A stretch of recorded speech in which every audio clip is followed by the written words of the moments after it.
36 minutes got to be a new record. It's up there. It's up there for sure, Killjoy. R.I.P. Bozo. Wait, Vimpin, I just remembered I owe you a gunshot. Hold on. I just remembered. Damn, that's crazy. Alright, let's run this one back to the beginning. We were only like 14 seconds deep.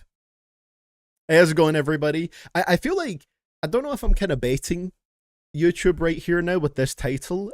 Please don't block my stream again, thanks, is what I've changed it to over on the YouTube side of things. So if it happens again, alright, they're listening and they want to mess with me. Kanye was watching? That must have been what it was. Alright, so, going on to the last one for real now, mystery track number 5 in the archives pack right here. Listen, I may have forgot briefly Vin Pen, but I'll always remember in the end. I'll always get mine in the end. So, let's get into this one. As I was saying at the start, it seems like this is some pitched up James Blake on this last one. Like you said, Name it, block me if you dare. That's going to be the next one if we need to do another one, Schmirko. I'm homesick, but I'm floating. Several J-A-C-K. Luckily, I'm in an apartment, so I'm not gonna buzz them in.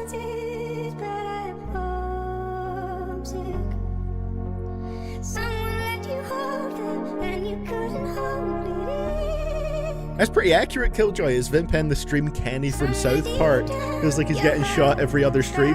Perfect, there we go. It works. Someone let you hold them, and you couldn't hold it in. We're about to get like Lil Yachty doing some vibrato vocals on this. Hold up.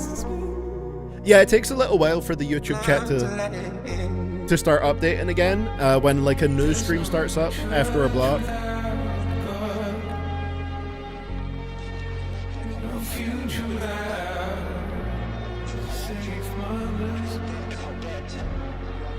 This means Twitch chat is your chance to shine. You can flood the Twitch chat with messages. You have full control now. Temporarily.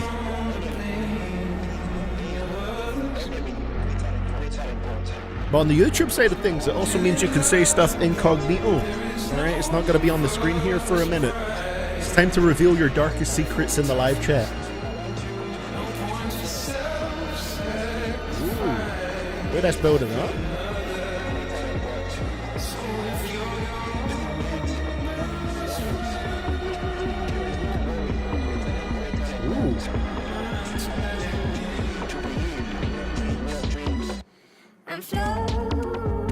Ooh, hold up.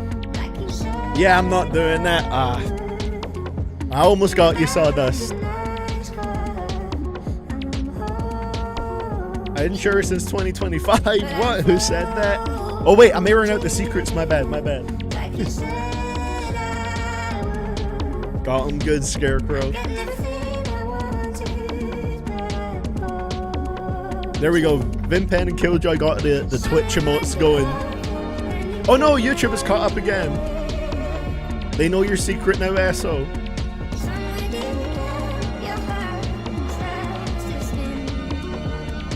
Those strings, man.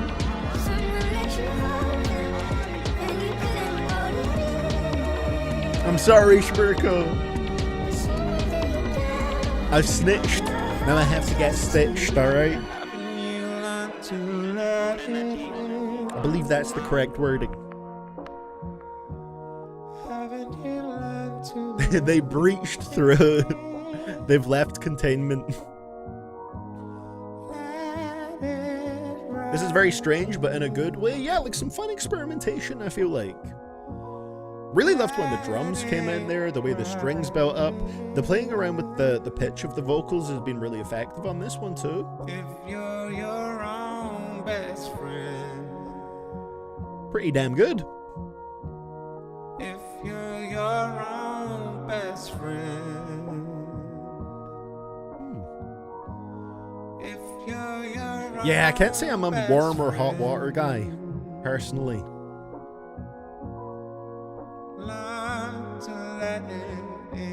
They who snitched ought to get stitched. That's the one. There we go. Very proper. That was nice though. Really enjoyed that. Very smooth. Didn't feel like 4 minutes to me, honestly. That was James Blake with the track Let It In. Let It In started off as a loop made by James Blake, which was brought into the sessions for Ye and James Blake's collab album War. Ye recorded a freestyle for the song. James Blake took the song back in 2022 and finished it. The track was played at a private listening event for Playing Robots into Heaven in 2023. The song is now scrapped. Oh, that's a shame. It sounded pretty damn good. I actually quite liked that one. And yeah, I thought it was really fun how it played around with the pitch. The build of the instrumental was pretty great. I really liked the when the drums came in. I thought the build up to that was fantastic, and they just sounded really cool when they did come in there. Probably give that one. It's interesting because I feel like James Blake's music is like never my favorite thing, but he definitely knows what he's doing, and I'm somewhere in that 7 to 8 range on this one. Probably an 8. It was really cool.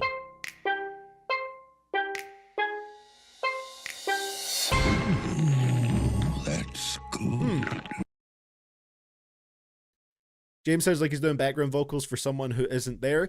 It's interesting. I do always expect to hear a feature when I listen to James Blake's tracks, just because I'm used to him being like pretty collaborative with other artists. So I was low-key like waiting for like, okay, who's going to be featured here? But like as a solo James Blake track, I still enjoyed it. Someone needs to check on James Blake low-key. Mans has the saddest sounding voice I've heard in my life. Genuinely. What if he's like, in reality, like the happiest person ever though? You never know. He might be the happiest man alive. So yeah, thank you very much for this leak pack right here, Archive. I thought it was a good way to kick it off. Favorites for me in here. Interestingly enough, the one I enjoyed the most was the first one, the Apollo Red 1 and Ken Carson track, ETA, and the Ken Carson and Don Toliver track, Country Grammar, I thought was pretty solid as well. I also liked, Takeoff on Yeah About Mine. Oh wait, well, Let It In, the one we just listened to, that was my favorite. But yeah, so Let It In and ETA, I'd say we're like kind of at the top right here. Very different kinds of tracks, but solid. Least favorite was Yeah About Mine overall because of the very clunky structuring. And yeah, just being a bit messy overall. But I enjoyed the pack itself. I'd give it I think things would even out to like a 7.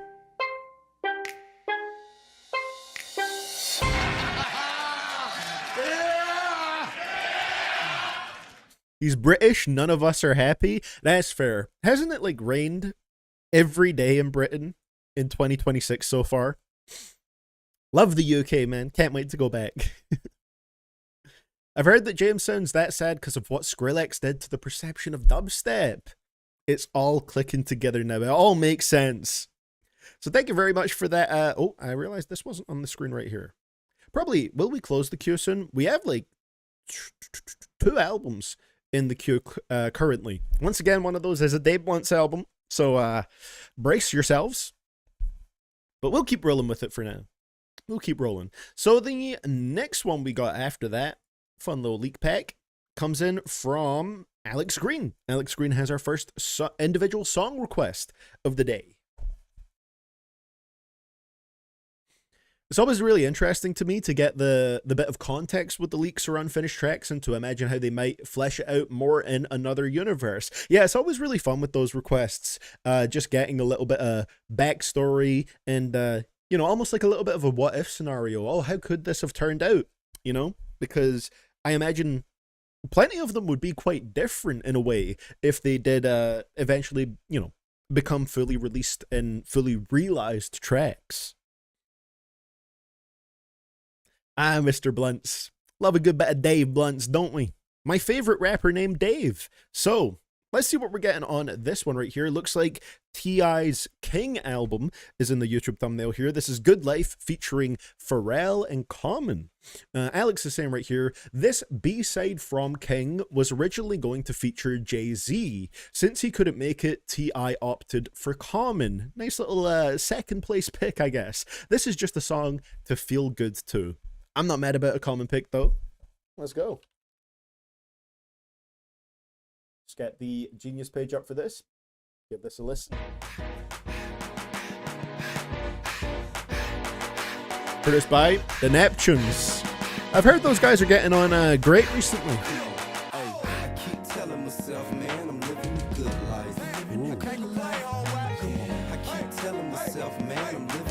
I believe this dropped before Ye's Good Life.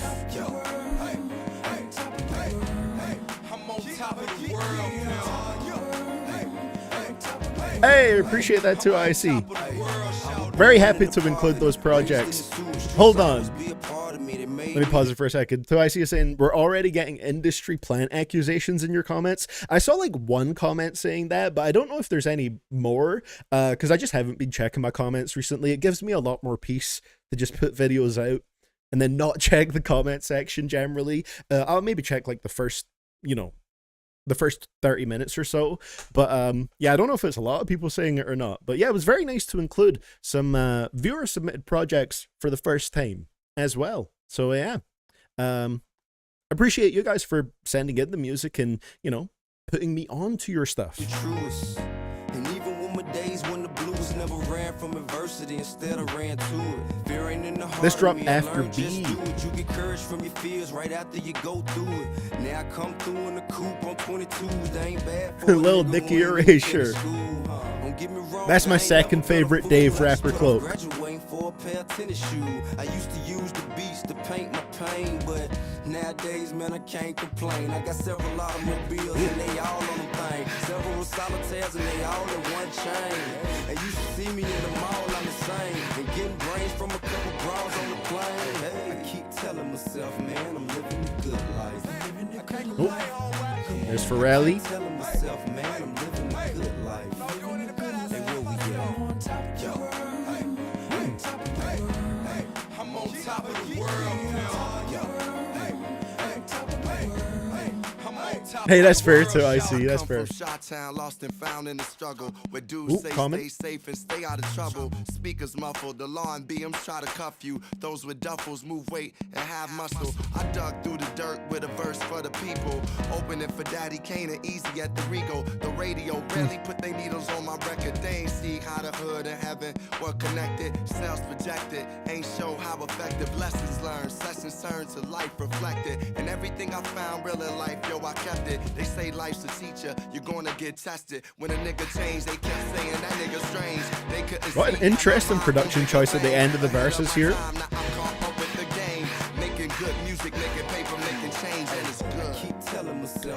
Dare I say, I think Common is a better choice for this track than Jay-Z. Of course, that's just like hypothetically. Don't know what Jay would have sounded like on this.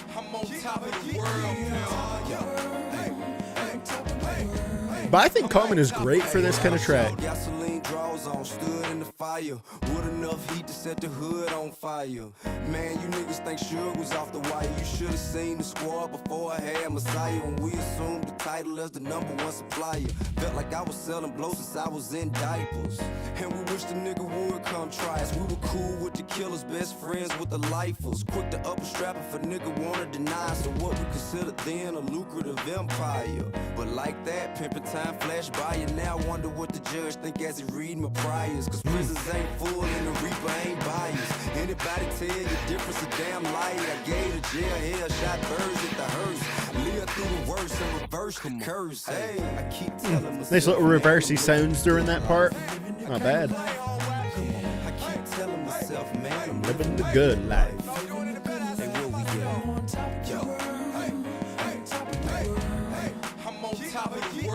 I mean, I don't think so too, I see. Anything being, I feel like we always get like a good variety of like moods and whatnot in these streams, so I don't think it would be a mood killer.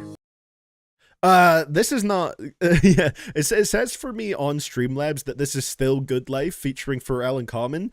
Yeah, I don't think so. They always said that. Fucking hell. Ugh. Blech. It's gonna be gross. So let me just refresh Streamlabs right here because it's being silly on my end, not on the screen apparently.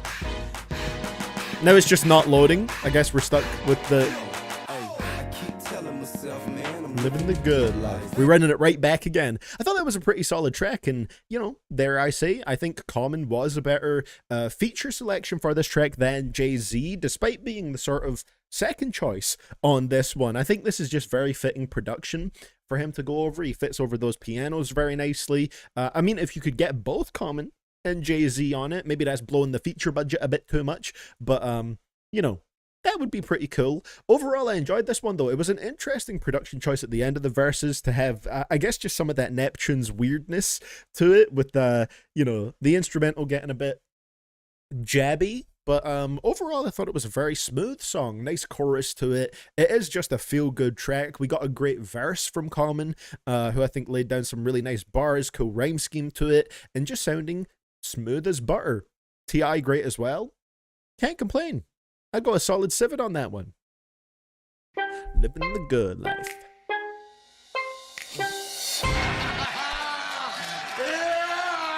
These streams are the best with as much emotional whiplash as possible. We gotta get that range. Exactly. I contributed 9k of the 10k paid promo. Pharmacruz is right here. But yeah, that's the one comment I saw where they were saying, for some reason they said 2IC, Amy FM, and Jim Legacy had to be paid promo in that video. And I was like, well, first of all, that's illegal to not disclose that. And, you know, I'm not stupid. I would say if anything was paid promo. For example, the actual sponsor in the video, which was Aura. Of course, they sponsored me because I got Aura, right? It makes sense. But it would be illegal not to disclose that. So, you know, anyone saying it's undisclosed paid promo, report it to the FTC if you like. They can investigate it and they'll see that it's not. There you go.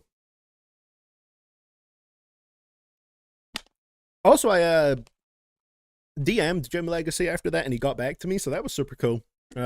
He said that he watched the video when it came out, so that was sick. Shout out to Mr. Legacy for still enjoying all these years later. What a guy. Living the good life.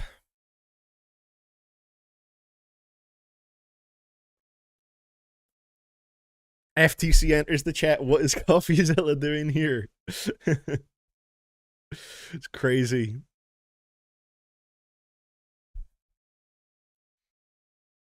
Yeah, but I think it's really cool to include, like, I think it's like, I think people just generally have a bias where, like, if it's not a mainstream artist, they think, oh, it's paid promo. Like, that's not how it works. Like, I do these streams, like, I've done these streams for nearly 3 years now. I've heard such a huge variety of stuff from so many people, artists of, like, many different sizes in terms of popularity. And it's like, man, I'm just, like, just because I'm listening to something you haven't heard, it doesn't mean it's paid promo. And again, I'm not gonna, like, do something that is literally not legal like that.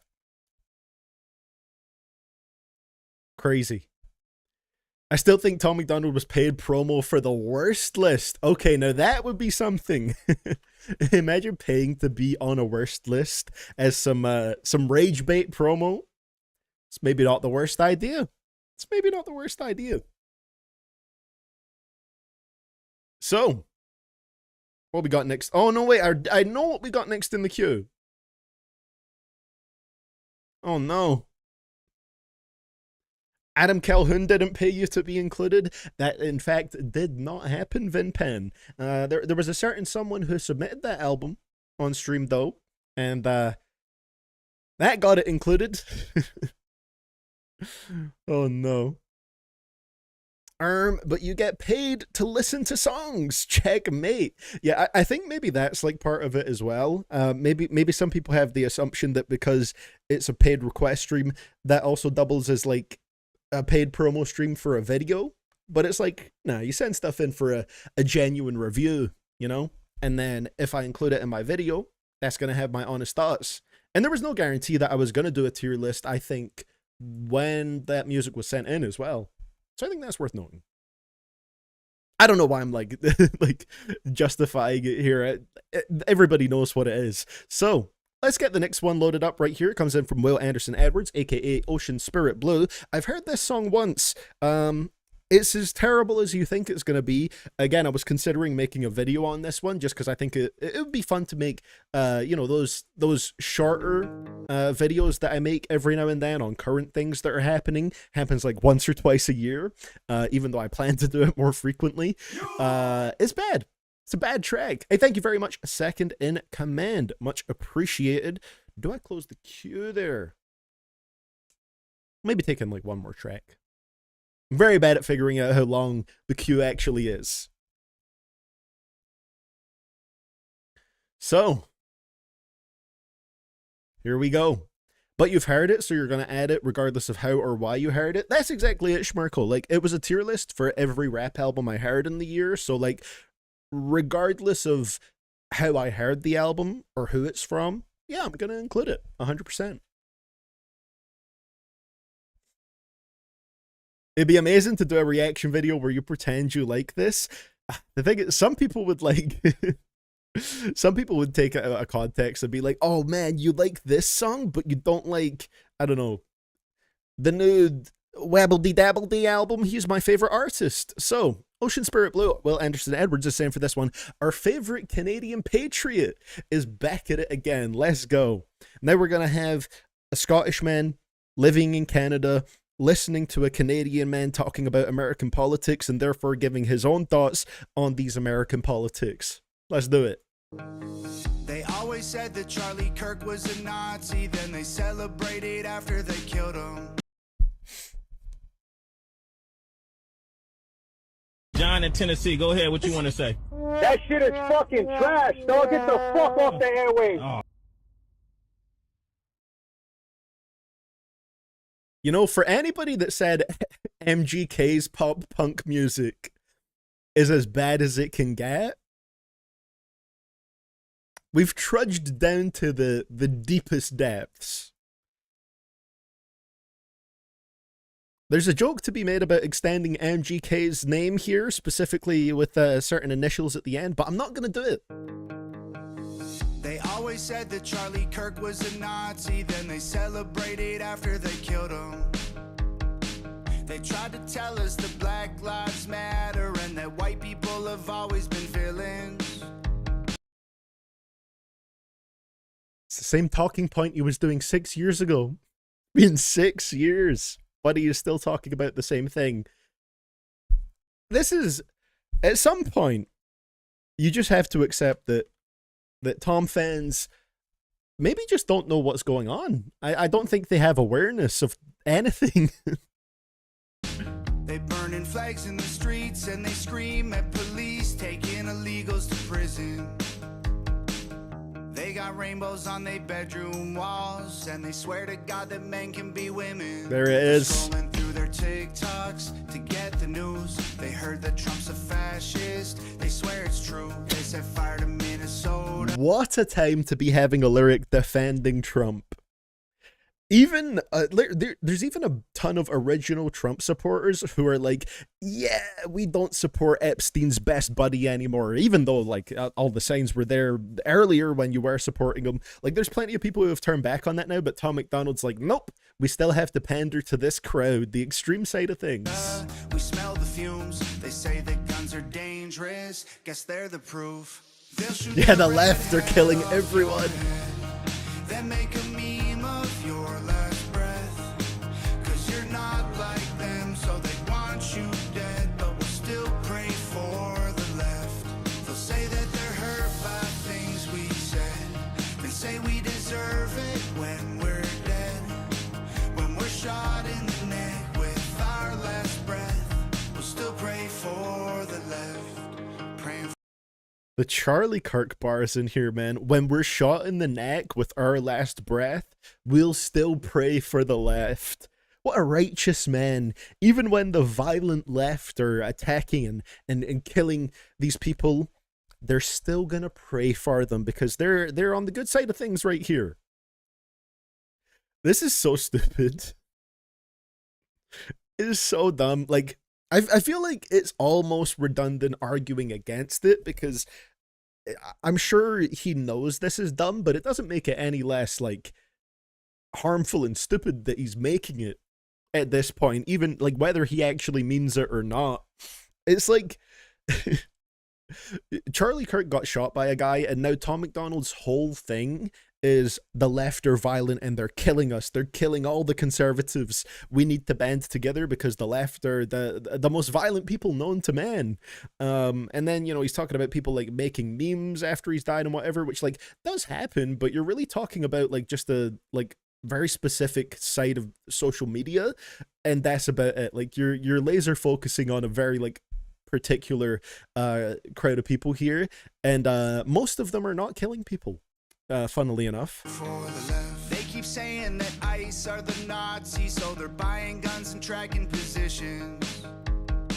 Go tell the parents of the kids who were killed. Illegal immigrants are really the victims. They say America ain't There we go. safe if you're black. Tom McDonald has officially made a pro-ICE track, because of course he has. You're trans or gay, I think it's way more dangerous to be a Christian. Y'all started acting different back when Anthony Fauci made you I keep think the it's ones you way love more at a dangerous to distance. be a Christian, and he's still talking about COVID. Antifa clips. They say that Trump is Hitler. They're mad they missed. They think that how they feel is how it is, and conservatives are evil. We shouldn't live. They'll shoot that red hat off your head. They'll shoot that red hat off your head. Your last breath. 'Cause you're not like them, so they want you dead. Yeah, actually. Pray for the left. That's true. That's true. Hurt by things we Scarpo is mentioning this right here. Like, there was literally a case here, which I heard about yesterday. A father killed his daughter, literally shot her, and she died because they had an argument over Trump. Tom won't talk on that, though. Yeah, literally. So, like, that actually happened. But, you know, Tom is cherry picking in this track certain things to, you know, try and paint everybody on this, like, side of political affiliation as being, like, venomous murderers. Thank you for that one, Yoshi. Much appreciated. I'll probably close the queue right there. Maybe open it up a little bit later if we have some time. Whenever I say that, it doesn't get opened back up. But thank you very much. We'll close the queue right there. Much appreciated. Yeah, lots of cherry picking, and oh god, there's so much that's wrong with this. Also, that line about the ICE thing, they keep saying that ICE are the Nazis, so they're buying guns and tracking positions. Go tell the parents of the kids who were killed. Illegal immigrants are really the victims. So I believe what this is implying is, oh yeah, go tell the parents of kids who were killed by illegal immigrants that illegal immigrants are really the victims. I looked into this, like, after hearing this track, saying, like, just to, like, you know, not only be able to dispute the track based off of how I feel, but also based off of the facts. Statistically, illegal immigration does not boost crime whatsoever. Like if you actually look into it, there's studies and research into it. Immigration, legal and illegal, does not boost crime, like, at all. At all. That doesn't mean there aren't specific instances that you could cherry pick and be like, oh, this is a situation where an illegal immigrant killed somebody. There are cases that you could point to and be like, it happened here and here. But, like, I think there's a word for it where you take specific instances and then apply it to a whole group of people based on how you would classify them. You know, I think there's a term for that. Tom has no morals. I absolutely agree. Yeah. I just got back from therapy. Why are we talking about immigration? Because of this guy right here. This guy right here. God, it's so bad.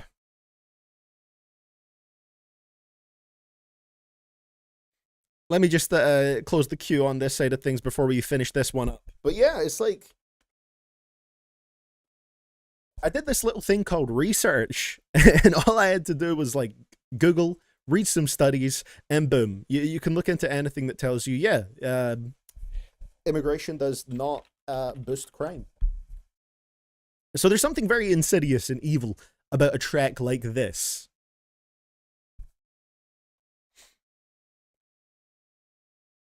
It's so bad. It's so bad. Like, it's almost like I wanted to make a video about this. I worked on a script for it, but I just know that, like, it's going to be so frustrating because there was, like, obviously not from my audience, because my audience, they think, all right? They think. They know what's going on here. But you're still going to get some people in the comments that are like, bro, you're completely missing the point of the track. And it's just going to be exhausting, really. Listening to it is exhausting enough. And he's still talking about COVID in 2020 and saying that's why the left is so soft now. They say we deserve it when we're dead, when we're shot in the neck with our last breath. We'll still pray for the left. Scratching swastikas and Teslas ain't gonna change a thing. You can burn our cities down, but we'll just make them great again. Oh, they nice. Like, he's actually dropping "Make Them Great Again" into his songs now. If it wasn't any clearer where he's fully focused on his grift now, it's like, bro, there was a time where he used to do the whole "I don't pick sides" thing, you know? It's not left versus right, it's the little guy versus the elites. And now it's like, it's so abundantly clear that he's grifting, pandering, and just going all the way to the Trump crowd. They say that we are full of hate. They wanna kill all the police, trying to keep them safe. They'll shoot that badge of yours right off your chest. They want a civil war. Pray for the left. Man, he really ran out of steam on that bridge in terms of the flow.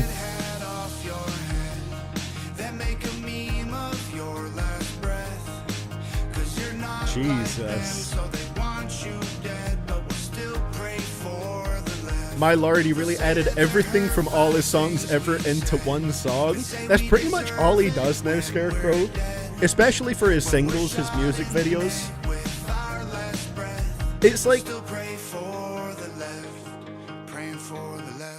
he knows that he can regurgitate the exact same points over and over again now, and his audience will just eat it up. Also, you guys need to see a little bit of the music video here, by the way, because when I first listened to it, I watched the music video, it's so fucking melodramatic, and I know for a fact he is not playing that guitar. Like, I don't play guitar. I don't know anything about it necessarily, but I know for a fact that bro is not not playing that correctly.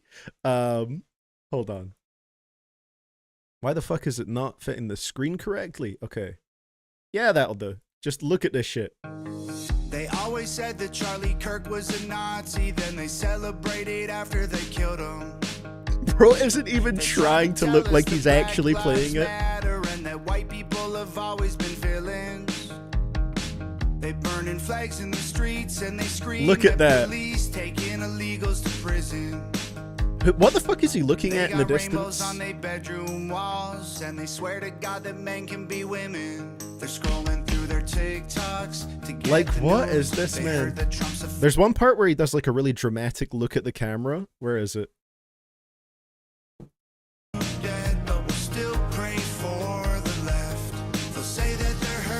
Bro, he looks like a classroom desk. Look at that. Like, don't look at me like that, man. God, it's so bad. He's genuinely not even looking like he's trying to play it. Yeah, I mean, overall, no surprises here.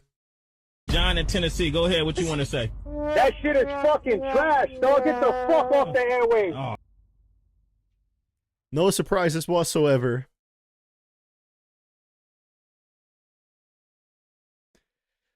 I wonder how much, you know, place your bets in the chat right now. How much do you think he's selling that Pray for the Left shirt for?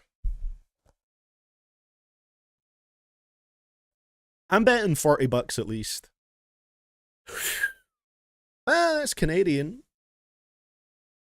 Oh, you've got the shirt and you've got the distressed shirt, which has a couple of like marks over it, I guess. A little bit of tears in the shirt. 42 Canadian bucks for the Pray for the Left shirt. 69 Canadian bucks for the Pray for the Left distressed shirt. He's also selling a Jesus Loves You camo sweatshirt for 97 Canadian bucks. Jesus Christ. Incredible. He also has The Devil is a Democrat t-shirt. Man, he doesn't even try to hide the grift anymore. Full-fledged. So, I mean, 69 Canadian for that would be like, what's that, like 45 bucks? 50 bucks. 50 US bucks. Jesus. Yeah, you're pretty much right there, Killjoy. Debating with this track and most of his current Tom music is pointless. It mostly is. It mostly is, yeah. Just sometimes you have to make it clear how abundantly wrong it is, even though everyone here agrees it's wrong anyway. You ain't making music that is trying to make an educated statement based on anything. It's just always good to enforce that stuff like this is really, really stupid. I know there are some people that say, man, I used to like listen to Tom's music a little bit when I was younger. And then I saw people like, you know, talking about him online, including your videos, and it made me realize he was just like talking out of his ass. So it can be worthwhile here and there just to like really hammer home how nonsensical it is. Some pure booty cheeks right here. And not a good pair. Not at all. Canadian dollar is in the toilet. Oh, yes, it is. It absolutely is.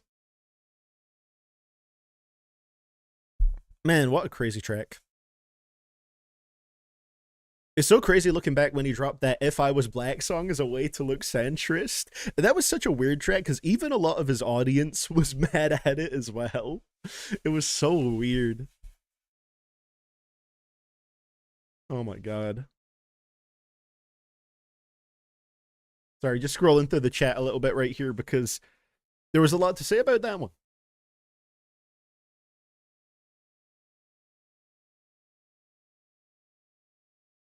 In my opinion, it's good to point out why these opinions are harmful, though even if he doesn't care, it's not about Tom going, you're right, guys, I'm sorry, but to make people learn why these points are dog shit. That's the thing. If it gets, like, to at least one person who's maybe leaning a little bit more towards this side of things, Schmirko, you know, maybe they've heard these songs and for some reason, it can happen.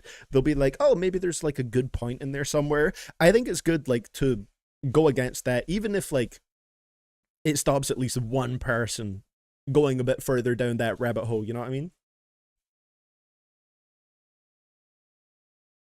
Yeah, that's some cheeks right there.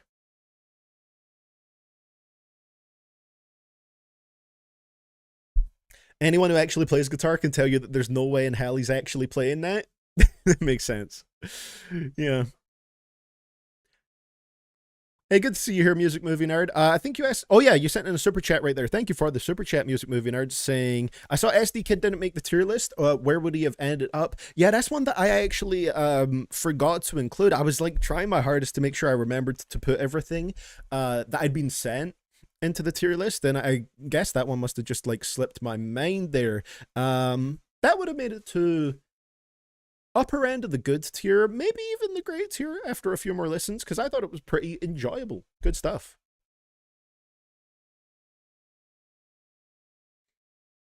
Well, there we go. He's praying for the left.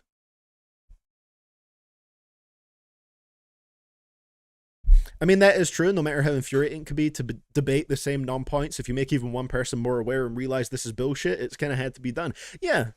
Yeah. At a certain point, it isn't just a grift anymore. Like, I'd say at this point, it doesn't, like, it's irrelevant whether he believes it or not, you know? Because earlier on, you could be like, oh, this is stupid. Like, he's just, like, pandering to a crowd. But at this point, it's like, you're pandering to it so hard that, like, you're enabling that crowd to, like, go further into those beliefs anyway. So it's just as harmful whether you believe it, like, whether Tom believes it or not. Like, it's harmful either way.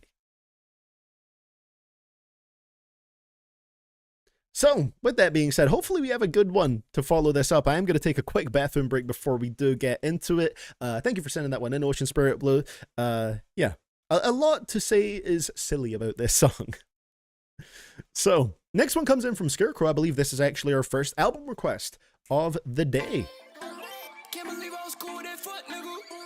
Seems like it's going to be a fun one. It's apparently going to be a pretty fun project. Okay, interesting to see how this is going to go. We're going to get into it right when I get back from this bathroom break. All right, we need something to wash our ears out with after that. Let's see. What are we going to put on for the bathroom break music? You know, we'll do a little bit of Baby Keem. I enjoy his music, and he's got an album coming out in 9 days, so we'll get ready for that. Casino coming soon. So I'll be back in a couple of minutes. Enjoy the bathroom break music, and yeah, we'll get into this project when we get back. Hopefully, we're gonna have a pretty fun time with it. Let's go. All right, enough of that. Enough of the bad puns. Let's go. On my face, I attack that. Choose up, Lil John, I'm finna pack him. When it comes to my bitch, I'm straight active. Dirt ball in the coupe, smoking cat piss. Lil bitch, shut the fuck up. Tell your best friend, shut the fuck up. Ayy, lil bitch, shut the fuck up. Tell your best friend, shut the fuck up. Ayy, you know I love it when you talk dirty. Messy, you my orange soda shorty. You act like a lil me, I wanna fuck you. You the type to kill me, I won't touch you. You want me drop a band on some cute shoes. You want me be the man you can vent to. You let me beat it up, you let me practice. Now I'm finna lay you on a mattress. Bitch sit on my face, I attack that. Choose up, Lil John, I'm finna pack him. When it comes to my bitch, I'm straight active. Dirt ball in the coupe, smoking cat piss. Lil bitch, shut the fuck up. Tell your best friend, shut the fuck up. Ayy, lil bitch, shut the fuck up. Tell your best friend, ayy, shut the fuck up. Ayy, my lil baby low-key a flexer. 6 figs on the whip, that's a price tag. Lil best friend bitch tried to press me. I'm that underground nigga with the check though. I hate a bitch that I can't impress. When you come see the crib, you better die, ho. Young nigga sneaking in through your side though. Baby Keem, not a wave, I'm a vibe, ho. 7 fig nigga with the big drip on me. Post on your block with your wish list on me. Bitch sit on my face, I attack that. Choose up, Lil John, I'm finna pack him. When it comes to my bitch, I'm straight active.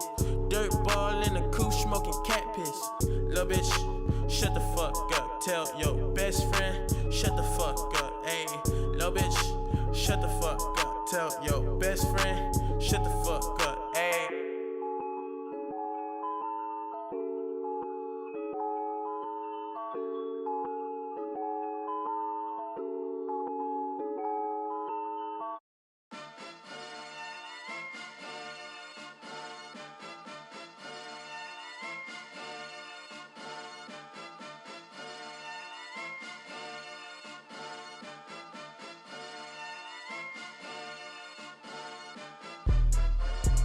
Jumpin' that, summon that bitch, jumpin' that fire, jumpin' that bitch, hitting that fire, jumpin' that whip, thumbin' that bitch, coming that bitch, ho, drumming that bitch, chopper doing circles, it's a bird, take him to the potty, he's a nerd, pop out, I ain't seen niggas hit corners in the motherfucking burbs, pop out, done politicking with the competition, what's the word?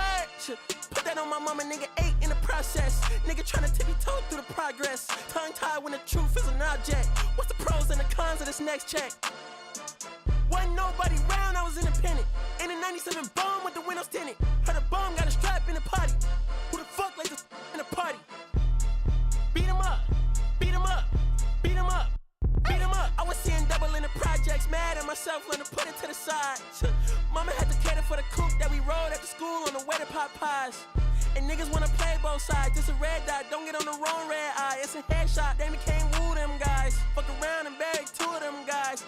I'm OD in Paris, I'm OD in France. I thought that I told you I need the advance. Put down your IG and look through my lens. A million to grandma, who did I offend? The girl of your dreams to me is a fan. I netted 10 million and did a little dance. I'm fucking the world, I ends in my pants. My Uncle G told me that I had a chance. So then I popped out and did it again, and did it again, and did it again. I cannot respect them, where did he begin? If advice from the council, let nobody in. Been swearing through rumors, avoiding the trends. And dug in the holes, I'm dug in the loony that come with the shows. I'm grateful to man, he opened up doors. They bung on their tour bus to come and compose. I reach to the stars on my tippy toes. This greatest success where most niggas fold. I tell you my past, that shit don't get old. But how did you ask? Like I don't be writing my raps. The critics got everyone tapped. We'll be just about to hit the beat switch. Hold on. Nobody sleep, just tap in and that's where I'm at. Ho! There we go. Smoking on your top 5 tonight. Tonight, I'm smoking on. Bop right there. What a song. Looking forward to this Baby Keem album, man. Excited to see how it's going to turn out. But we are continuing with what we have in the queue right here, ladies and gentlemen. So, next one, like I said, comes in from Scarecrow. Thank you very much for this one, Scarecrow. And Scarecrow is saying right here, it's time for a pretty fun project. You may recall I said I didn't like him on that Easy album. Well, I listened to a couple albums and he's grown on me. In my opinion, this is his best one I heard, Funhouse Deluxe. Fun fact, every track on here is different than the normal one. Interesting, okay. Nice. Funhouse Deluxe thing.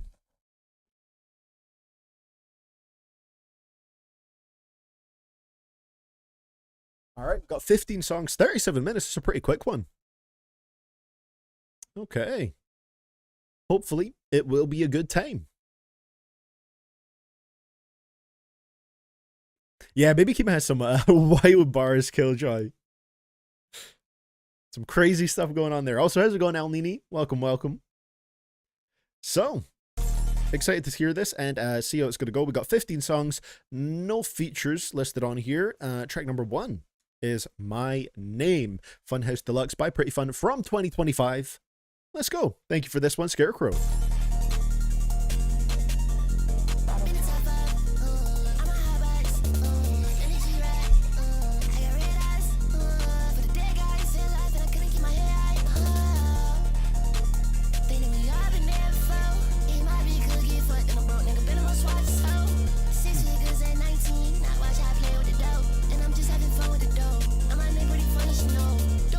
Okay.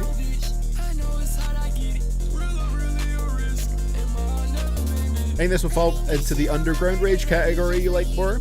Good stuff. I'll get up a notes page, keep track of any favorites and least favorites.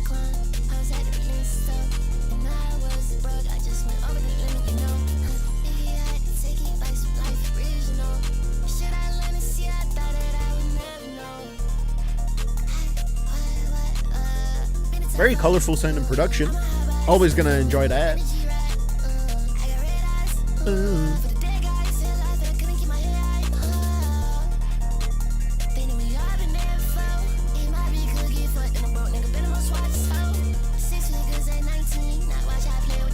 we go.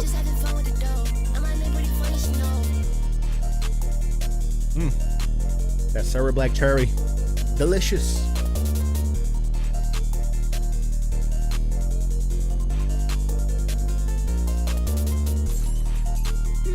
Not bad at all.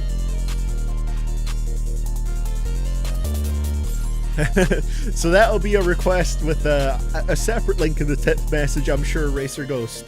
Although there was one request, though, that we did get from Henry Flores, where it was like trying to, I think it was trying to guess the WWE theme song. I think that's what it was from like previous eras. That was a pretty fun one. So My Name by Pretty Fun. I thought this was a pretty enjoyable track. Nice way to start it off. Very bright, colorful production. That sort of high-pitched delivery from Pretty Fun that goes along with it pretty well. It seems like something that will just be overall pretty enjoyable and vibrant. A sound that I like. I like it when we get this kind of music that is very yeah, just like there's not many other synonyms I can use here. Very colorful with its sound. I mean, even the cover itself, look at that. You can't really see it because it's a bit small there, but it's very vibrant.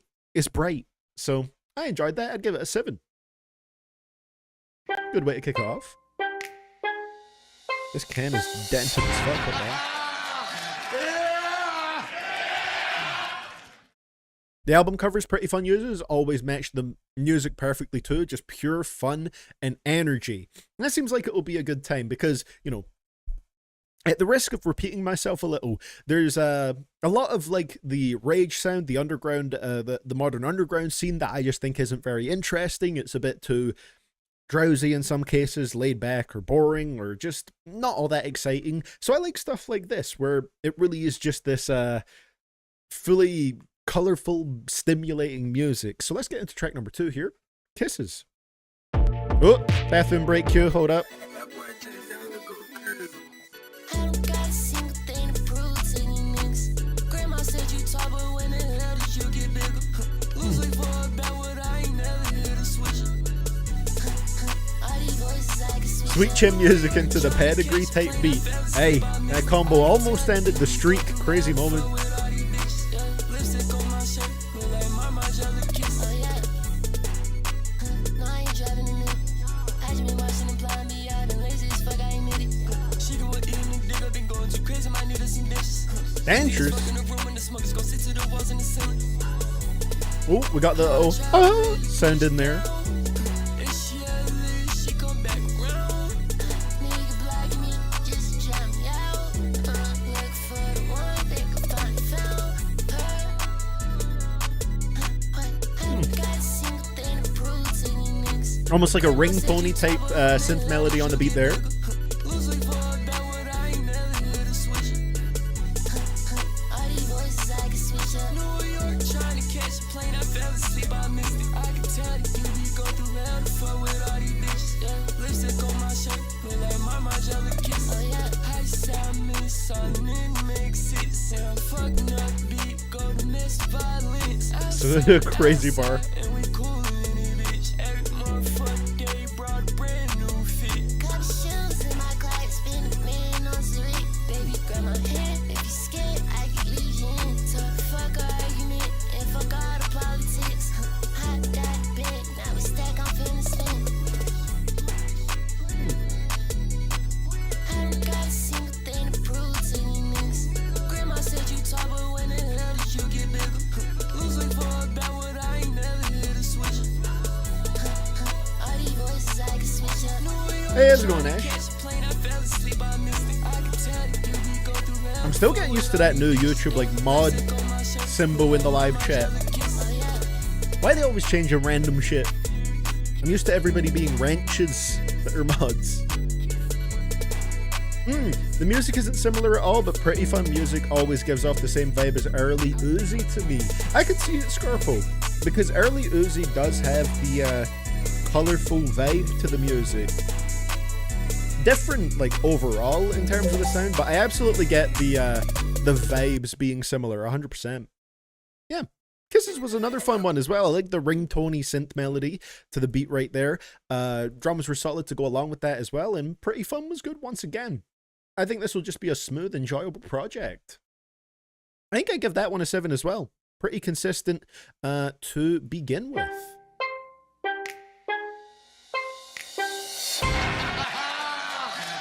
Not bad. Could definitely see a little bit of those Uzi vibes in here. Just music that makes you feel good to listen to, which I think is what a lot of the best Uzi music does as well. So, I'm never going to be too mad at that.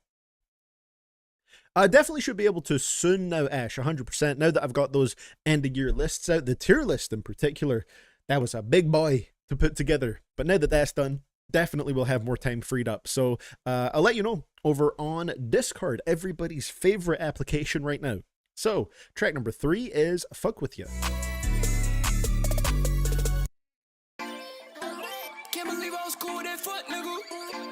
Okay, this was the linked track, right? Produced by Ginseng and Jay Trench.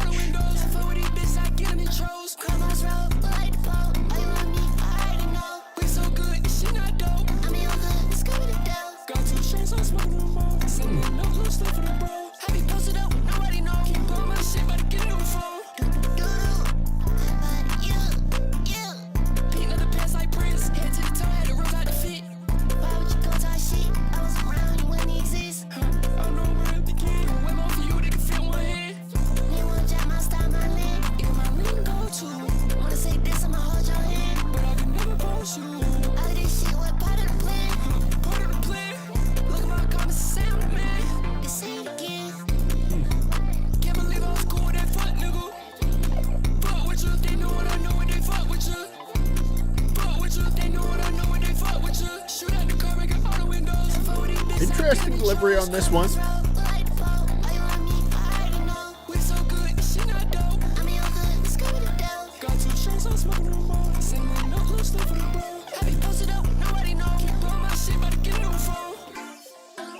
Allow me to address it. Sexy, basic, these hoes restless. Catch it, kill it, this my best shit. Can't turn to the villain, I get reckless. Fuck 2 times, ain't even think about her. Well, that's just not polite, Mr. Fun.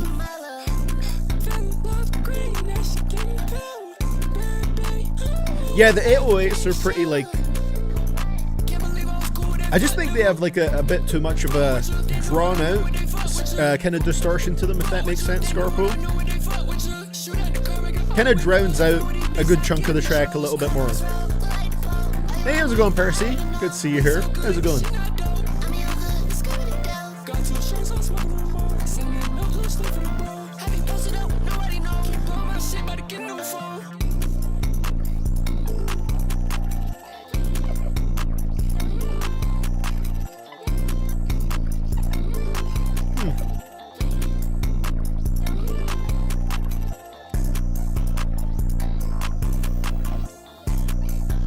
Yeah, they're a bit too prominent for me personally.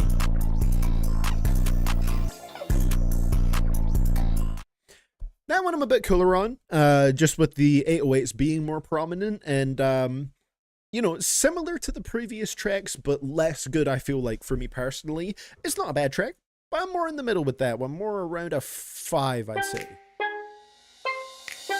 Mid! But hey, to each their own. CSS for this one.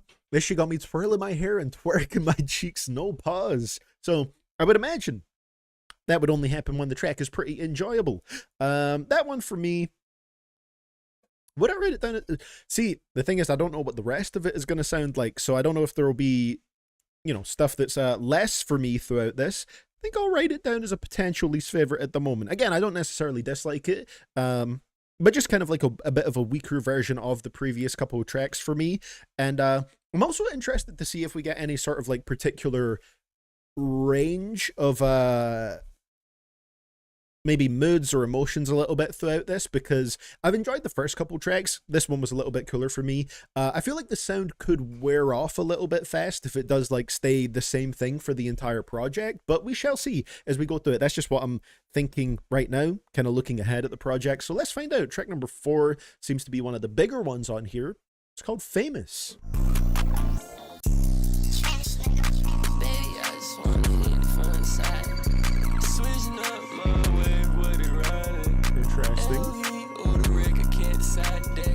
Another Jay Trench. Is that what it is? Is it Jay Trench that's doing the 808s like this? Okay.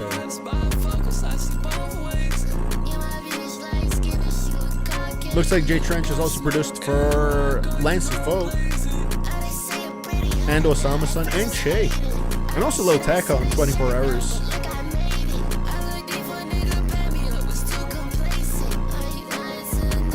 What is happening here?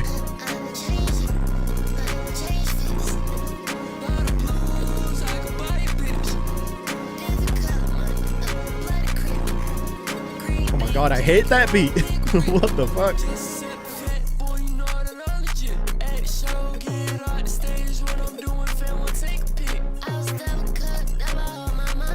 Confused bopping.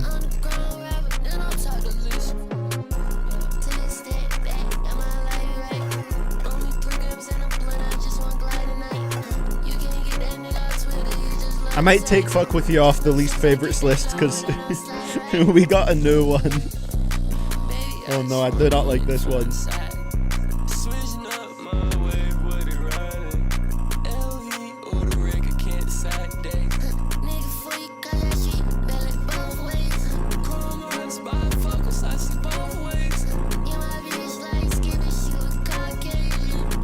Hey, this might be another one where we're on the opposite end of things, Scarecrow. We shall see. Yeah, Last Wish is a couple tracks away here, Schmirko.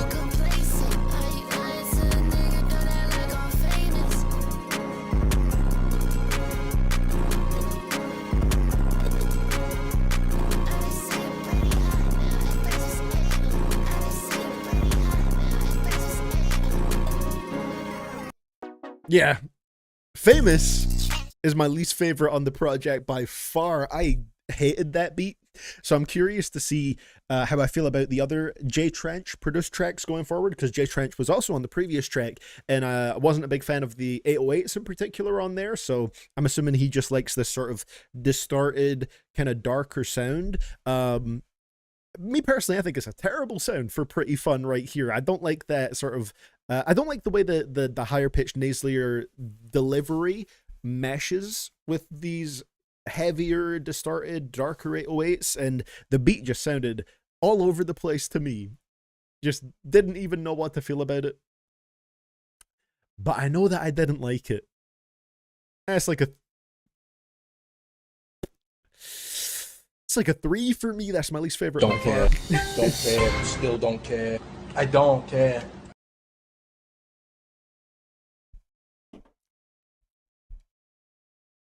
Damn, bear in mind that was one of the lead singles for the album. I mean, it definitely resonated with some people for sure, because it is one of the bigger ones on the project. So there's the subjectivity of music at play once again. Will you do an individual video about the fall off, like music, and let God sort them out? It is very possible. Very possible, Quantum. I would definitely like to do it, 100%. Going to take a few lessons, you know, go through it and really iron out my thoughts on it, but I would like to. Interesting. Next one is a top 5 for me too. Let's see how I'm feeling about that. Next one is Digital Love.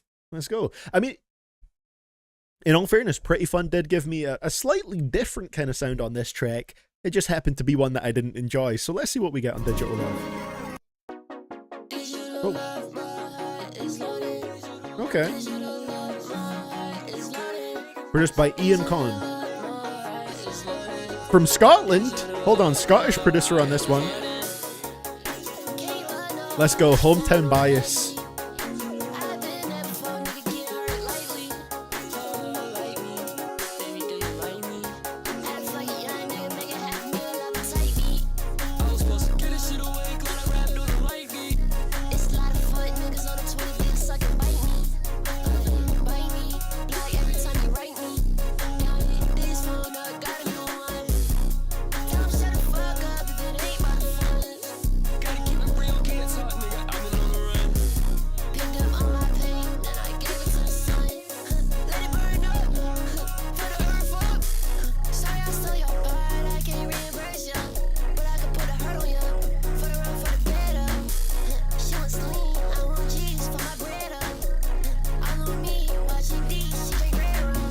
Oh wait, this was dropped on Stephen Victor's label. Oh my god.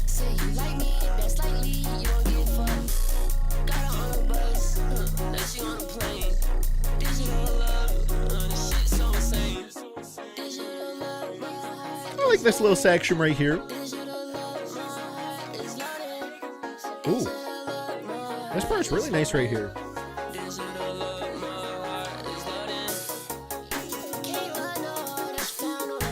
Gonna put this on favorites purely because the producer is from Scotland. Now we can't be that biased on it, Movie Bad Men. I'll still be honest here.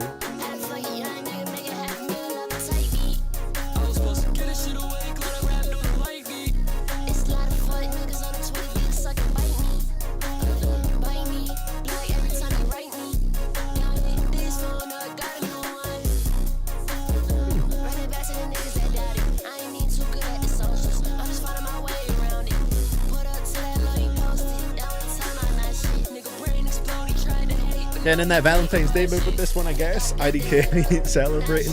A fair enough, Killjoy. This song, I guess it does have a bit of that spirit. I'm not sure if it does lyrically. I haven't focused on that too much, but general theme-wise.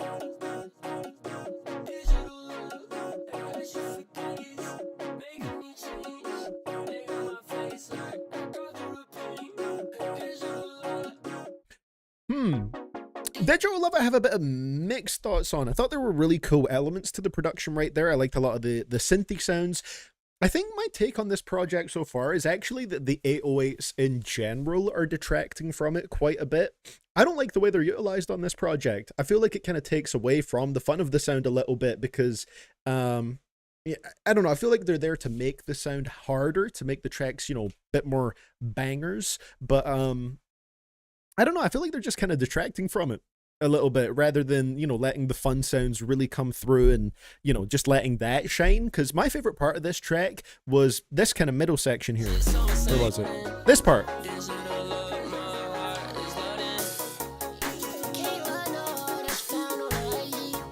You know, I just let all like the nicer sounds in there shine a little bit more. So I'm actually just not a fan of the 808s in general on this project so far. I'd go like a 5 with that one because it's a bit better, but not too crazy about it.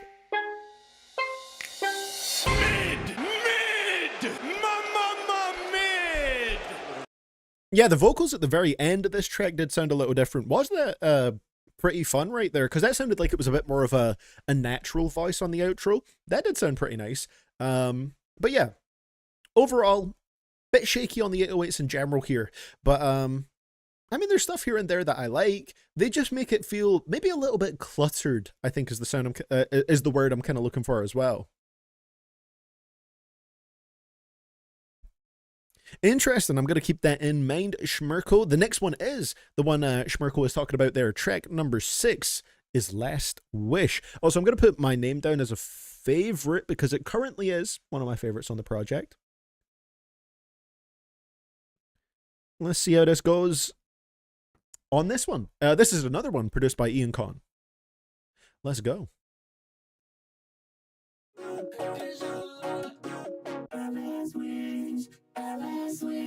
Okay.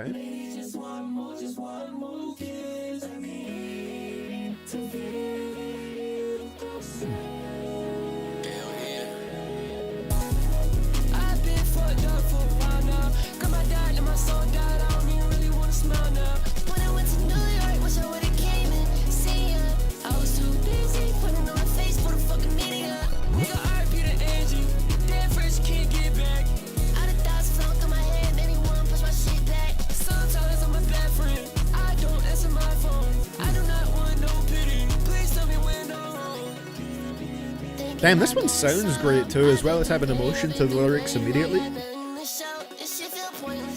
And I get emotional. I plant a seed, and these tears go help it grow. She's seeing me without me to see no more. I saw in you the shit you ain't even seeing yourself. Fuck all the rules. I go to heaven, bring you back here. Wish I could do that, but you got whatever. I should call your phone. You pick up and never. Damn, great beat on this one. In the hospital, that moment was special.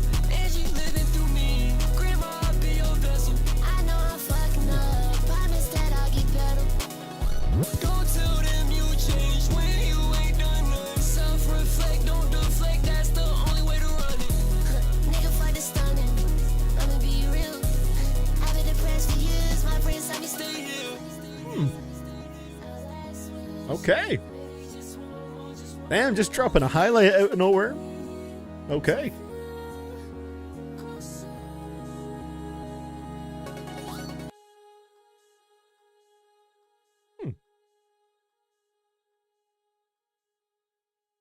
Damn, very quick one. But Last Wish is indeed one of the better tracks on the project. I really enjoyed this one. I thought I actually enjoyed the vocals more here because they still were like varied and there was a lot of like changes in the delivery, whether those were like slight or major changes. But in general, I feel like it was just a little bit toned down compared to the other tracks. So obviously that will be related to, you know, more of the emotional nature of the content on here, talking about his grandma who had passed away. And yeah, I think that was pretty great because not only did this one sound pretty good, but there was stuff being said on here. There was emotional content to the lyrics, and that's something that I'm always going to appreciate. And I think the beat was good on this one too. This also had kind of heavier, buzzier 808s, but I just think the general sound palette of this track was a little better. And, you know, everything I think worked together pretty well on this one. Not bad at all.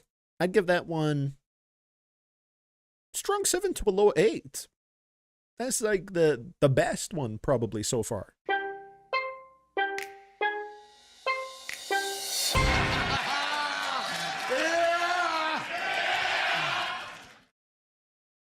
Something about this one, I think, you know, probably it felt way more focused, and I imagine the subject matter kind of played into that a lot. You do want to, like, I kind of appreciate how this one managed to strip it back a little bit while still being very in line with the sound of the rest of the project. It managed to make it work within that. I thought this was good. Hey, how's it going, Joseph Berger? Good to see you here again, man. One day I'll join this stream and the queue will still be open. We did get a stacked one today. To be fair, like, a lot of the queues recently have just been stacked like crazy. Thank you for the follow, Saggy Maggie. Much appreciated. What was I going to say there? Oh, yeah, but, you know, soon we're going to step it back up. For those of you who don't know, we've been doing doubling up the streams on a lot of weeks now. So doing Wednesdays and Saturdays, as well as like an extra stream day. I won't be doing this Saturday because this Saturday, of course, is Valentine's Day. But for the last couple weeks of February, I'll probably do Wednesday and Saturday on those. So yeah, this was a good track. I enjoyed it. Oh, let me know what issues you're running into, Saki Maggie, and I'll try and help you out there. Killjoy saying probably my favorite so far. I didn't love all the vocals on this one. Some delivery sounded weird and not good weird, but everything else was real good. Yeah, I think this one was kind of like the strongest overall. Yeah, unfortunately, Polish Lavender. Oh wait, yeah, the queue is closed. What am I talking about? That's why a song can't come through right now. Well, yeah, that's how these are paid request streams, Saggy Maggie. If you don't want to submit, of course, that's fine. But the queue is also closed today. We have a full queue, regardless. So, next one is track number 7. This is Sides. Let's go.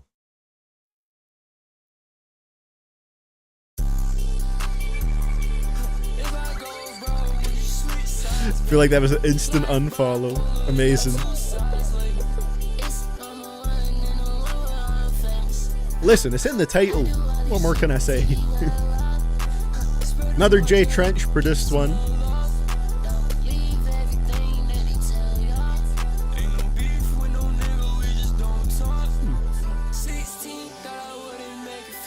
No problem. Oh, we still have plenty of time, like, on the stream itself left, Polish Lavender.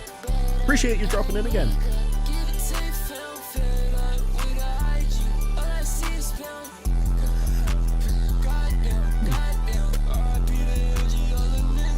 Okay, so that's referencing the previous track right there. Angie, I'm assuming, is his grandma. That's who he mentioned on Last Wish as well.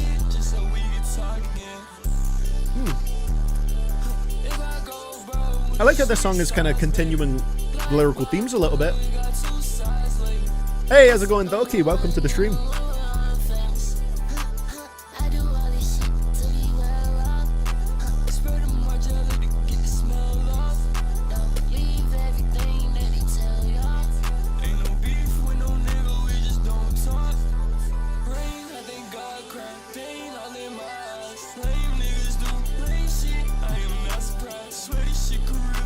Honestly, I don't mind the 808s too much on this one, Scarpo. Maybe it's just because it was like a big issue for me on something like, I think, Famous and Fuck With You, so like, this one I'm enjoying it a bit more.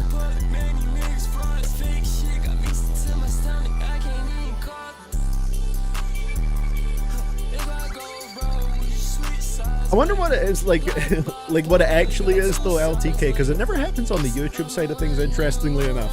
But on Twitch it happens like every stream.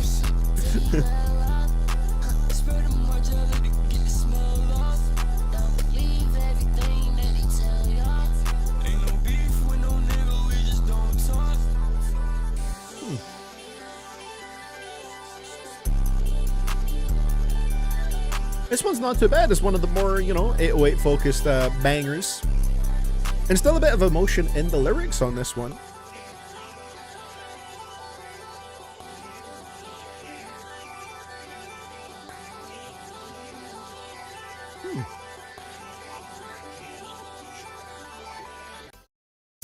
Sides was solid. I like that. It had a good sound to the production right here. I actually didn't mind the 808s on this one, so looks like I don't have an issue with Jay Trench on every song. I think this one was good. This one was produced by Jay Trench and Silent Heaven. I think Pretty Fun sounded good here. And again, there was a bit of emotion in the content. Once again, referenced his grandma once again. Just generally sad bars throughout this one. And I don't mind that at all, adding just like a few extra layers to the project. It's not pure, like, unabashed fun from start to finish. There's still, you know, some more emotional content in here, and I appreciate that because it gives a bit more of a well-rounded experience. So yeah, there's things, you know, I maybe don't like about this so far, but there are still some things that I enjoy and appreciate. I think Sides was a good one. Strong 6 to a 7 right here.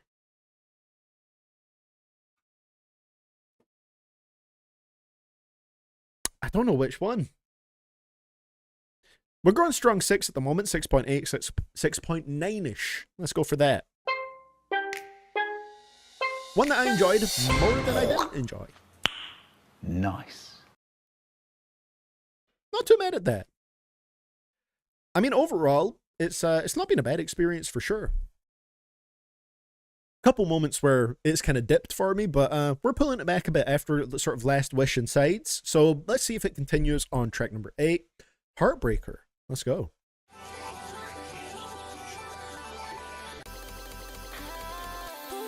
I believe this has the same producers as the first track. Yeah, Masogi and Out of Town.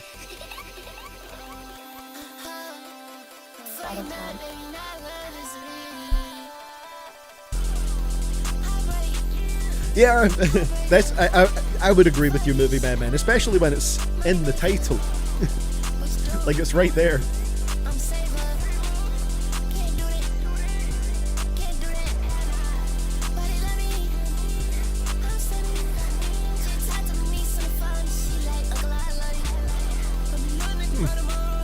That was a sweet little bar.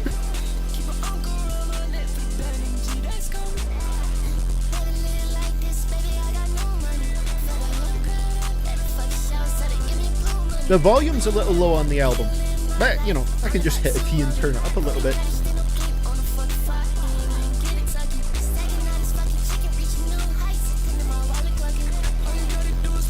Stacking all this chicken, reaching new heights, I think that my wallet clucking.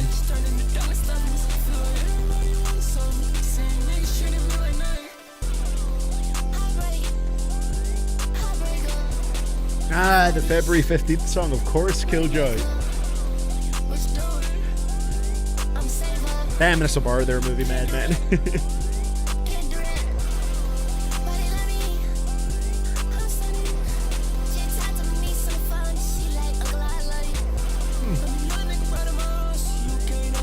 I like his voice when it's not as filtered, still has effects, but it sounds better to me. I think that's fair, yeah. The slightly more natural vocals are pretty good on some of the earlier tracks, I agree.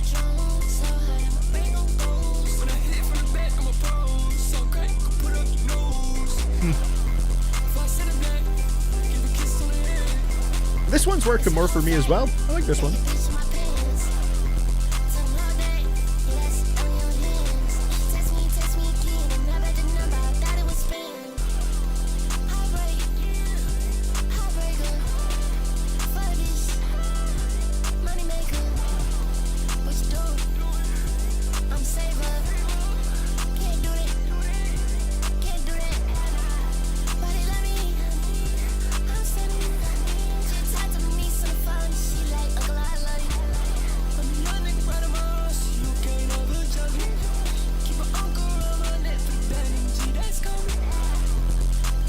Not bad.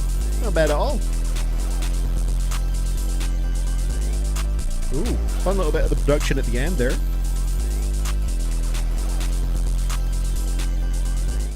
Heartbreaker, I enjoyed that one as well. Okay, we're picking things back up again. I was, you know, a little concerned when we got around that little sort of double track that I didn't like Fuck With You and Famous, but round about this point, it's, you know, coming back into being pretty solid. I think Heartbreaker was nice. Maybe even a 7, honestly. It's a good track.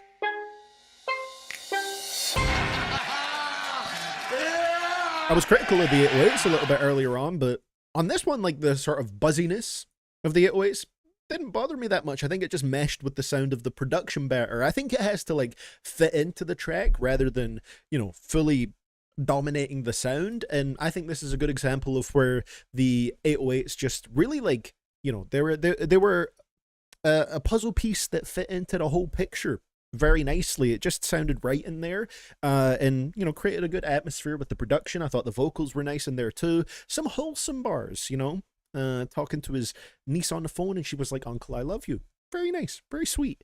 And overall, I thought the track was an enjoyable one. Heartbreaker was good. So let's see what we get going on to the next one. Track number 9 is Unfazed. And this one is entirely produced by Ginseng. Of course, there's the Uzi track, Unfazed, as well, which is a banger. I like that one. I set out the dreams, I started away. Why they tried to play, throw that up in my face. I went 5 grams in the blood, then face. I get out the weed, I'm unfazed. Yeah, my mama loves sons when she raised. Nigga, I been geeked 1,000 days. Take shrooms from like, spend it like the rain. If you wanna see, then pay. If you wanna meet, they'll show you how to stay when you're late. Can't go through my phone, oh you crazy. Money changing, nigga, I'm forever, but my money like crazy. You know I was going through a phase. I was so fucked up, I can't even go to wash my face. That beat is nutty. It is quite a banger so far, Scarecrow.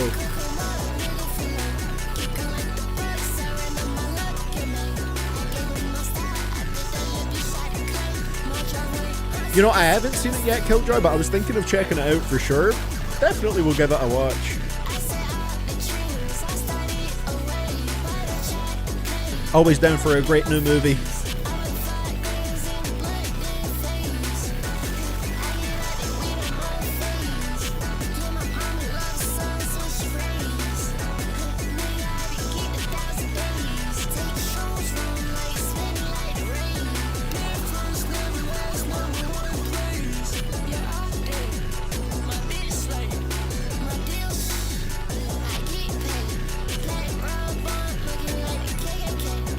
Excuse me?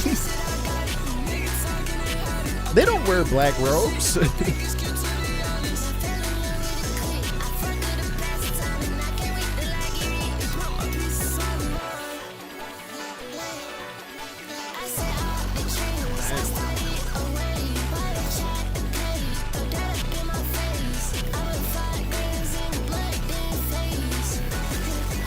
I know I'd seen the producer named Ginseng like before listening to this album. He produced Heart Attack by Scarlord, was one of the producers there. Also a couple Yeet tracks.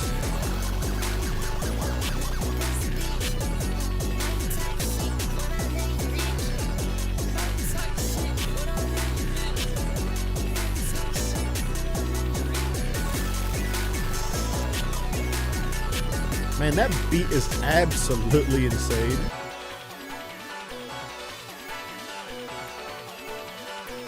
You know what's interesting about that one? I feel like the beat is so good and like such a like an exclamation mark on the track that like it almost completely takes away from Pretty Fun on the song.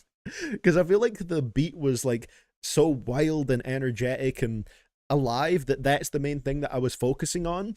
I almost feel like it didn't complement Pretty Fun, like, because the instrumental was so good that I feel like he didn't necessarily do anything that kind of elevated or added to it. He was just kind of there while the beat was going crazy. So it's one where I really do like the production, but as a song with a vocalist on it, it's okay. It's not bad, but like the beat like took all the attention. I feel like, and the beat itself was great. But like having the vocals on it actually kind of like took away from it a little bit. I'd go like a solid 6 with it, but I really love the production.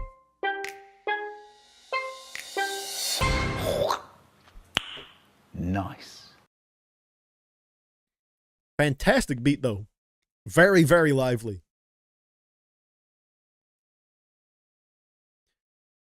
You basically just described how I feel about most rage music. Hey, listen, they got some great producers in that scene. Yeah, the instrumentals are definitely why I listen to the genre so much. I feel like there would be some great instrumental projects from that scene. 100% Scarpo.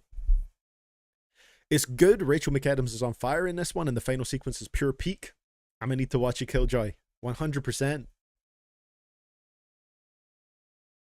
Yeah, the beat is what got me on this one. I mean, fantastic production work from Ginseng. That beat was alive. That was an active piece of production.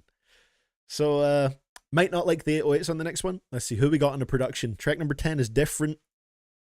No surprises here. Well, it's Ginseng again, Jay Trench, Misogi, and Love and Peace. I'm going to assume Jay Trench maybe did the 808s here. Let's see.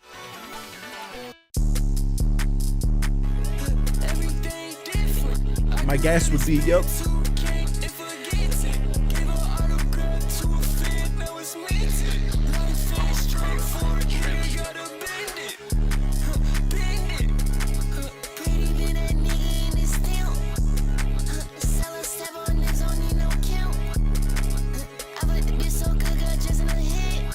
Very nice.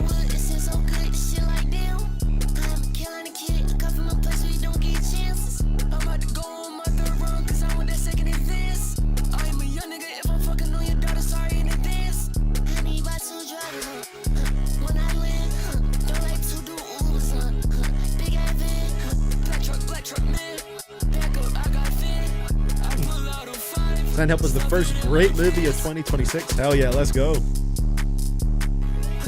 I will have to tap in.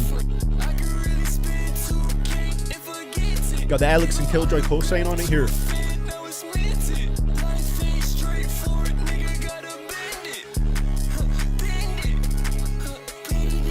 It's a fun delivery on the chorus.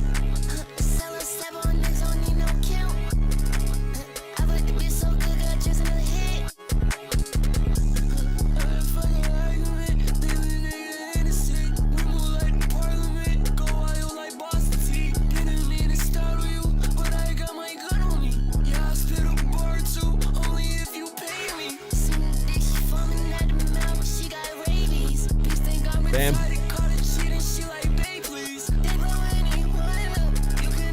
like how the genius annotation for that rabies bar is just explaining what rabies is.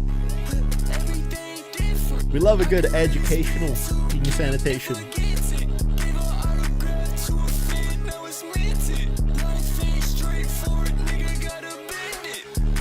You know, I haven't seen Iron Lung Yoshi. I'll check it out. I'm not sure if I'm gonna love it, but I'll give it a watch.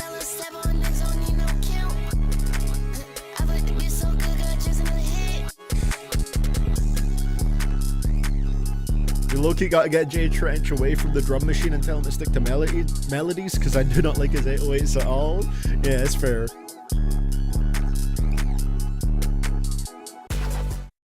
Whoa. Different was an interesting one. I think this was a decent track.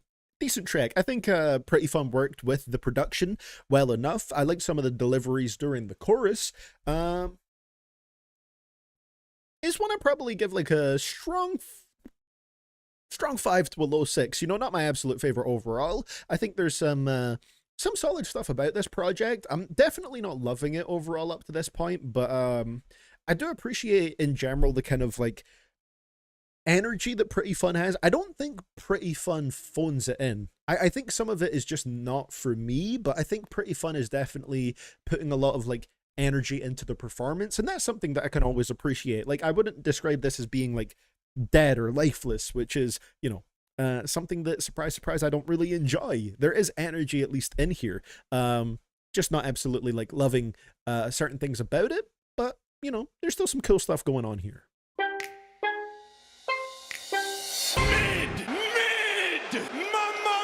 Mid. Hey, see you soon, Killjoy. Let me check that for you, Ocean Spirit Blue. So after this project, which we have 5 songs left on, there's one more song and then your next request. So let's see what we got going on to track number 11. This is Internet. That's what we're on right now. Ginseng and Lucid on the production here.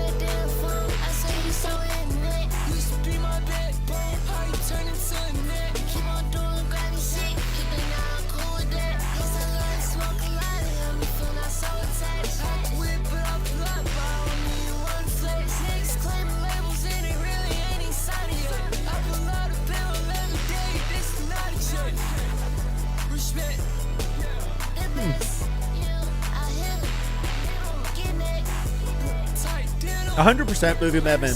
Even if I watch Iron Lung and if I don't enjoy it, it's still really cool to see it be so successful.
Interesting.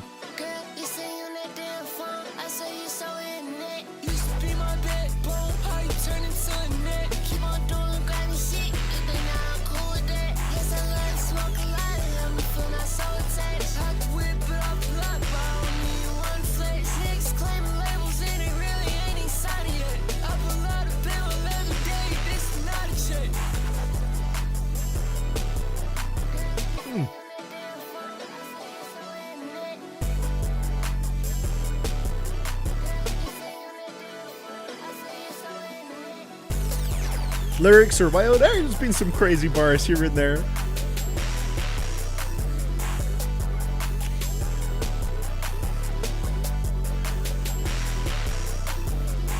I think next one sounds like it's going to be pretty hard. Internet was a solid one.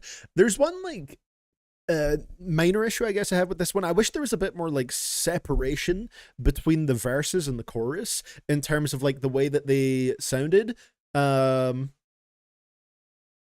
Because I feel like with this track in particular, the way the verses went into the chorus, it kind of felt almost like a long verse. I feel like there wasn't a big amount of separation between maybe in the production as well. I feel like there wasn't a lot to distinguish, oh, this is the chorus and this is the verse. So it all just kind of ran together for a couple of minutes rather than, feeling like it had sort of distinct sections to it.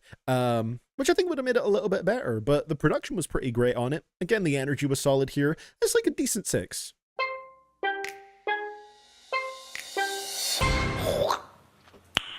Nice. I just would have liked the hook to pop a bit more.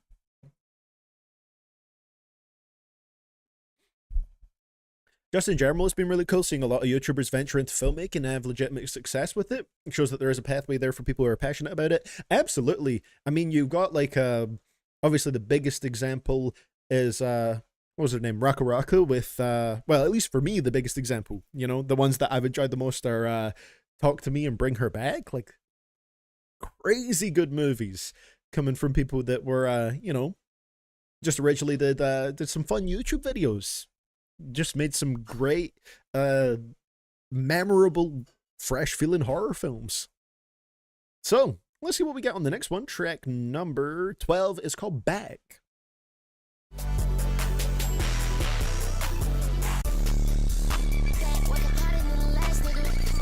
Produced entirely by Jay Trench. I should have known.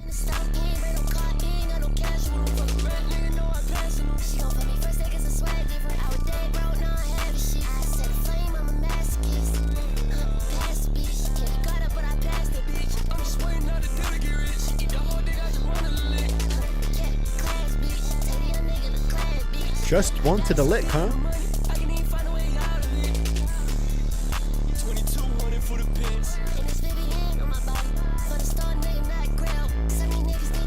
not a bad beat though.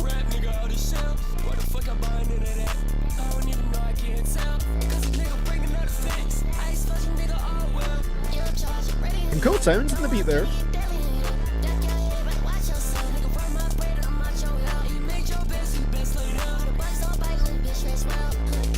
Not a big Pretty Fun fan. I think they fall into the same tropes as most modern rage artists. Yeah, fair enough, Archive. I can definitely see some similarities in here to other similar artists.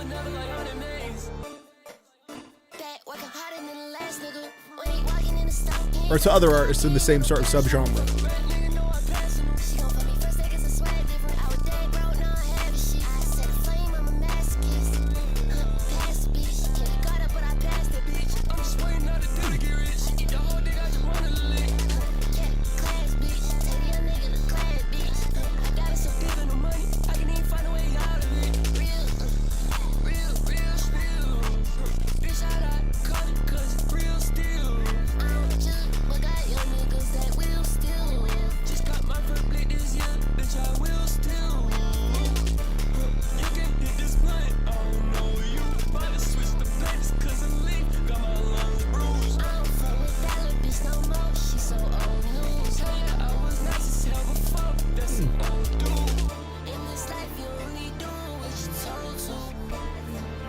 Honestly, not a bad beat overall.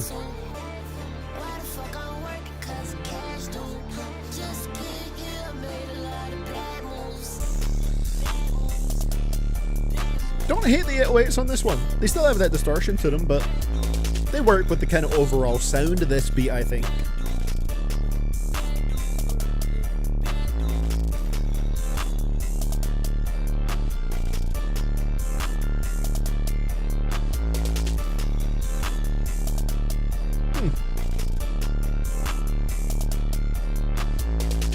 Beck is not bad. Entirely produced by Jay Trench, and honestly, it wasn't terrible. I didn't hate this one.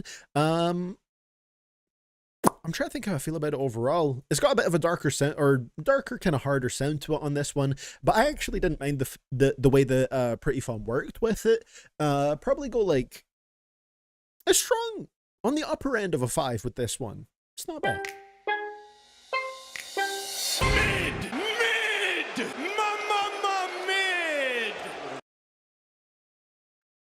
I think Jay Trench 808s work when he entirely makes the beat, but they don't really mesh well with other producer sounds. Maybe that's what it is, because yeah, putting it on some of these other beats that have had like kind of brighter sounds in the background, but then it almost feels like the 808s take some of the fun away. They kind of dampen the track a little bit, whereas here I think the 808s were more so like complementary to the sound of the rest of the beat, because he made the entire thing. So yeah, maybe there is something to that, Scarpo.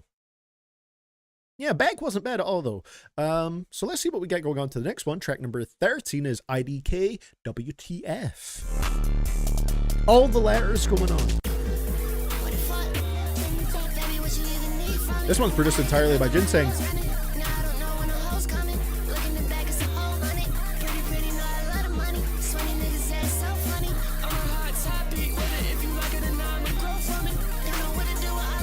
Interesting.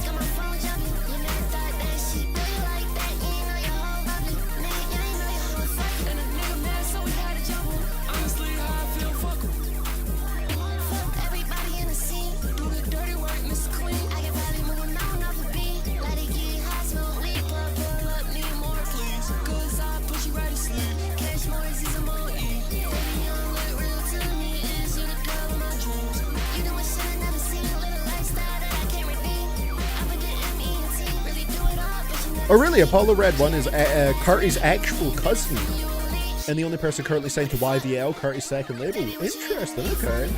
The nepotism, oh my god.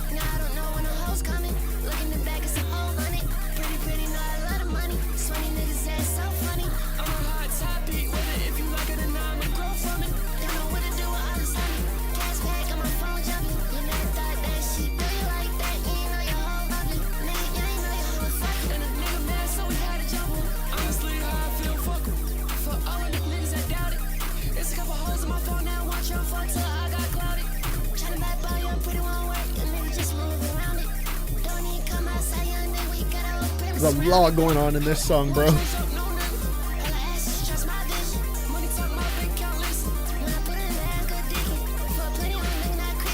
Some of these bars, man.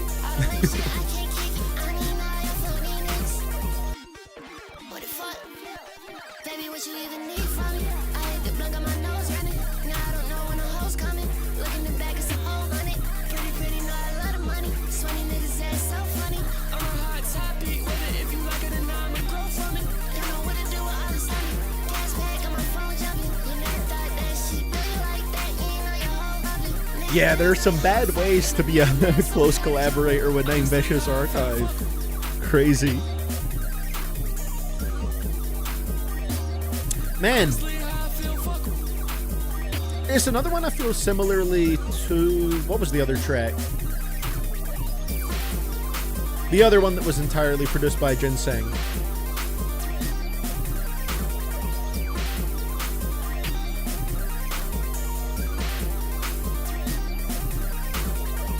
I think it was Unfazed. Yeah, the beat was so crazy here. You know, sometimes when I'm reacting to beats that people send in, and I've mentioned before that one of the cool things about it is like the beat itself sounds great, but it also actually sounds like there's enough room for like an artist to actually rap over it. Because, you know, sometimes when people are making beats, the beat will go like so over the top that it's like, oh, this is a beat that's meant to be listened to as an instrumental, and an artist wouldn't really have room to fit in there. I feel like the beat for this one is such an insane beat that there is no room for vocals to fit in. So I feel similarly to Unfazed, where like the beat is so good, the beat slaps, but like it just feels way too cluttered putting pretty fun vocals in there as well, because now it's like, oh, like it feels so claustrophobic because there wasn't really enough room for vocals in there in the first place. I thought the beat was so good there, but just too much with a vocalist in there. I'd rather hear it as an instrumental track once again. Yeah, I think it was just like too much with everything in there. I give it a 6 though, because I still enjoyed the beat. But yeah, just a bit too cluttered with the vocals in there as well.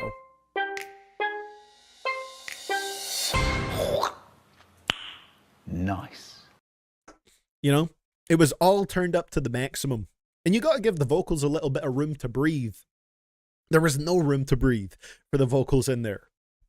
Beat was going too nutty. Too crazy. Sometimes the beat is a little too juicy, and that was the case here with this one. Ginseng though, like I wouldn't mind listening to the instrumental work, like just the instrumentals on their own, because yeah, they are pretty wild, pretty packed. So let's see what we got on the next one. It's our second last track, track number 14, Infinity. This one is produced by High Tech, who I don't believe has any other beats on the project so far.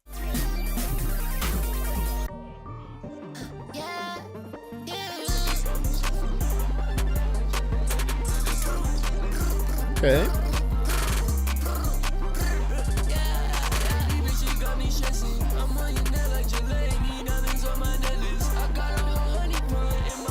I need to edit the lyrics here on Genius. They're wrong. It's I'm on your neck like Gillette, not jelly.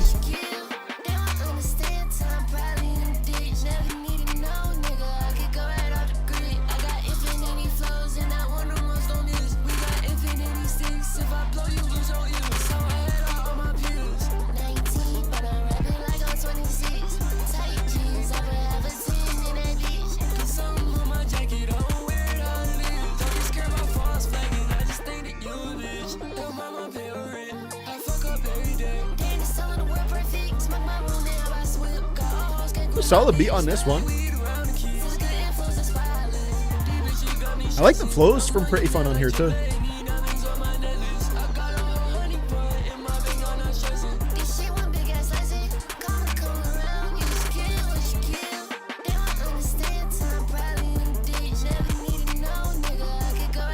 Oh really? High Tech is one of Pretty Fun's old producers, if I recall correctly. Pretty also has an album with High Tech called High Five. Nice, okay. I like the energy to the beat. It's fast-paced, still has a lot of cool sounds in it, but there is room for the vocals to breathe on this one. Oh. And it's dropping out a little bit in the middle here. I was still broke when I dropped Man of the Year. The bananas get peeled. I got madness, yes, ma'am. I won't make her do shit. She just won't fuck on the kill. Goddamn, deep as she got me stressing. I'm on your neck like Jelani. Diamonds on my necklace. I got a little honey bun in my ring, I'm not stressing. This shit one big ass lesson. Come around, you just kill what you kill.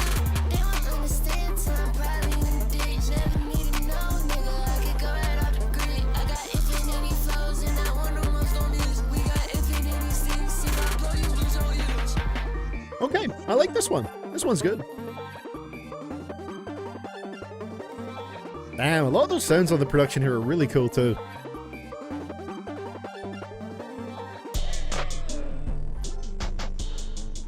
Okay.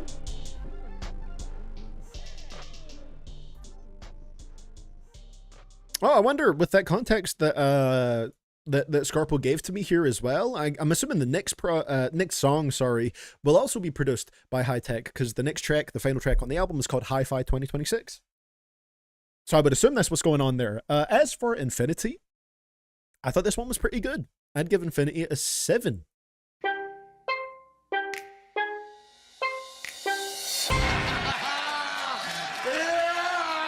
Bro, what is going on there, Scarpo? Your message got emoted like crazy.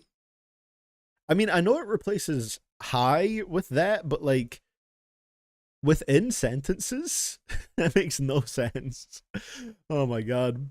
But yeah, I thought this one was pretty good. I really liked the up-tempo sound of this one. The drums were just relentlessly hitting. And this one, you know, compared to IDK WTF, there was more room for the vocals to fit into the production. I thought Pretty Fun was flowing really nicely over this one. This kind of track is really good. I thought that was energetic, fun, and enjoyable, and it all sounded pretty good to me. Then I'm not reading that message, Faded Love. I know you're trying to get me there, but it's not gonna work. You're not gonna fool me. I've played these games before. So let's get the next one loaded up. It is our final track on the album. Track number 15, Hi-Fi 2026, and it is indeed also produced by High Tech. So hopefully I enjoy this one to a similar degree.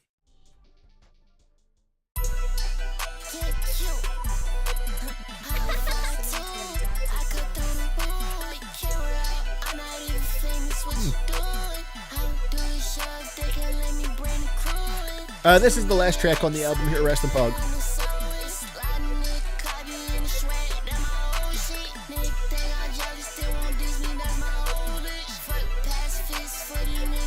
Fuck pacifists? Damn.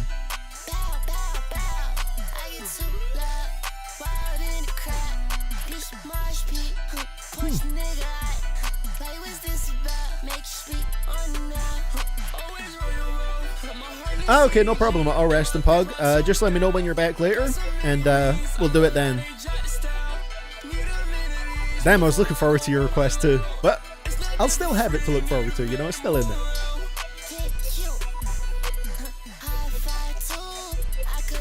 Ooh.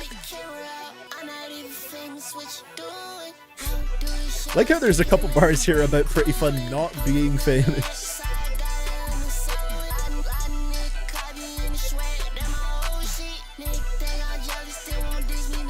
Most rappers, even if they're not very well known, would say, oh yeah, I got motion.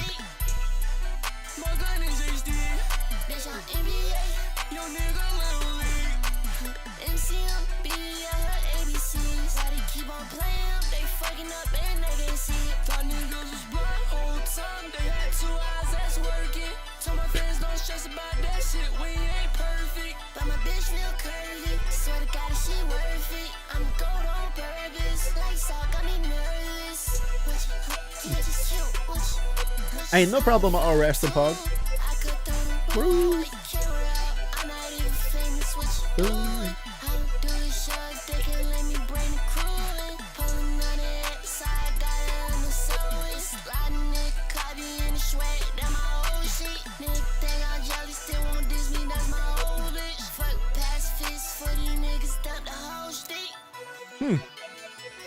Again, not a bad beat. Not a bad beat. I think High Tech's production is solid. But that's one of the ones where I would say I like the production. I don't really like how it meshes with Pretty Fun, with his delivery and his flows. I just don't think it was, I don't know. With this kind of production, I just don't think it sounds very good for the style of just the kind of voice that he was using on this track. So this is one that's more in that sort of 5 region for me.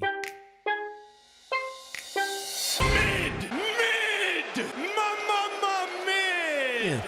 Definitely preferred the other high-tech produced one more, but this one wasn't necessarily bad. So looking back at this project as a whole, Funhouse Deluxe, I think there's some highlights on here. Overall, there's definitely flaws to it, though. I wouldn't say it got boring by the end of the project, which is good. It wasn't like uninteresting necessarily, but there are some moments where I just think the sound wasn't all that great. There were some beats that were like basically taking all the attention, and Pretty Fun just sounded kind of there on the tracks. Some tracks where I feel like the production didn't mesh with the vocals particularly well. A couple of songs where I wasn't a big fan of the 808s. There were moments that I think were pretty fun on here and made for enjoyable tracks. I mean, I wrote down my favorites as being My Name, Last Wish, which I think was the highlight overall, and Infinity. My least favorite was Famous. Wasn't a big fan of that one. Some of the J Trench production didn't really click for me in its entirety. I think as an overall rating for this project, I'm maybe at the, taking it all into consideration, I'm maybe at the sort of middle to upper end of a 5 for this one.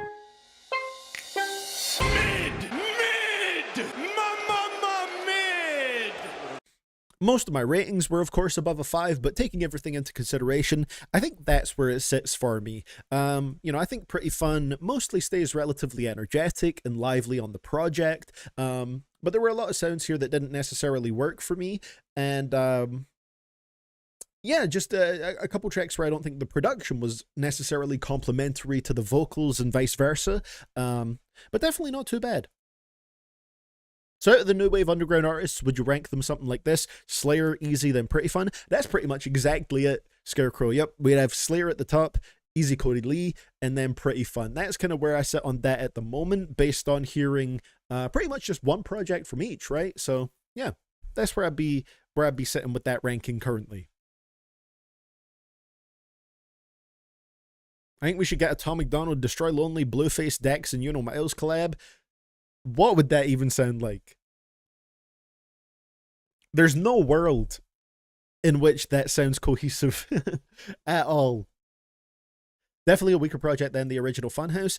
Fair enough. Fair enough. Yeah, I thought it was like decent for what it was, but definitely pretty flawed in my opinion, and you know, has a few sort of like nagging issues that kind of go throughout the project, but overall, not terrible. I've heard worse.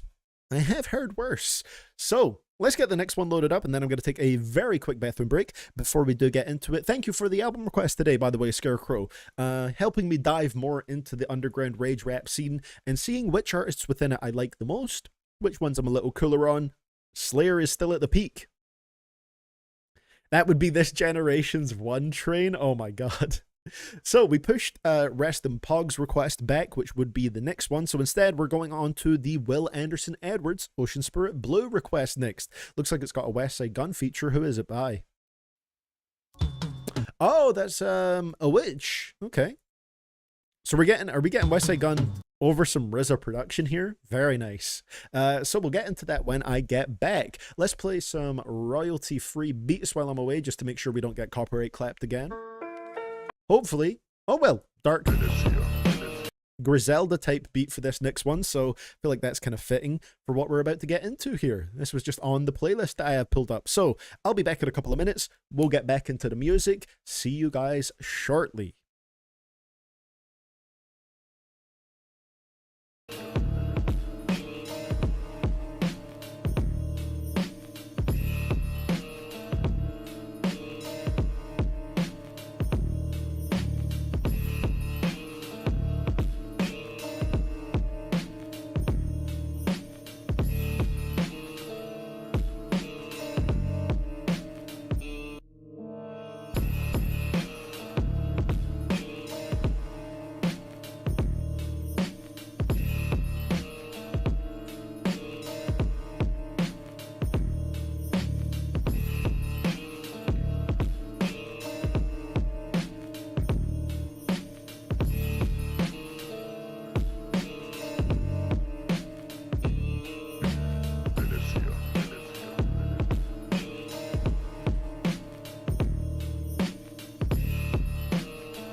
Your call is not available.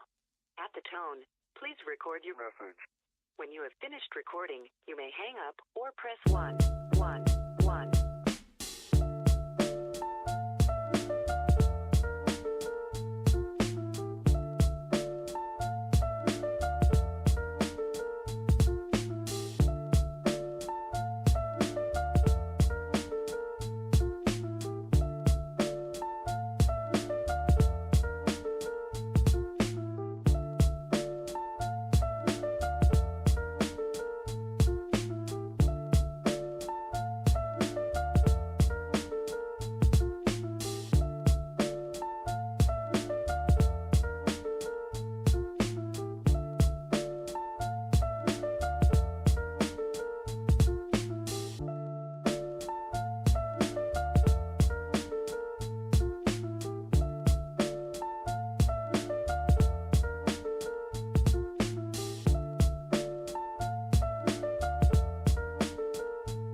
When I was younger, they taught me to struggle and hustle like 200 bikers, and they were my brothers. We coming for blood, and you running for cover. Addicted to drugs in the gutter, we're drunker than anyone leaving the club. We go dumber than ducks. We got mullets and putters and multiple gunners that come in Hummers. You under the rubber, you'll never recover.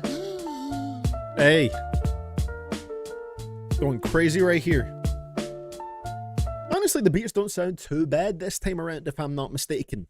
Not too bad in terms of our royalty-free production for the bathroom breaks. So, oh wait, it's pronounced Iwishi, is that right? Iwishi? Interesting. I've been saying it wrong this entire time. So, let's get into it right here. This next request, like I was saying, comes in from Will Anderson Edwards, aka Ocean Spirit Blue. It's Iwishi with Hold It Down featuring West Side Gun. Hell yeah. Produced by RZA. Will be fun to hear West Side Gun over some RZA production. Ocean Spirit Blue is saying for this one. This one is a good request. This is another track from Awishi's Okinawan Woman album. She killed it throughout on it. Hell yeah. Let's hear it. Oh god, don't give him any ideas. Tom over a rage beat? I think his fan base wouldn't even know how to process that. Their brains would explode. The God told me hold it down. I was young from Okie, mixing Loki, screaming Goki, getting that Zed, listening to the pump. He said, fuck that, you in the States, you better learn how to hold that pump. Shockwave 590 Bears head. Get shut up, I'm kinda like in Indianapolis. Scars on my heart, pain turned to calluses. Nice beat. Trying hard to hold it down. When I came out on top of Tokyo Metropolis. I got a stepson in college doing time. He said he's coming home 2029. He's only 3 years younger than Imagine the genre Grift Rage. Man, that would be nutty. And I sent for all these kids so they can see the light. Pure gold flakes on that Wagyu slice. I'm not only fly, but my daughter fly. And she's not only fly, but she organized all them youngins in the city. She a young leader, can you see us? Making worldwide connection from Okinawa to Buffalo. That's where some of your family's from. I'm connecting dots on my own. When you told me hold it down, and this what you mean? When you told me hold it down. Hey, how's it going, Yorida? If not, then Hope it was a good gym sesh. Good to see you back, Rest and Pug. We'll line yours up for the next request.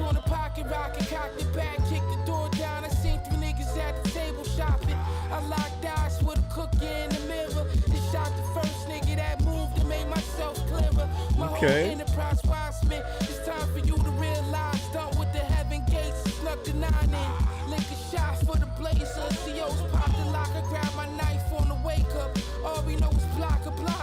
Shooting out the black badge, no soccer. You need 10, I got you. Shells hit you like Gun sounds smooth as hell on this, man.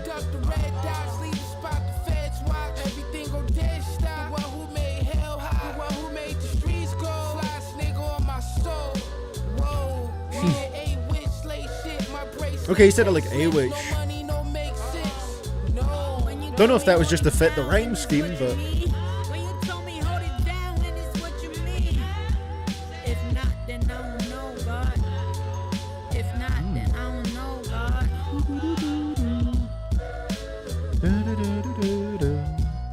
Hey, thank you very much for the super chat there as well, Yori Death, CDTV, the GOAT. I appreciate you. You're the GOAT. That's that real music, man. Come back home. I meant to hit one of them. I hit 2 sound bites at the same time, but you know what? We'll roll with it. I meant to go for... What's poppin' 2007 squad? There we go. So, hold it down. Westside Gun said her name is A-Witch, so I don't know if he just said it wrong on the track for the purpose of fitting the rhyme scheme, but either way, good collaboration here between her and Westside Gun, produced by RZA. A very nice beat from RZA. I thought that sounded very smooth. I know a lot of people don't like, a lot of the Wu-Tang purists, if you will, are not a big fan of modern day RZA production with it being a bit too clean, but I thought that was just a very nice, smooth, boom bap beat. A-Witch, I think, sounded pretty solid on it, and Westside Gun came in sounding fly as ever. Very smooth on the track, great flow, and of course he has that distinctive voice that just pops out wherever he is. I'm going to give that one a nice solid 7. Very smooth and breezy.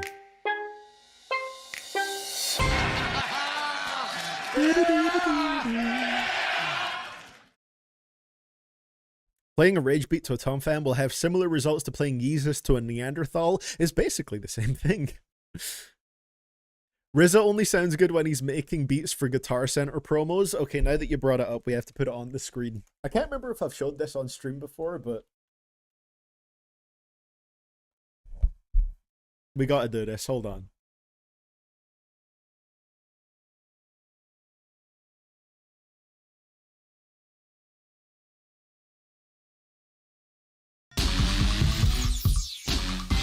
Alright, so what we're gonna do now is we're gonna just make a beat from scratch. Something I do with this machine, you could do it in your car, on the plane.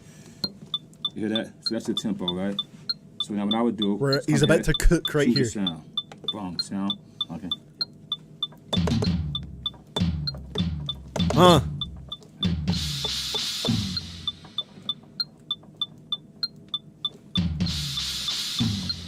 Get like that. Okay, great so drums. Sound, let's go track 2. Choose another sound real quick. Let's just go underground bass. Got it. Okay.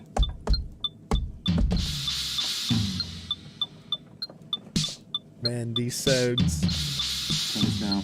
The good thing about this machine, you could put the quantize to 8 and just make it go tighter. See everyone tighter?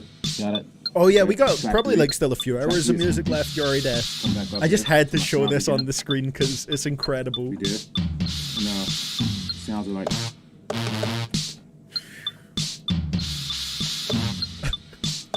Bro, straight up farting on the beat.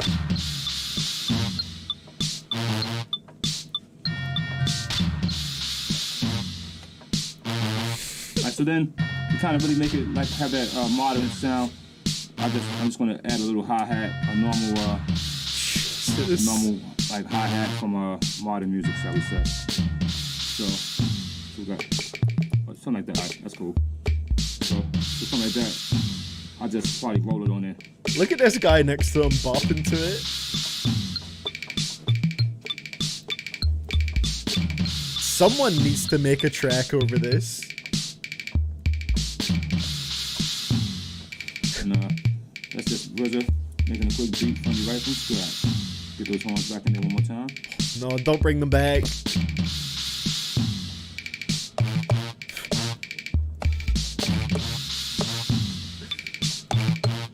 Jesus. Cool, man. Dude on the beat. Dude on that beat. Put Zach Fox on that beat right now. Wait, I actually want that.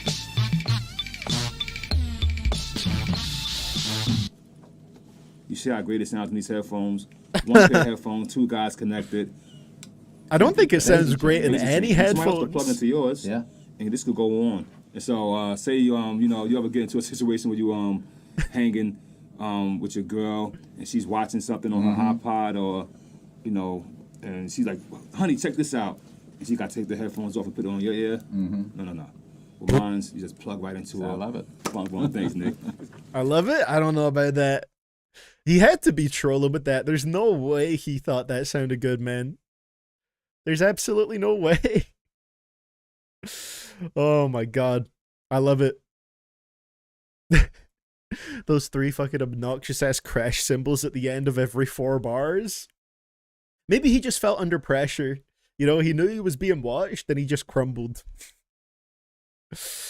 Oh, I need to hear someone record with that. Hey, bae, check out this utter garbage. Oh my god. It's amazing. Hey, thank you for the bits right there, Shiko. Hey CD, I may be seeing Ethel Kane in April, but I just found out I could see the 2007 God Soulja Boy and Lil Xan earlier in the month, and I just died. Hey, that sounds like it would make for a banging month, Sheikah. You got Ethel Kane, Soulja Boy, Lil Xan, and WrestleMania all in April? What a month. It couldn't get any better. My god, that was something, wasn't it?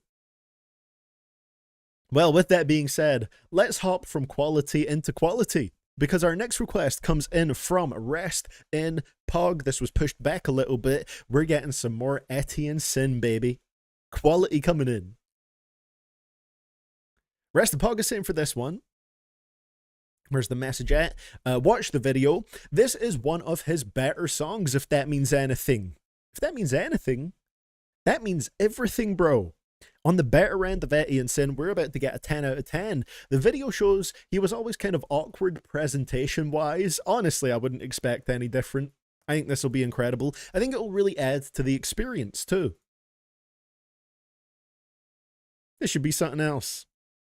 It is indeed time. From RZA's Guitar Center promo beat to this. We need to hear Etienne Sin over that beat. Alright, this should be an intriguing one. Etienne Sin, also known as the GOAT of music. So thank you very much for sending this one in, Rest in Pog. And we're about to hear some quality. Let's do it. The Sin Circle presents ES. Ooh. The performance cut, eh?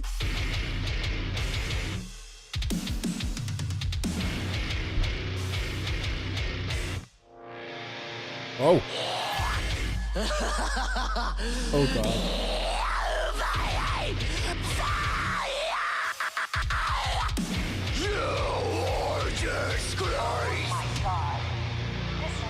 All right. Bro is feeling the beat.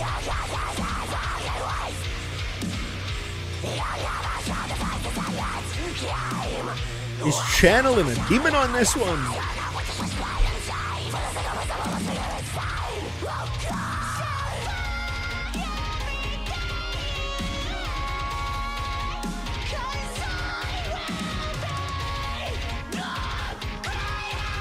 Jesus.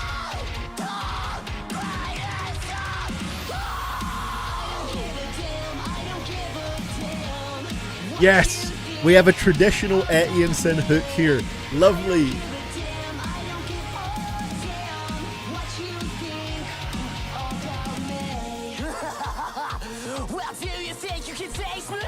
Oh, not the anime villain laugh.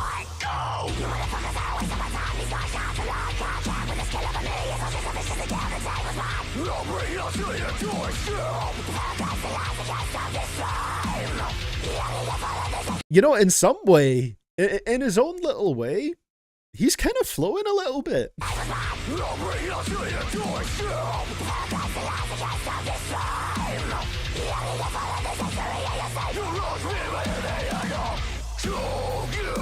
Bro's hitting that demon triplet flow.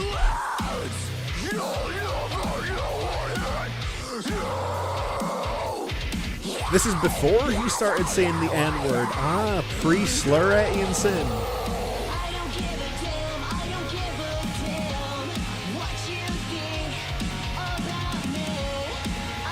There's something about Atkinson hooks that I kinda love.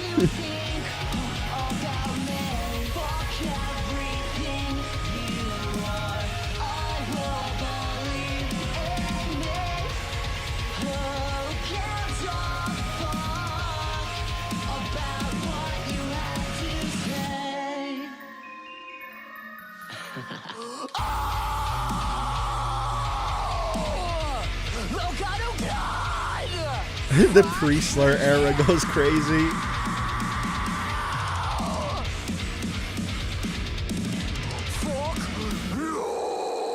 That's not very nice, Mr. Atkinson. What is this album cover? Damn, bro. The Paradox Divide EP available now. I simply need to buy. 2013. Wow. Oh my god. Well, that was something else. I honestly didn't hate it. I honestly didn't hate it. Yeah, he might not be the most confident performer, but he tried. He went out there and he did it, and I can appreciate that to an extent. He was kind of flowing in the demon voice a little bit. And I don't know, there's something about Atkinson choruses that are not great, but those like sort of nasally emo-like vocals, they just kind of work for these choruses. Like, I'd never necessarily say it's show-stopping performance-wise, but it is catchy. I'm not too mad at it. Opinions on the band members in the video? You know what? I didn't even focus on them too much. I was too focused on the main man, the star of the show. Hold on, let me take a look at this. I'm scanning the background. Oh my god, I didn't look at the drummer until now. He does not give a shit. Oh my god. Try and when you can see the drummer in the background, just focus on him. Hold on. Actually, maybe it's easier to focus without the sound. Just look at Mr. Drummer back there when you can. Where is he? Where is he? Come on. Damn, bro's not feeling the vibes. Okay, now we're not even getting a single shot of Mr. Drummer Man. Where is he at?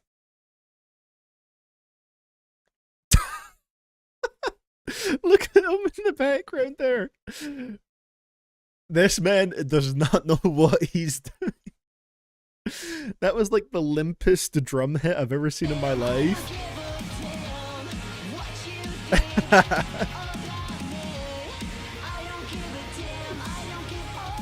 Bro's arms were tired at that point. That's so funny. Yeah, sure. I guess I'll play the drums on your video if you really need me to. I'll do it. I'll do it. Honestly, a really fun time capsule right here. I am not mad at that. Hilarious video. I'm gonna give it a 6. Why not?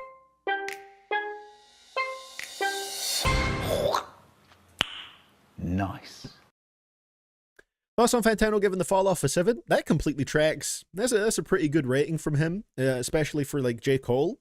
I think it makes sense. I think some people will be like, "Oh no, bro, it's definitely an 8 or a 9 or whatever." But I think 7 is fair, to be honest. That makes sense. Oh, so the queue is closed right now, Yorideth. So there's no more requests for today. I'll check to see if it came through on my PayPal. If it did, I can refund you for that one. But I don't think it should have came through. Could double check that for you. Man, that song. Masterful. Da, da, da, da, da. Oh, was it this one? If it was like $13, was that you? Yeah, it came in a minute ago. No worries, I can refund that one. Yeah, the drum hits there was amazing. The band is always a different lineup of people in his music videos. Wait, I kind of love that bit. That's kind of amazing. I think that's a really fun idea. Just cycle through different band members with each and every one. I love it. Oh my god. Ian Sin is low-key to go. It can't be debated. Specifically, it got a strong 7, which if I recall correctly is Fantano's highest score for a Cole album. There you go. Technically, he does think it's his best then. No problem at all, Yuri Death. But, you know, we're always here every Wednesday, sort of around 1 p.m. Eastern. And not this week, but next week and the week after, I should be doing Saturdays as well. So there will be plenty of opportunities to get something else in here again. Yeah, we just have a pretty full queue at the moment, so we got it closed for the rest of the stream. But we'll always be back here. Yeah, that was a beautiful video right there.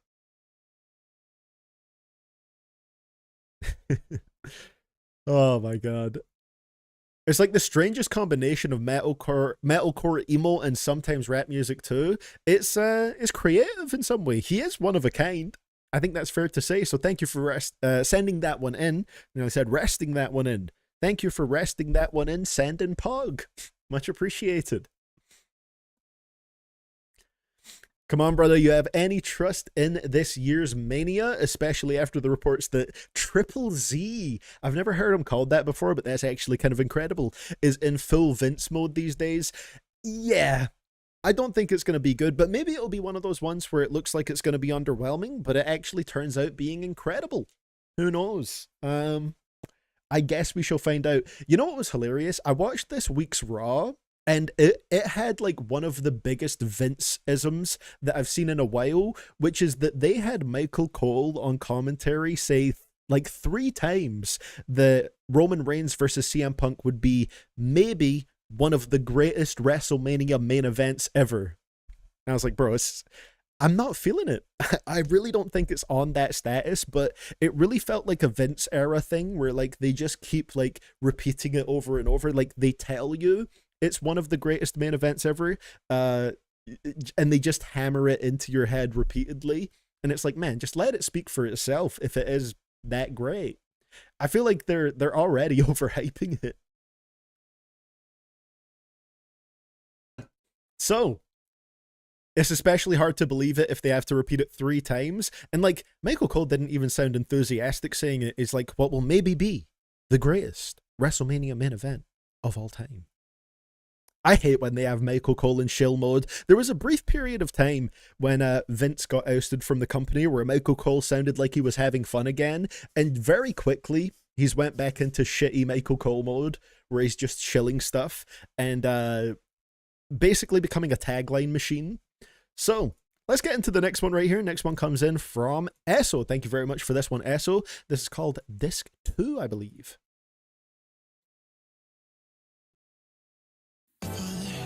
Our fun little weekly scheduled WWE rant. You gotta love it. I'm still tuning in because it's Mania season and I'll watch during that anyway, but you know, I'm not excited currently. Good luck topping the Mania 30 or 40 Night 2 main events. WrestleMania 40 Night 2, that is one of the greatest main events of all time. And WrestleMania 40 as a whole, I genuinely think is one of the best Manias ever. It's a shame where we've went since then. So, Esso saying for this one, just some unfiltered shit recorded on a 70s mic. This is for my upcoming project, A Man at a Mic. Let's go. Thank you very much for sending this one in, man. Curious to see how it's going to go and how it's going to sound. We got Esso, Disc 2. Let's get it.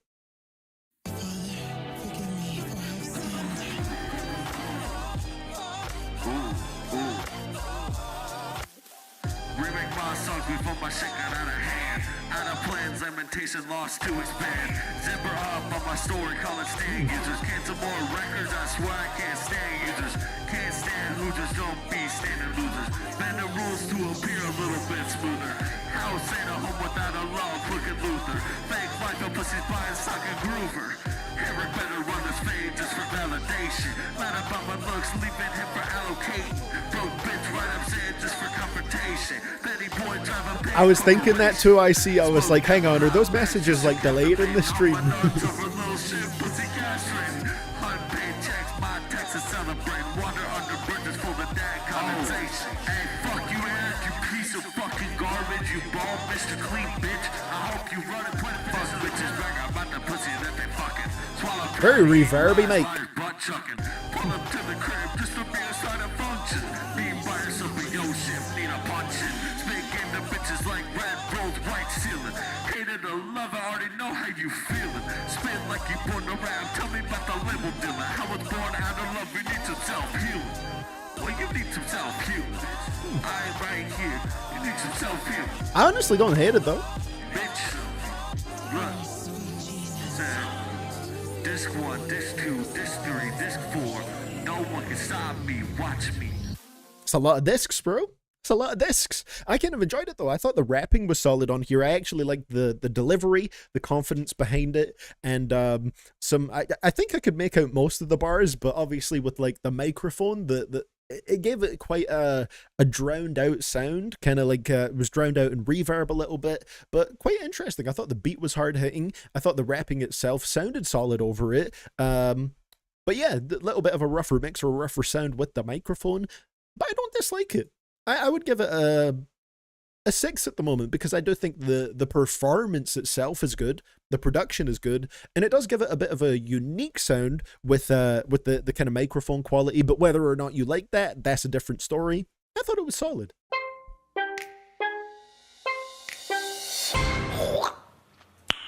Nice. But you know, even though your message is based earlier on in the stream chat too, I see, you are right. I think if you collab with Name Vicious, you're a loser. It holds up no matter where it's mentioned in the stream. The project will be much rougher with the sound, something I'll do only once just for fun. I mean, I think it's fun as an experiment, SO. I think it could be fun to, you know, test that, see how it goes, play around with the sounds. It's something to do just for fun. Why not, man? Why not go for it and see if something cool comes out of it as well? Because I think this was pretty solid for what it was. Nunez saying, yeah, the vocal quality seemed very fuzzy and was kind of what took me out of the track personally. Still has a lot of potential though. The beat is cool and the flow/confidence was good. I think it's a fun experiment to play around with and just see what comes out of it. And overall, I enjoyed it. I think it was a solid enough sound. I think you should become a wrestler, CDTV. Let's go. I'ma hop in the ring. I'll be champion within a year. Hey, how's it going, Sir Essie? Good to see you on the Twitch side of things here. Yeah, I heard about that, and it stinks of that greatest match ever thing they tried to push for that pandemic Orton versus Edge rematch. Yeah, and I didn't watch that, but pushing that as the greatest match ever is so funny. But yeah, it's wild. They're trying to push it so hard. It's going to be one of the greatest Mania main events of all time. Roman Reigns versus CM Punk. Yeah, let's go. I am curious about who's going to win. I will say that. I don't know if they're going to give it to Mr. Part-Time himself, Roman Reigns, or if Punk's going to win the match. That'll be interesting to see the outcome. But like the actual match itself, like, I am not invested, bro. And they're just trying to hammer it home. You got me thinking, what would be your finisher? It's a good question. I'm going to give that some thought, Killjoy. I need to pick a real banger of a finish for that. So, thank you for sending this one in, Esso. To follow that up, we're getting closer and closer to the Dave Blunt's album in the queue, man. We got 2 songs before we're there. Next one comes in from Will Anderson Edwards, aka Ocean Spirit Blue. Zach Knight featuring Dane S. Love Controller. Hopefully these next 2 requests will be good to carry us there. I hope Roman wins so he can put over Braun Breaker, and that'd be something. But, oh man, I would also kind of roll my eyes at Roman winning another Mania main event. Roman wins, lol. Let's get back in that era. Didn't Bronson Reed beat him? They didn't really go anywhere with that, did they? Love some Triple H booking. Just like the moon rising to replace the sun, Dave Blunt's approach is closer. What a wonderful visual metaphor right there, Nunez. So, Will Anderson Edwards is saying for this one, where is it? There we go. This track recently popped up on my Spotify algorithm. This track was a banger for me in 2016, and I hadn't heard it in ages until the other day when Spotify recommended it to me. All right, I'll get the lyrics up for this one, and we'll get it going.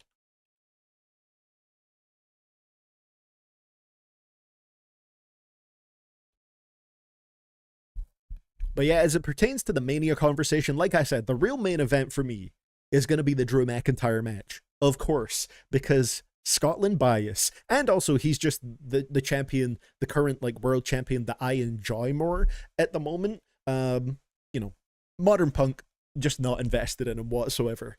But Drew, that's my guy. All right, that's the GOAT right there. So let's get into this. Zack Knight, Dane S, Love Controller.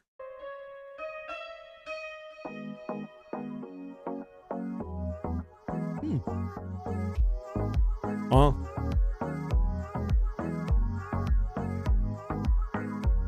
It sounds like 2016 production wise. Let's see where this goes. Oh. So not really like a rap track at all. Interesting.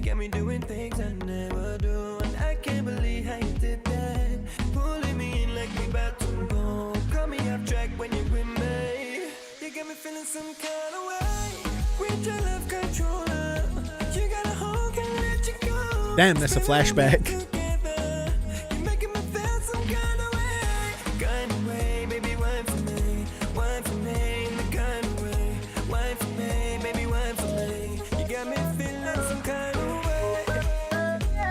Oh, the drop as well. This is so 2016.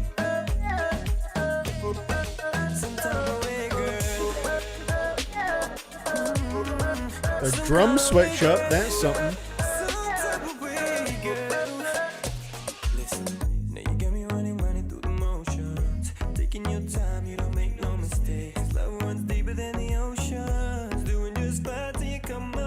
More excited for around Mania Indies than Mania itself. Fair enough, Killjoy. We do have AEW Revolution before Mania, I believe. I'm looking forward to that. I haven't tapped into AEW in a bit, but I'll always keep up with the pay-per-views. They just don't have any in the first couple months of the year.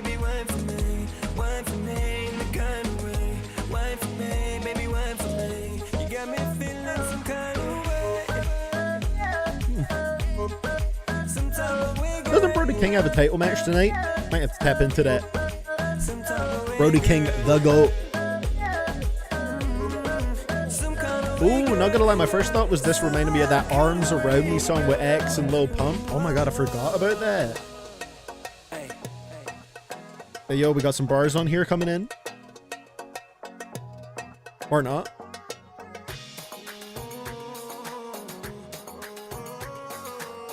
See, I'm in a similar boat to you there, Sheikah. Mania is an excuse for me to get pizza, so we're kind of in the same boat there.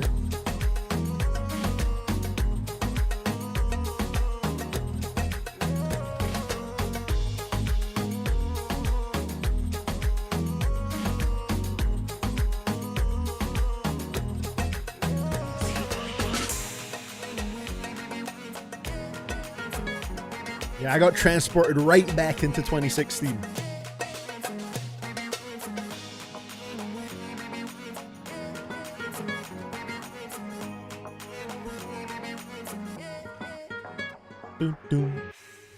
Now, of course, to each their own with music taste and all that kind of stuff. Very much a 2016 track right here. And for me personally, Will Anderson Edwards. Everybody will feel their own way about this track. For me, this sounds like a song that I would hear on the radio in 2016 and absolutely hate. I'm just not a fan of it with this like super clean, dancey sound. Didn't love the vocals on it. It seems like something that would be on the radio a lot, and I just would not be a fan whatsoever.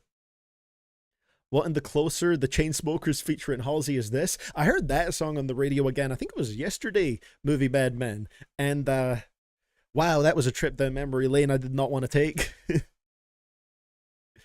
Yeah, it's definitely like not the worst thing ever, Movie Bad Men. I think for me it feels a little commercially sauceless, if that makes sense. It's just a bit like dry, and I don't think it has any super defining characteristics to me that kind of make it pop or stand out. It just feels quite is it harsh to describe it as sounding quite anonymous?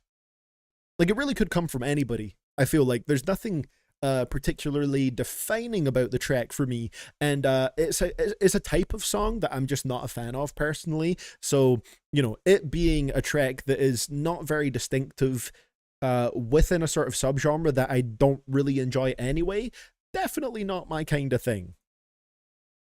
Maybe in the middle, very inoffensive, don't hate it, but definitely, well, I do low-key dislike it, actually. Never mind.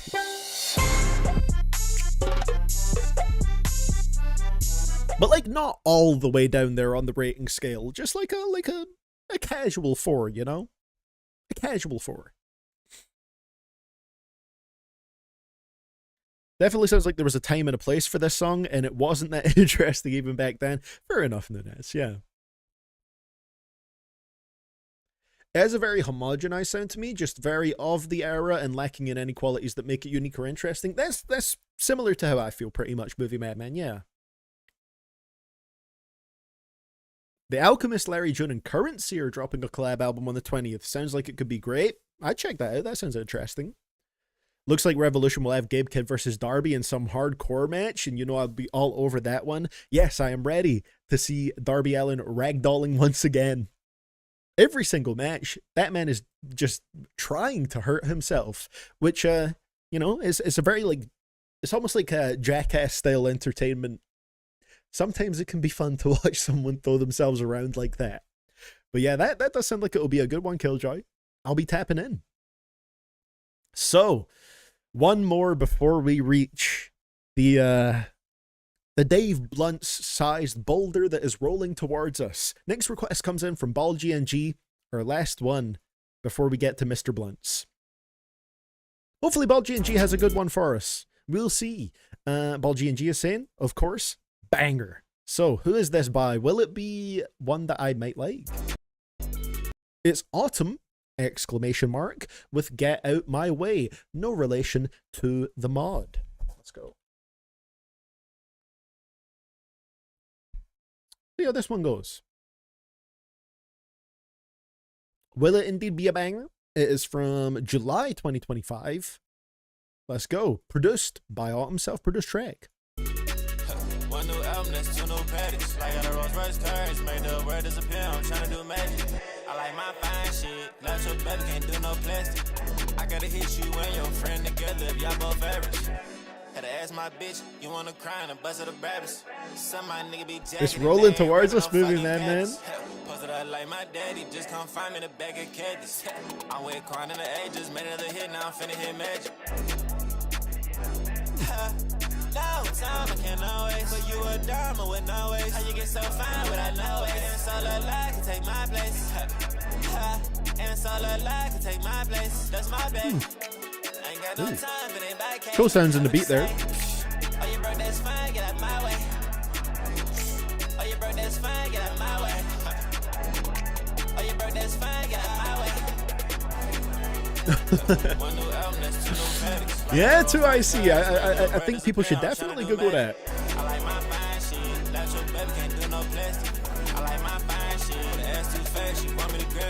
It's so funny that Brock Lesnar got eliminated during Jey Uso's entrance in the Rumble.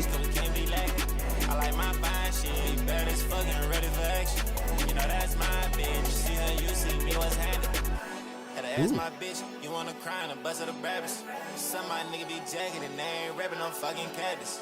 Posted up like my daddy, just come find me in a bag of caddies. I'm with crying in the ages, made another hit, now I'm finna hit magic. Me when I can't put down the cup. Oh god, I'm not ready. I remember the scene in Indiana Jones where he had to run away from the Dave Blunt's trap. Someone's got to edit that in there. Chroma key Dave Blunt's in place of the boulder.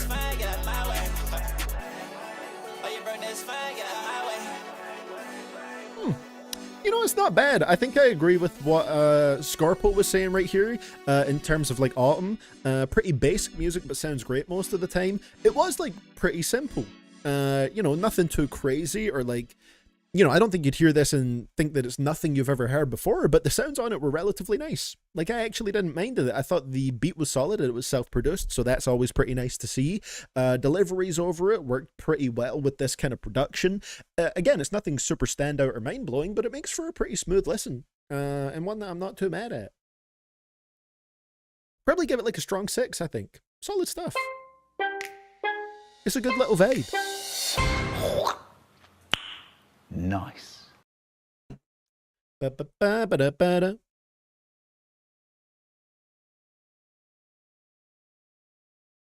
Entirely stopped watching WWE because of how much Logan Paul was on it. Bro, he's like a regular now. It's so annoying. And Brock Lesnar returned and solidified that as a good choice. And on top of all that, on top of any like moral things, which WWE is a moral hellhole, it's just not great at the moment. The product's still not very good. So it's like a double, triple whammy. It's a major whammy. But yeah, I don't know what Triple H's obsession is with Logan Paul. He's put him in the last 4 of every Rumble he's booked, I think, which is crazy. Always in the final 4. But yeah, I mean, I thought this Autumn track was pretty solid right here. Definitely had a good time listening to it. You know, again, not something mind-blowing or super fresh, but sounds cool. It's a smooth listen. And I'll probably be begging for it to come back. Because up next, we have a request from that guy you saw at Danny's. If I see you at Danny's again, it's on site for this one, my guy. It's Dave Blunt's album request. And I love all my niggas, but I promise I'm not a faggot. Hey.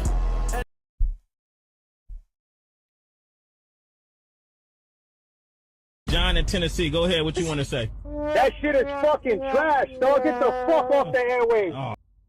I feel like the YouTube video link was picked to start at that point on purpose, just to really set us up for what we're about to get here. Oh, God. Well, the cup isn't on this album, right? The album that we're getting from that guy you saw at Denny's, he's saying right here, was shocked to see you didn't have this album on your tier list. The masterpiece. You can't say that by the wholesome Dave Blunts. Surely would get a spot on Best of 2025. Yeah, we'll see about that. We'll see about that. I have my doubts, I must say. How many songs have we got on this bad boy? 20?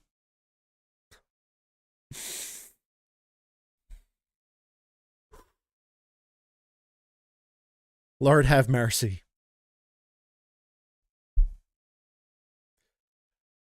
Lord have mercy. Oh, hold on. Archive is adding some extra context here. Autumn, who we just listened to, the rapper, is the underground's most notorious predator. They get caught texting minors like once a month. How does it even happen once a month? That's scary. Jesus. Well, I take back any compliment I gave to that track, I guess. Oh, God. This is going to be something here. Dave Blunts. You can't say that. 2025. Do we even have features here? Holy shit, he doesn't do features, does he? You know, I've never thought about this. He doesn't have any features on his projects. Does no one want to work with him? Maybe that's what it is. Oh boy.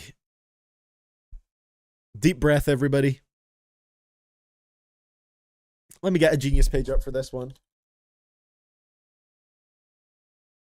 You know what? To let this sink in, to give us a little moment to sort of gather ourselves here, prepare for this one. I'm gonna take a very quick bathroom break before we do get into it, and then we're just gonna sit here and see how it's gonna go.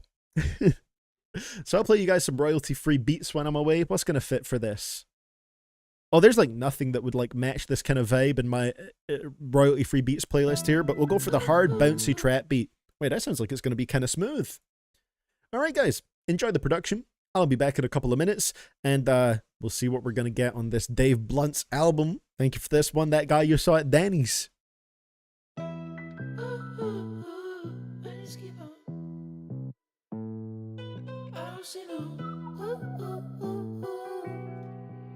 Hey, B, spin that bitch.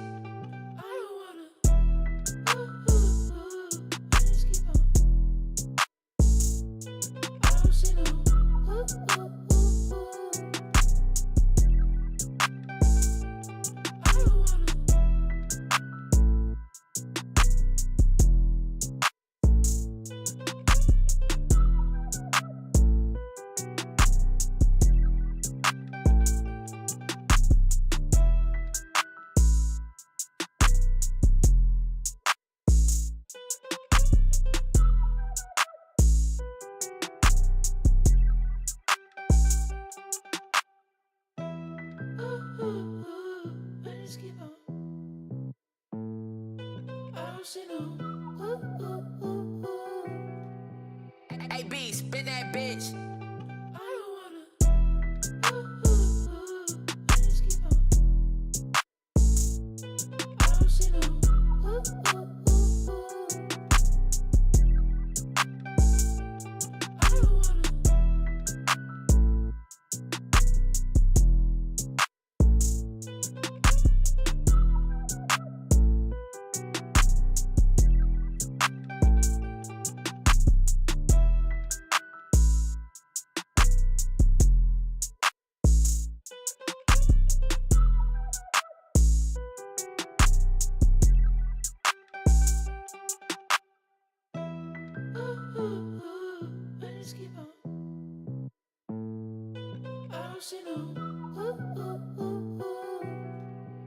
Hey, B, spin that bitch.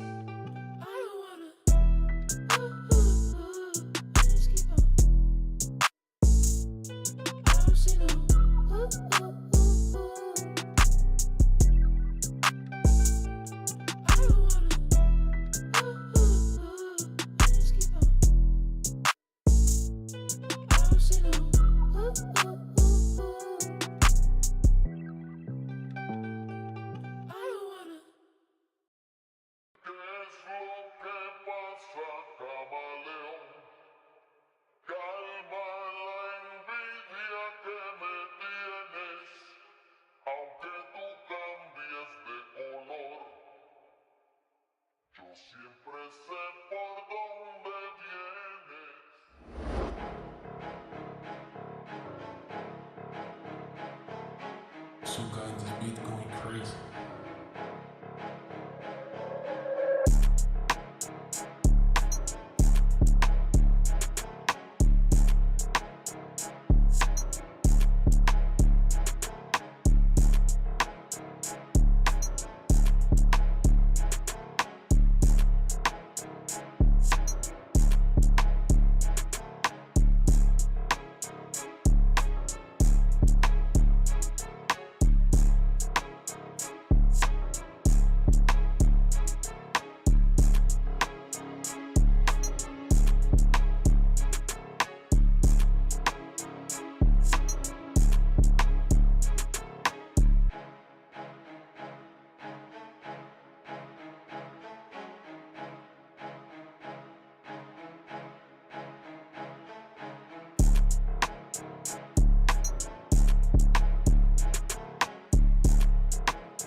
was younger, they taught me to struggle and hustle like 200 bikers, and they were my brothers. We coming for blood and you running for cover. Addicted to drugs in the gutter and drunker than anyone leaving the club. We go dumber than ducks. We got mullets and putters and multiple gunners that coming in Hummers. You under the rubber, you'll never recover.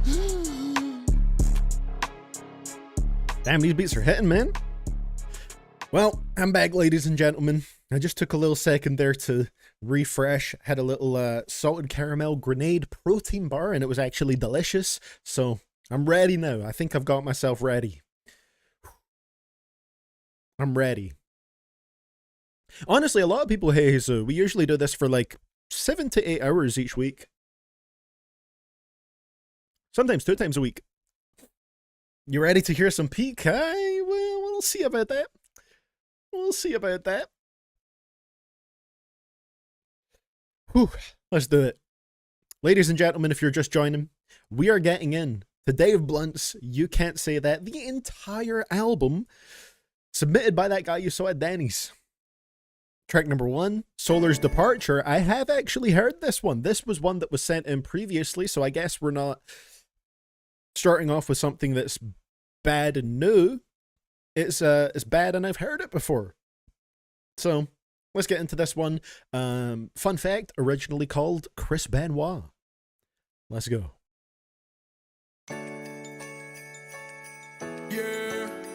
Yeah, yeah, yeah, yeah, yeah. Solar didn't love me and it made me cry, so I might as well give Isabella a try. But she Christmassy ass beat.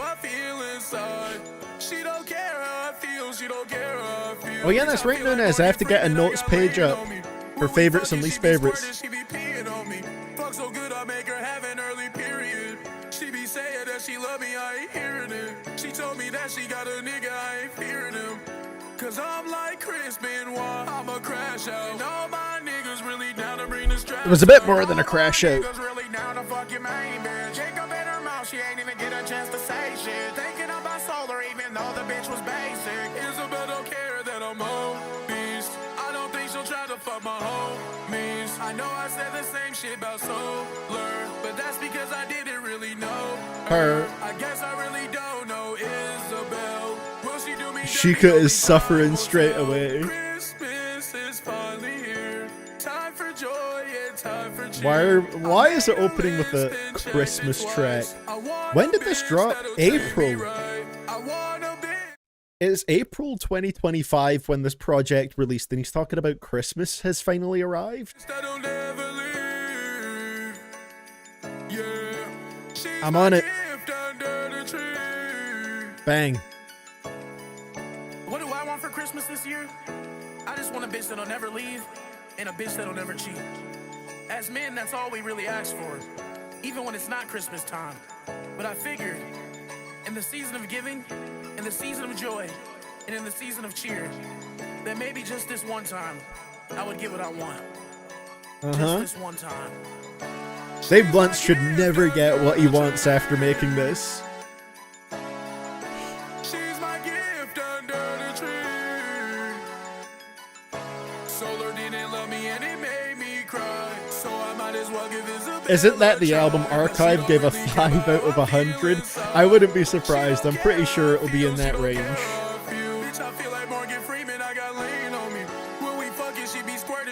Oh, is Album of the Year down? I can't access it. Weird. Cause I'm like Chris Benoit, I'ma crash out. And all my niggas really down to bring the straps out. Wow. So if you've ever wondered, what does a Dave Blunt's Christmas track sound like? Exactly how you'd think. I mean, not the absolute worst sounding track I've ever heard, but my god, the lyrics, stanky. The sound definitely isn't great. I mean, the production would maybe be fitting given to somebody else with its chirpy, upbeat, Christmassy sound to it. But my god, the lyrics.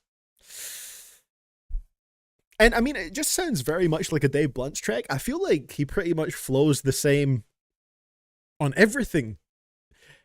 I doubt we're going to get a crazy amount of variety or versatility throughout this. We're starting off with a nice clean 4.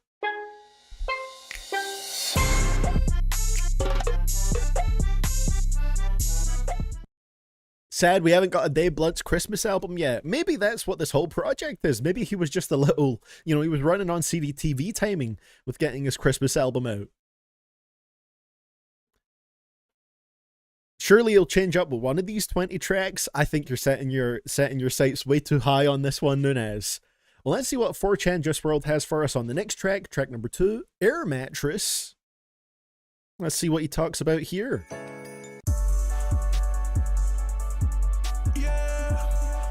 Yeah, yeah, yeah, yeah, yeah.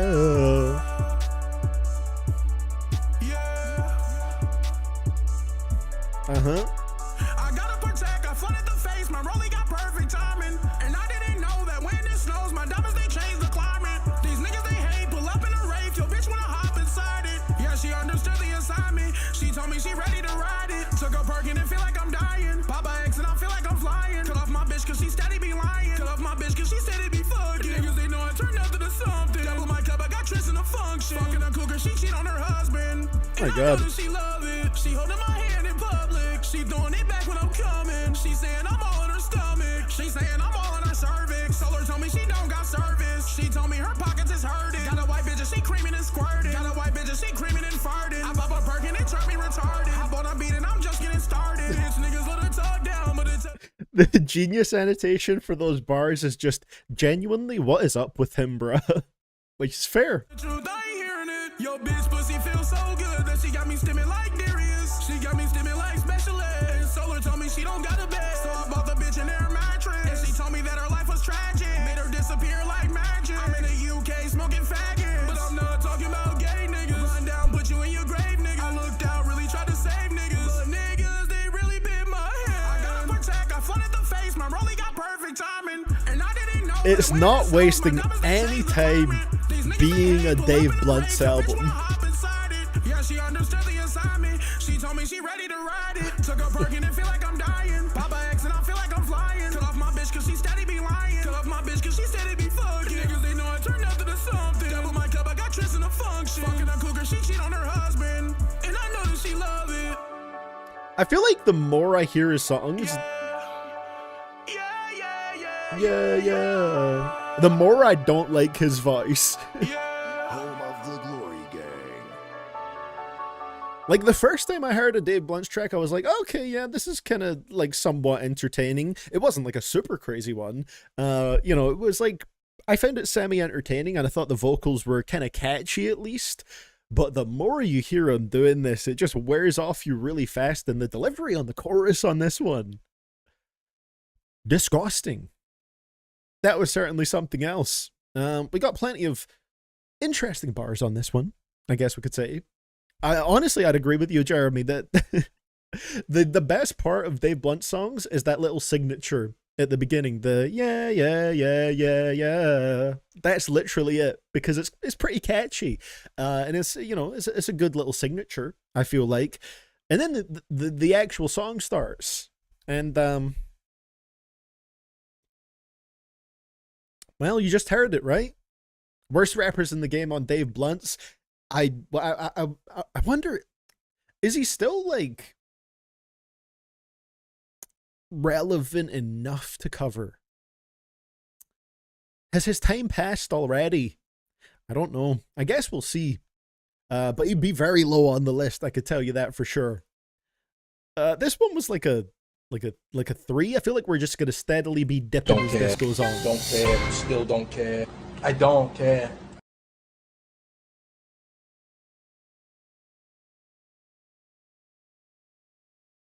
Yeah, yeah, yeah, yeah, yeah.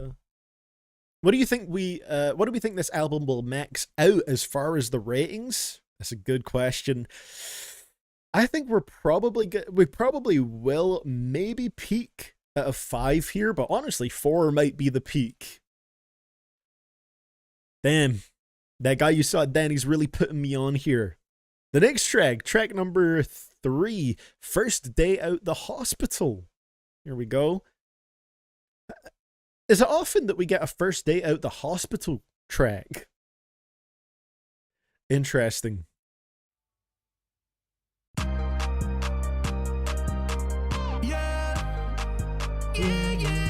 Oh, that's a high-pitched one. That'd be the first ever the worst rapper in the game video. Yeah.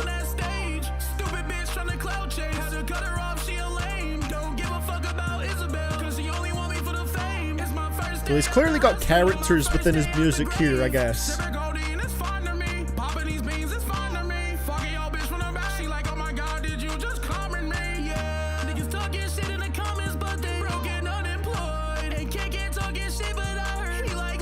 Oh yeah, I've heard this one.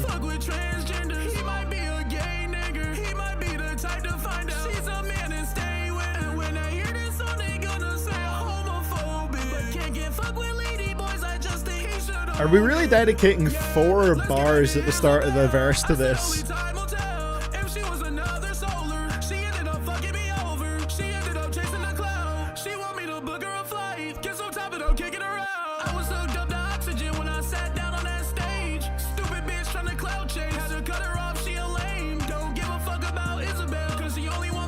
How's it going, Neon? Welcome here. We're having a rough one right now. We got this whole album to go through. This delivery is horrible.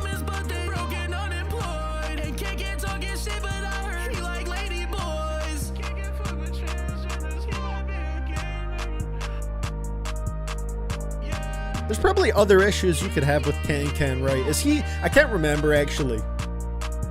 Is he one of the underground rappers who's up to no good? I can't even keep track of them at this point. Maybe I'm wrong about that. I'd appreciate clarification on that. But first day out the hospital, oh, that was a big stinker. That's going on the least favorites list.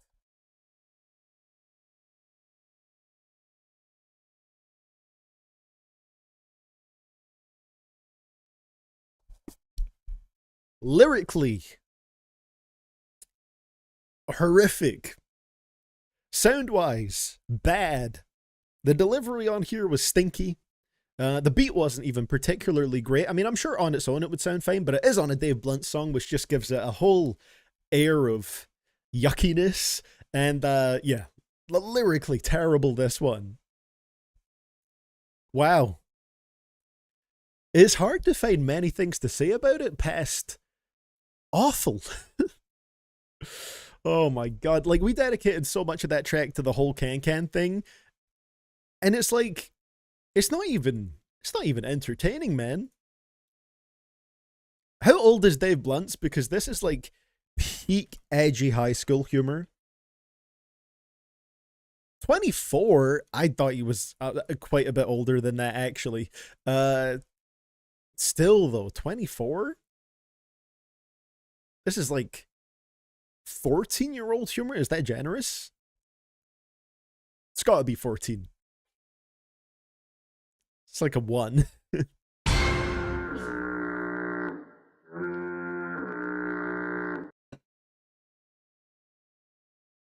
The production is incredibly average on its own, but gets brought down by Dave Blunt's rapping. Yeah, it just kind of stinks up everything around it.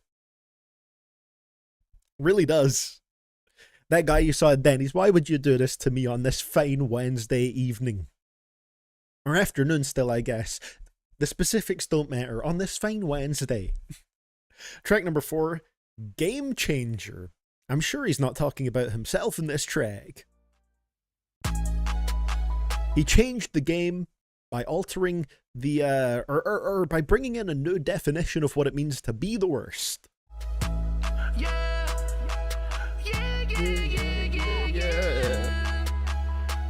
Even the yeahs are getting worse. I'm taking what I want, but I'm not talking rape.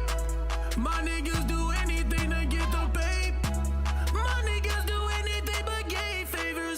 The way she saw my dick, that shit's a game changer. I ran all my money, she told me she love me. I don't give a shit. My monitor cut out for a second there. Dave Blunt's almost killed my PC.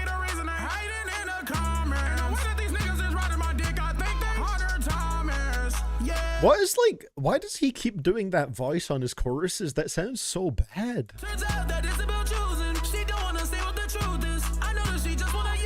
Every track is the same. He can't stop mentioning these girls, Isabel and Solar.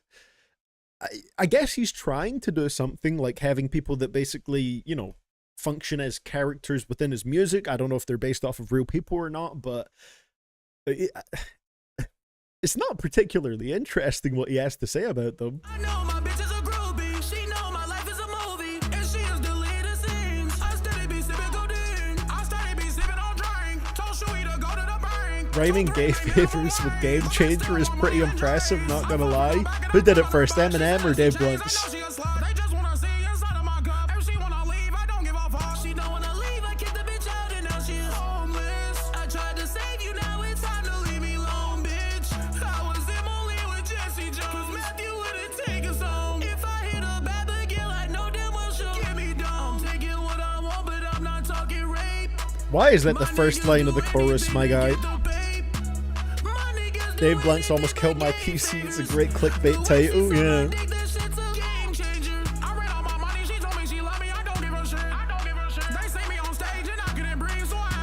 Meme rappers should not be making full albums.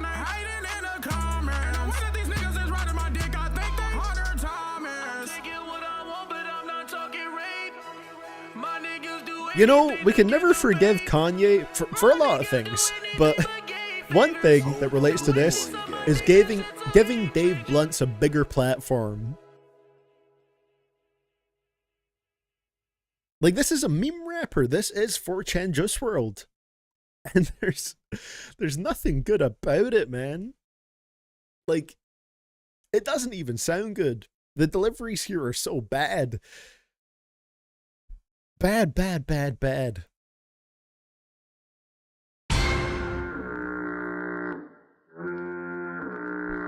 You know, I'm thinking about it.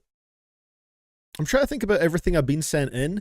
This might be the consistently lowest rated project I've ever reacted to. I can't think of another album I've been sent in where like every track is getting like stinky ratings right at the beginning. Any hopes for this album to be at least somewhat funny bad or officially flushed in the shitter?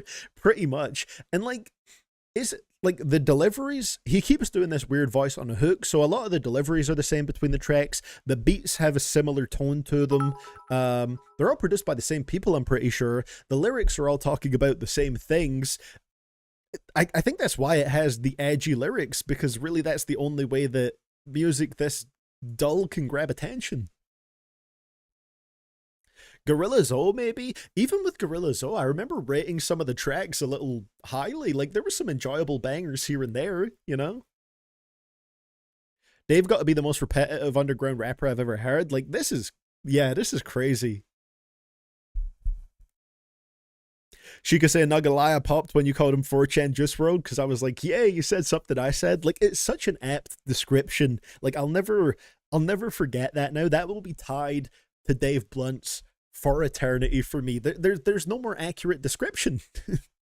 It's perfect.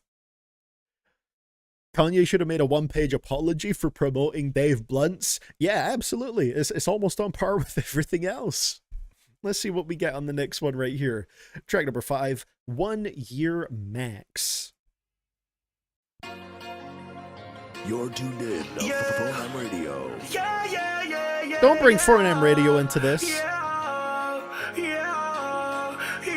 Home of the Glory Gang. Sorry, why are those tags on this? Is like, am I unaware of something, or is Chief Keef involved in this in any way? I don't think so.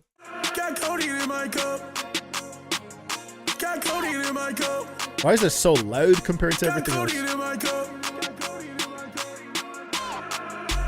codeine in my cup. I fell in love with Tris. On stage I had to sit. Tell Snoop get off my dick. Niggas in the comments say I got a year max. They just mad cause they bitches let me hit it from the back. They just mad cause they broke it on my pockets filled with racks. And she see I read it up now. So she tryna fuck now. Made it out Molima, bitch, I still can't put the cup down. I was 17 and tryna run into the plug's house. Made it out Molina, don't give a fuck what niggas talking about. Niggas talking shit, but they still living in their mama's house. Time to run it up, I just don't care about a bitch.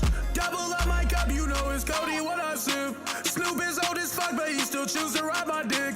Once you off your knees, make sure to get my pants a zip. Once you off your knees, make sure This you beat is go to work obnoxious. your The shit. whole They see me song sit is on stage, so they get there to obnoxious. see me win. His voice is going right through me on this one. Got codeine in my cup. Got codeine in my cup.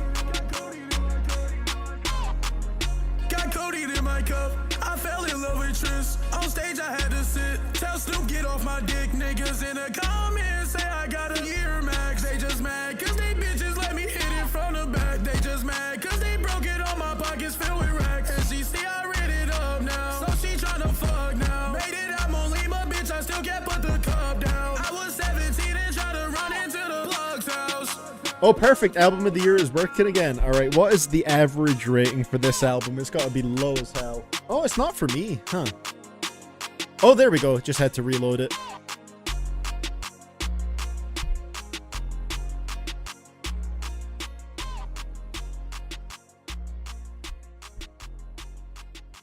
Yeah, user score of 20? Bro, that's too high. That's way too high. Why is his voice so damn loud? Yeah, his voice cut through me on this song. I think the beat was obnoxious. Dave was obnoxious on it. You know what's so funny? He's always like name dropping and dissing people, but it doesn't even feel like exciting in any way. It's not really like provocative because he has nothing really to say about them. Like he doesn't say anything interesting about anything. Oh my god. It's gonna be 20 tracks of the same shit. There's no way this is like user score 20 out of 100. I don't think so. Remy's Reviews gave this a 34 out of 100. Now listen, Remy's Reviews has had some hot takes. I got a bone to pick with them for this one. Hold up. Oh no.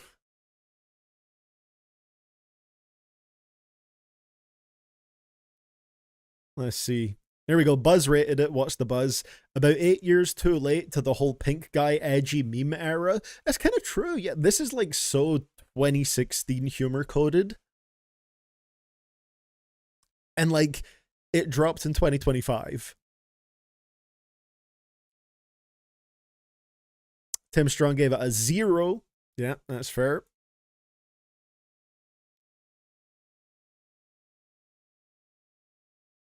It just sounds so rough. Why is the top review giving it a 55 out of 100?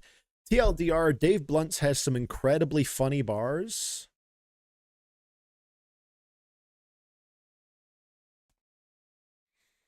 That are drowned out by some incredibly weird and cringe attempts at shock value. Maybe the funny bars, maybe we just haven't heard them yet. Maybe we just haven't heard them yet. Why are we listening today? Blunt's this whole album got sent in, Pugsley.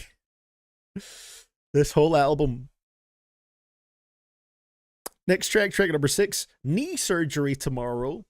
Okay, very slightly funny to have a track called that. Thank you for the bits there, Sheikah. We'll see how this one is going to go.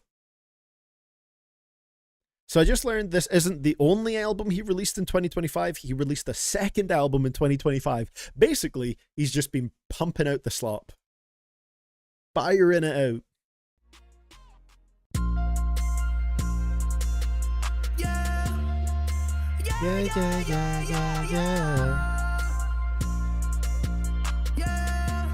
Quad Woofer and Chef made all over this shit, bro.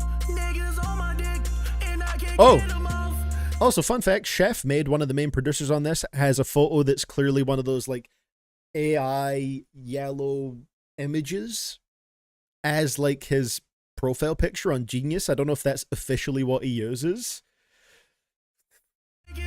Of course.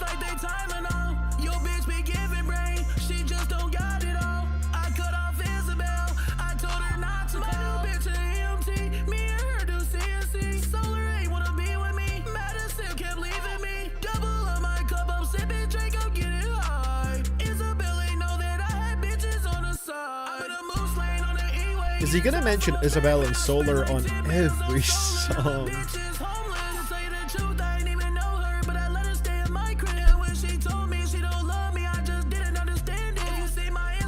You know what's funny?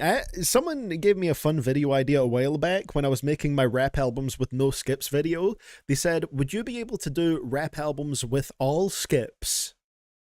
I think we found one that qualifies, like, actually. You would think I was manic. You would think I was manic. And I keep taking Xanax. And I keep sipping codeine. Solar said we only homies. Bitch, I was we homies. When on me, you called the police. And I know that Why does his voice get higher with each track? Is bro aging in reverse throughout the track list? Oh my god, it's a concept album. just like Demi Lovato. My niggas Harry Potter, they got deathly hollows. Niggas on my dick, and I can't get Deathly Hollows? Percocets, just like they Tylenol. Yo bitch be giving brain, she just don't got it all. I cut off Isabel, I told her not to call. My new bitch a EMT, me and her do CNC. Solar ain't wanna be with me. I didn't need to know that, Dave. Some real oversharing going on here.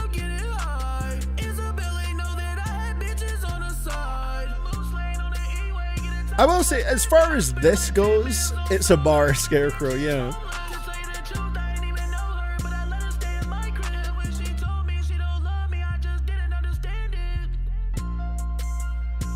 My god. Yeah.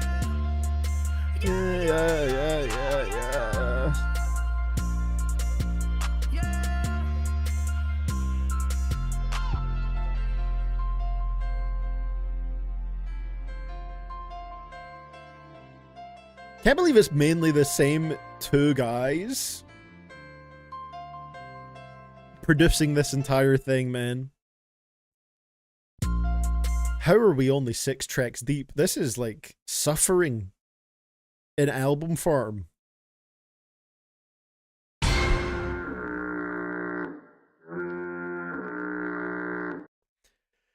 I feel a dark, hollow pit in my soul right now. TMI the album? Pretty much, yeah. It's crazy when that Harry Potter bar is the best bar he's had on the entire project. My homies Harry Potter, they got Deathly Hollows. By this album standards, that's like a legendary bar. But sound-wise, terrible. Production, yeah, whatever. Lyrically, the same shit. Again. You Know Miles unironically clears. I would much rather listen to You Know Miles Pugsley. You're right. You're right. This might be one of the few rap albums I've heard that is all skips. We'll see. Maybe we'll get some quality right at the back end in here. But looks like we're continuing the sort of lore of this album. Track number 7 is Isabella's Untimely Deportation. Let's go.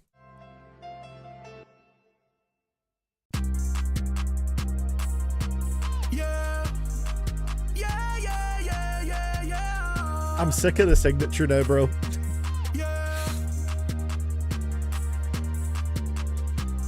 the bitch off, cause I know she really be fucking my mans. So when she tell me she don't really love me, I don't understand. It's the same formula every time. I shouldn't have brought it on stage. I'm sipping on Drake in the booth, cause I steady be going through pain. Steady be going through pain. This bitch got me going insane. And I told that bitch to drop to her knees and focus on giving me brain. Focus on giving me top, you better not stop. I ran out my money, I'll make it a lot. Hit your bitch up and she came to my spot. Hit your bitch up and she came to my crib. Niggas, they know what's going on when I see. Why is he doing this voice again? Cause I'm never a Sam. Cut the bitch off cause I'm never a cuck. Even though I know my bitch getting fucked. Even though I know my bitch selling pussy. Thinking them bitches, I'm never a rookie. Standing on bitches, no nigga can push me. And they know that I said on that stage. Cause I needed an oxygen tank. So that be the reason they hate. I just be laughing my way to He's just reworking bars from earlier in the album. She wanted to stay. Gave her my heart and she threw it away. And I just be easing the pain with J's. Niggas, they ain't heard of me. I ain't heard of you. Catch you lacking in the front seat. We unbuckle you. Solar told me that she didn't love me. I ain't know what to do. I ain't know what to do. Lay in my bed and I think of you. Cut the bitch off cause I know she really be fucking my mans. Solar, she told me she don't really love me. I don't understand. And Isabel came to the show. I Suffering, man. I'm sipping on Drake in the booth cause I steady be going through pain. Steady be going through pain. Vimp Ted, no, we can't bop to this. It's not allowed. You better not stop. I ran out my money, I'll make it a lot. Hit your bitch up and she came to my spot. Hit your bitch up and she came to my crib. This is painful. I'm suffering.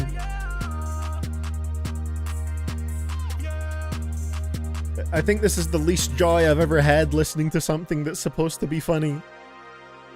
You're tuned in to Phone Radio.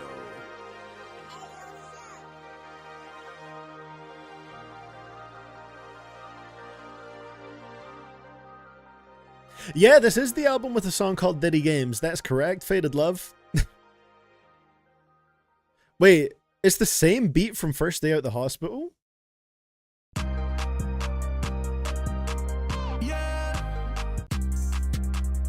Okay, it's like a very slight, yeah.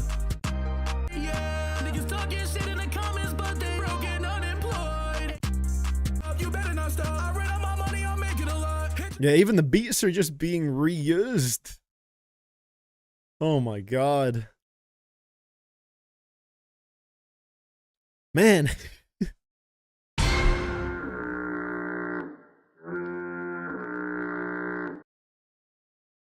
This is the most, I think like the most exhausted I've been 7 tracks into an album before.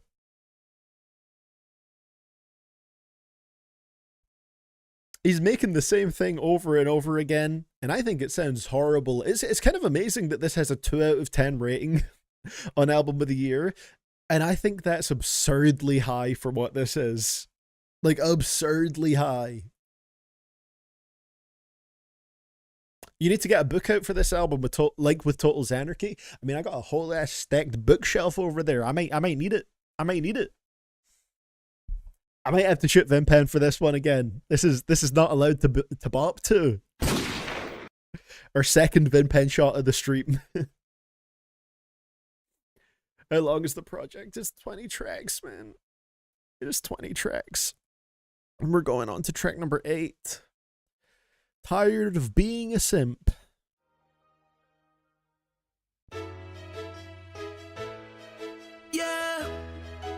That's some plucky ass strings. I don't love you right now, Mr. Blunts. I sent her money. She didn't love me. She didn't fuck me. I guess I am a trick. I don't get bitches. This is a sickness. And God's my witness. I'm tired of being a simp. I'm so tired of being a simp. Wow. At least he's the butt of the joke on this one, I guess.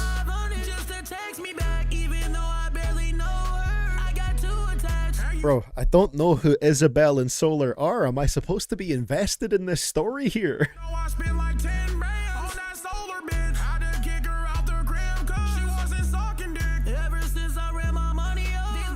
Why do we keep doing this voice?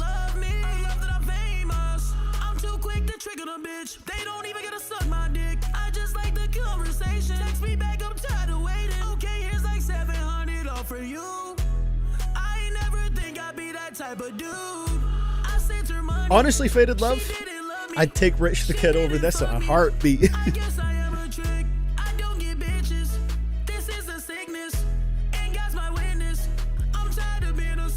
Right? Where is the consistency in the storytelling to IC?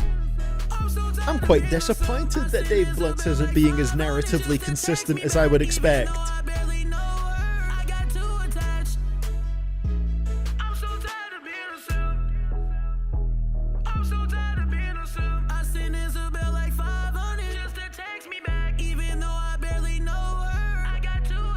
I believe this is the last album request of the stream. Yeah, Shmirko. Hopefully, all the songs we have after this album are goated.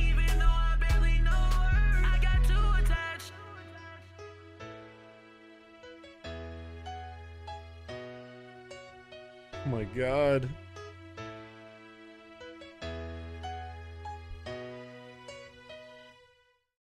You know, this one, I found this one mildly funny at first because, you know, Dave Blunts was making himself the butt of the joke here, and there's something lightly humorous to singing about how sad you are that you're a simp.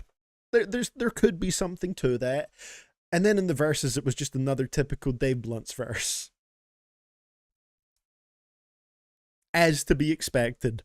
Maybe not as bad as a lot of the stuff that came before it, but it's still like a 2.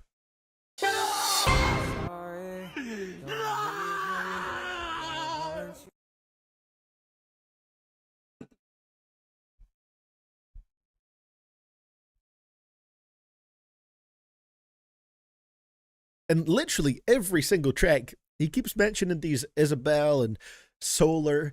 Like, Dave, I don't know who these people are that you're talking about, and you're not really giving me a reason to be invested in it. As you can tell by my past requests, I don't mind if every track sounds the same as long as I like the sound, but this is not a good sound. Yeah. Yeah, pretty much. Oh, God. Oh.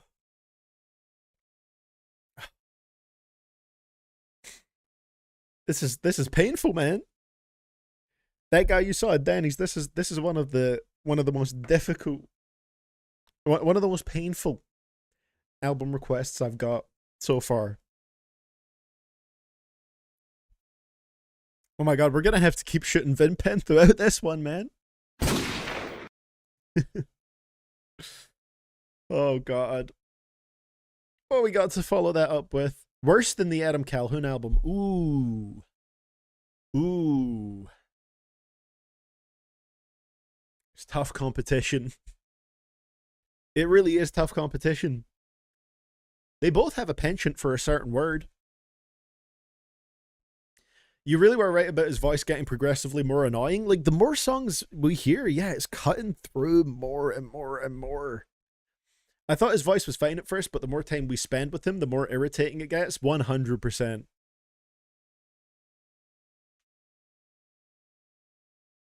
I don't know, like, he's mentioning them as if it's some point of interest, Schmerkel, because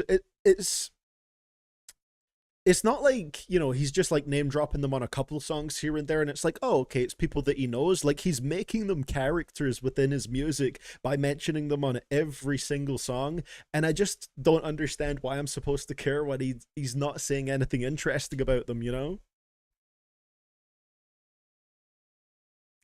So up next, we got track number 9. Oh, Solar. Solar's unsuccessful attempt to return.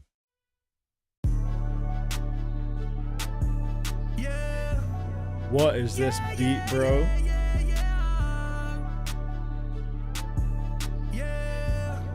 Hey, good to see you on Twitch, Polish Lavender.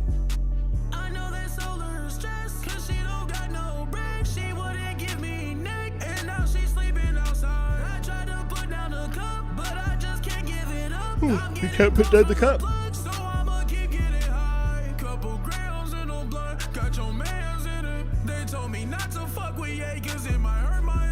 But I think we are the same cause we both love the dentist. Solar told me she will call me, but it's been a minute.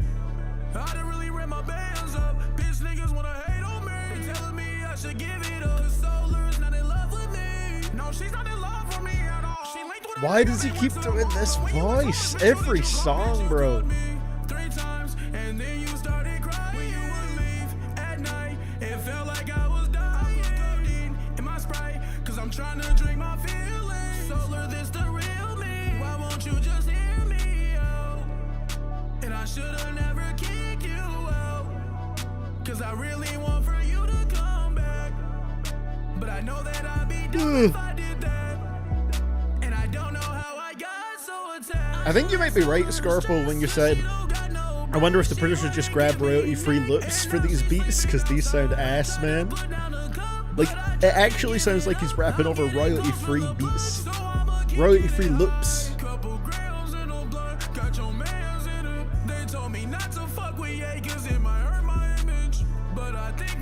Holy.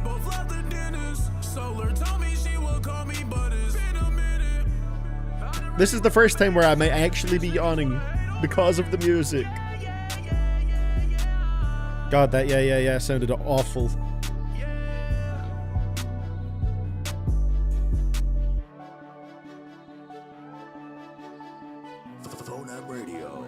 Stop dropping that in there. It's making me want to listen to Chief Keef. Way more than this.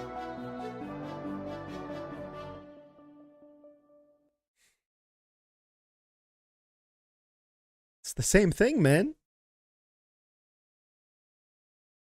Same thing, same score.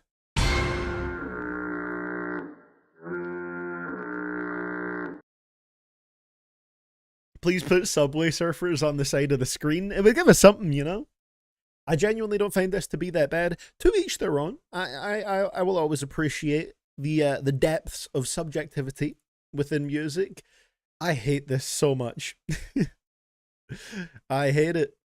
I think it sounds bad. I don't enjoy the lyrics. I don't enjoy anything about it. It's all terrible to me, and it's all the same. It's all the same track. So I did some light research, God knows why, and I guess Isabel and Solar are two people that Dave was involved with at some point. Isabel is a woman that he had a on and off again relationship with. There you go. So yeah, I'm sure they love being name dropped like this in all of these songs. Wow. And Solar was a woman that Dave was hanging out with for a bit, but who quickly cut him off because he was weird. No surprise. Who could have seen this coming? There were no signs. To be fair, I'm not paying attention to what he's saying, just vibing to the beat and the vocals. I mean, I guess that's like the best chance you could have of enjoying it. Even from that perspective, I don't like it, but I could see it. Fair enough. What we got next? Are we at the halfway point yet? Track number 10. It is the halfway point. White Chicks.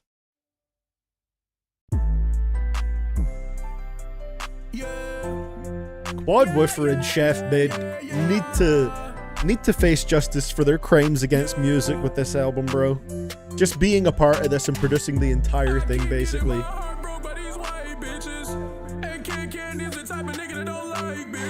Recycling that one.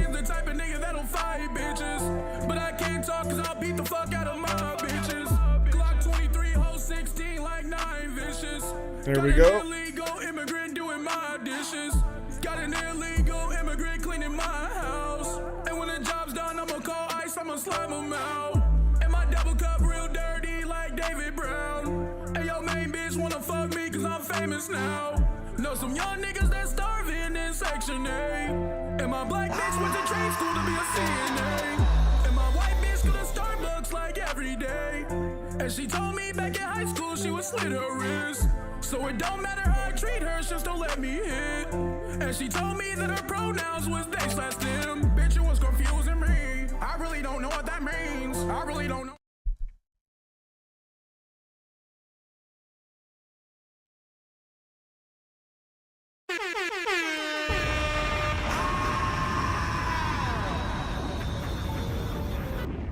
Why does he keep doing this weird-ass Kermit voice on every single track?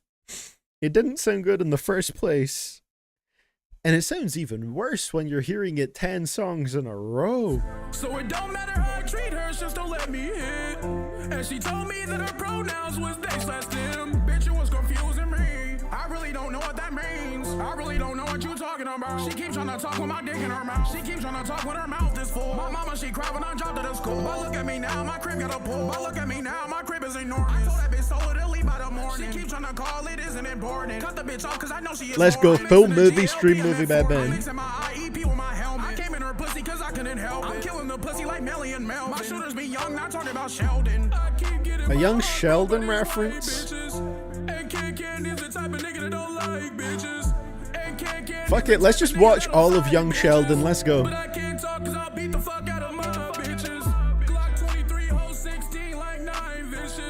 Got an illegal immigrant doing my dishes. Got an illegal immigrant cleaning my house. And when the job's done, I'ma call ICE, I'ma slime them out. Yeah. Yeah, yeah, yeah, yeah, yeah. Yeah. I keep getting my heart broke by these white bitches.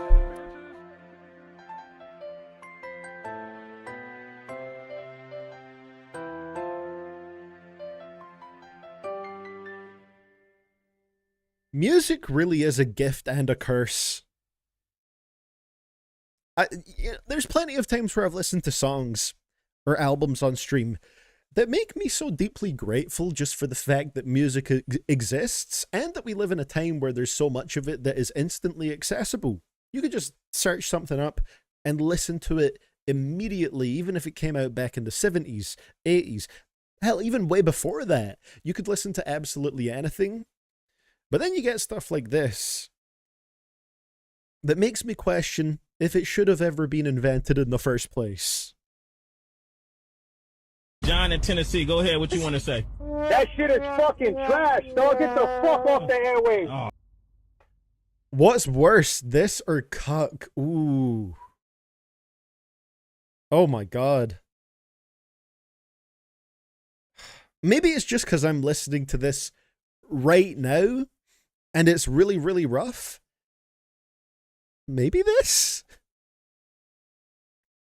Maybe this?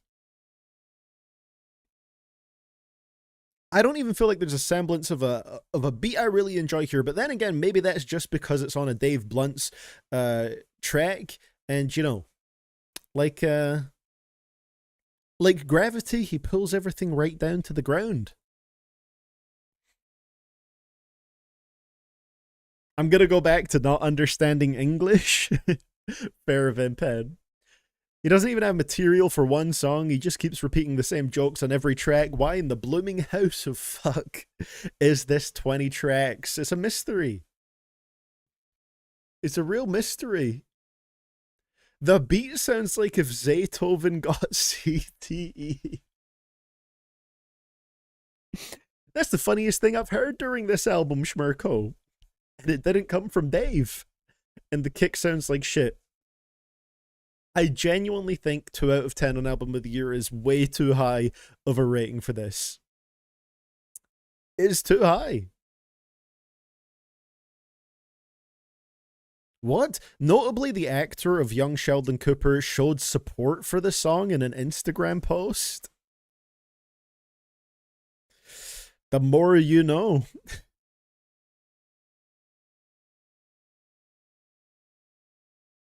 You seriously got to implement a skip rule. Unfortunately, I'll always tough it out. I'll always tough it out. You know what I will say for this album, though? Think about what I've done reset streams to before, right? Torture streams.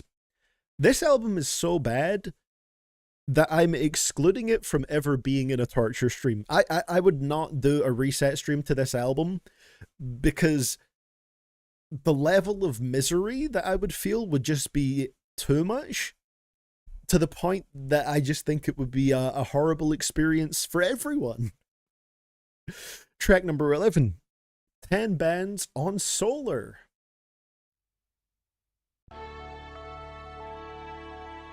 Yeah.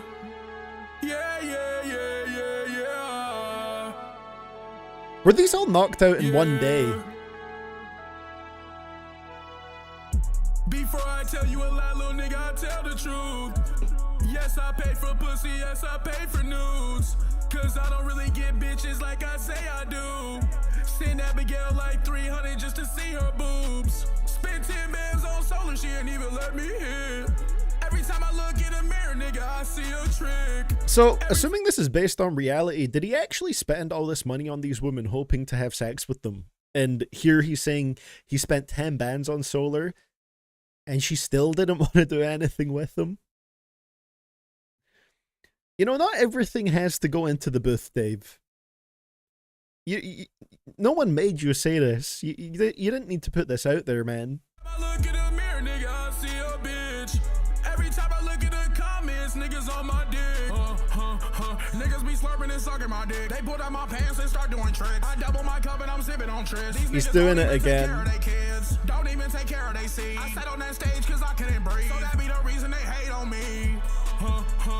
Solar told me that she wanna come back. Bitch, you could come back. I think every bar and every song is recycled on here. She wish I was dead. She wanted to sleep in my bed. Now she is sleeping outside instead. Double my cup and I'm sipping on red.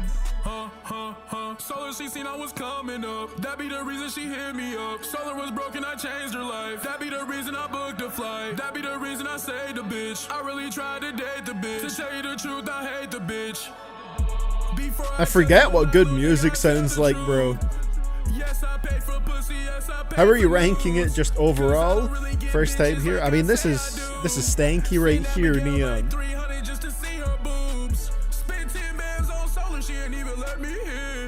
Every time I look in the mirror, nigga, I see a bitch. Every time I look at the comments, niggas on my dick.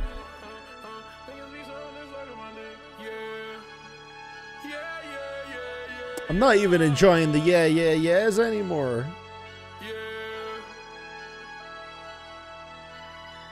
Yeah, I think if I did a reset stream to this album, it would be the first zero donation reset stream ever.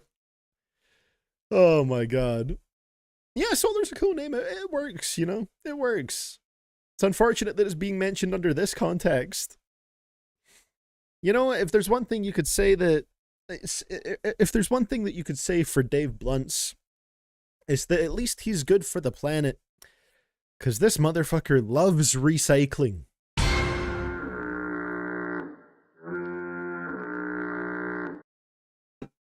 Same content, same type of beats, same producers, same vocals, same everything.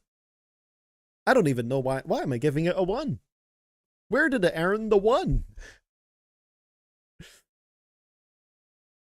Oh, God. I'm suffering so hard.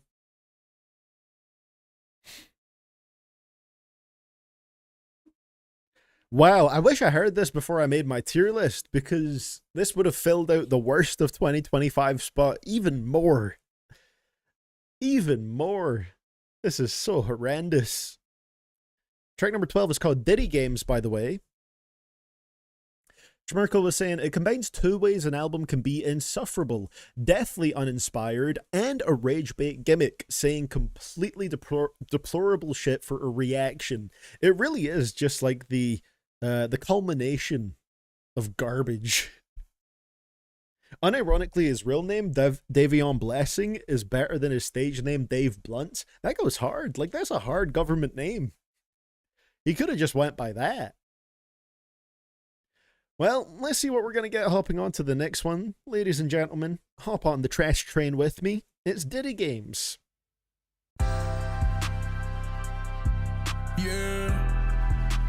Produced by, you guessed it, Quad Woofer and Chef Made. My bitch went on stage, she just want the fame. Niggas speaking down on me, they talking on my name. Black Boy Max invited me to play some Diddy games. I swear these niggas gay, I swear these niggas gay. And I just pulled a fucking deuce inside my lemonade. And I just ran my money up, I swear I can't complain. Hell no, I can't complain. Solar, you cannot stay. Solar, you gotta leave, cause you don't fuck with me. Oh my god. Got 100 bands on a record deal. I promise you, Dave, all these bars about Solar and how much she doesn't want you, it's not interesting. It's not interesting. It's not funny. Stop, man. I really have to click play. I have to click play and keep going. It's tough to do, but it has to be done. Don't know how it feels. Every day I be popping pills. Every day I be sipping. The creases in my brain are unfolding and ironing out the more I listen to this. Niggas know that I'm getting paid. Got your bitch trying to get me brain. Ran it up off a hidden stain. Solar told me that she needed space. Kick the bitch up out my place. Kick the bitch up out my crib. Niggas know it's Cody when I see her. My bitch went on stage, she just want the fame.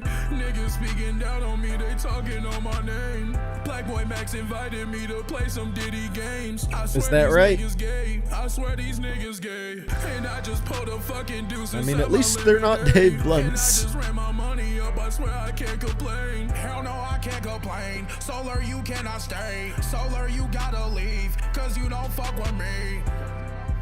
Got 100 bands on the record deal. Niggas don't know how it feels. Every day I be popping pills. Every day I be sipping drink. It's legit just the kid who keeps on making the same joke even though people are clearly not playing along with the gag. Like, I generally don't like to do the whole age thing with artists' fan bases. Like, oh, everybody who listens to this artist is like, you know, 17 or whatever. But like, genuinely, in this single case, surely his audience can't be older than 14. Like, there's no way. There's no way. Generally, I don't like that argument, but with Dave Blunt's, I don't see any other way of loving this, you know? Worst rappers in the game, Dave Blunt's, please. He has like 7 projects I'd have to listen to.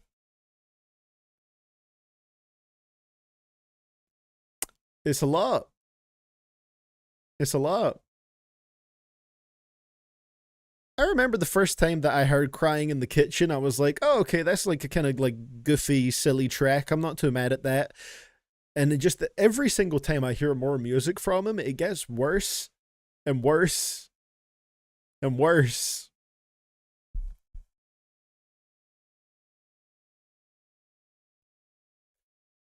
Oh, God. Would this be worse than any of the albums on the worst of 2025 tier? It would be the worst or the second worst on there.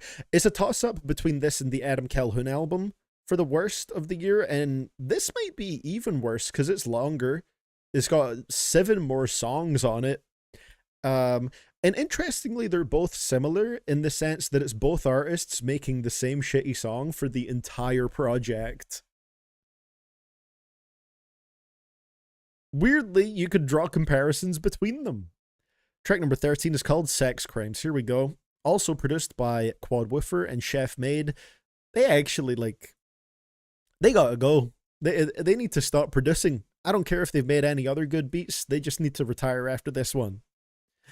Quad Woofer also produced, was one of the producers. Oh, wow. Chef Made and Quad Woofer were both producers on Ye's HH song. It's all making too much sense now, man. Of course. They will forever have cemented their legacy as producers for edgelord music now. Ready to fuck, they ready to slide. Ready to fuck, they ready to slide, yeah. Ready to fuck, they ready to slide. I know a couple of bitches that's ready to fuck, they ready to slide. I know a nigga named Antonio Brown that raped a bitch 3 times. Raped a bitch 3 times, you took her innocence and she cried. You talking shit online, knowing damn well you commit sex crimes. Niggas talk down on me, I swear that these niggas, they want me to lose. I get another bitch whenever she tell me she not in no mood. Antonio groped a bitch and now he can't go to hotel pools. So that's gonna be the whole concept of this one. I know she had to go. Don't give a fuck what can't say, I know you're fag on the low. And none of my bitches is basic. Fuck a white bitch like Oh wow, we didn't get any yeahs on this. Antonio Brown is a sexual deviant. He got a case, how the fuck is he beating it? If she don't wanna fuck, then Antonio's taking it. If she don't wanna fuck, then Antonio's raping it. And Antonio hate cause he sees that I'm making it. Wow. How is it getting worse as it goes on? How is it getting worse? I don't understand. This makes no sense.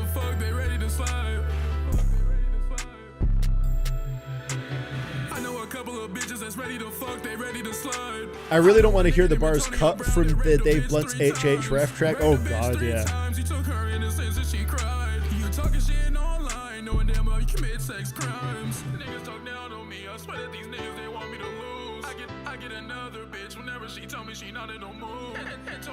Yeah, I feel hollow right now, Yoshi. Wow.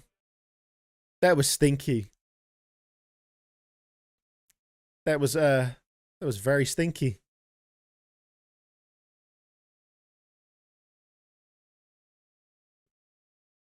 John in Tennessee, go ahead. What you want to say? That shit is fucking trash, dog. Get the fuck off the airwaves. Oh. It's crazy when the best thing I could say about this for like the direction of its content, at least it didn't go extremely edgy to the point of taking Antonio's side here. It was very much making fun of him, but it was done in such a like poor taste way that was just painful to listen to. This is one of the first ones I've seen Vin Pen saying abysmal dog shit for. Yeah, that one was horrendous. Would a De La Soul and Nas song cheer you up? That sounds significantly better. Too bad queue is closed. Hey, I'll open it up on the low for that to get in here. Let me think. Let me do the math here. I think we'd have time for it. I'll let you slide that one in if you'd like, Archive. The queue is secretly open right now on the low. Oh, God. Love how this has no artistic value, merit, or joy. It's devoid of everything. This is, like, literally my album of the year review. I'm going to type it already because I've not finished the album. I know what I'm going to say. A 20 out of 100 user score is absurdly high for this album.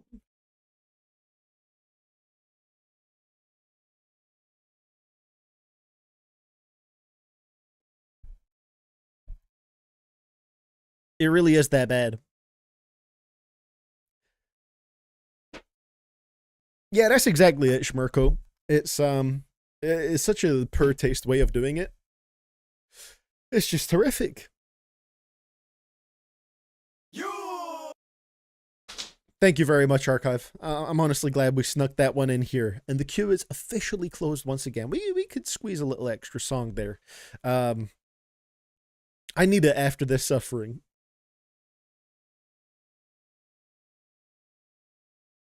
Yeah, exactly, Shmirko. Oh. What a bad album. What a bad album. Track number 14? We're only on 14? Moving Slow. One of the producers on this is Einar Banks. Bro, I liked Einar Banks. He was the ukulele guy. You know, he used to do all the videos of like the ukulele remixes where like the rappers would be like, you know, performing their song right next to him while he played. Oh. Well, let's go. Moving Slow. Of course you are.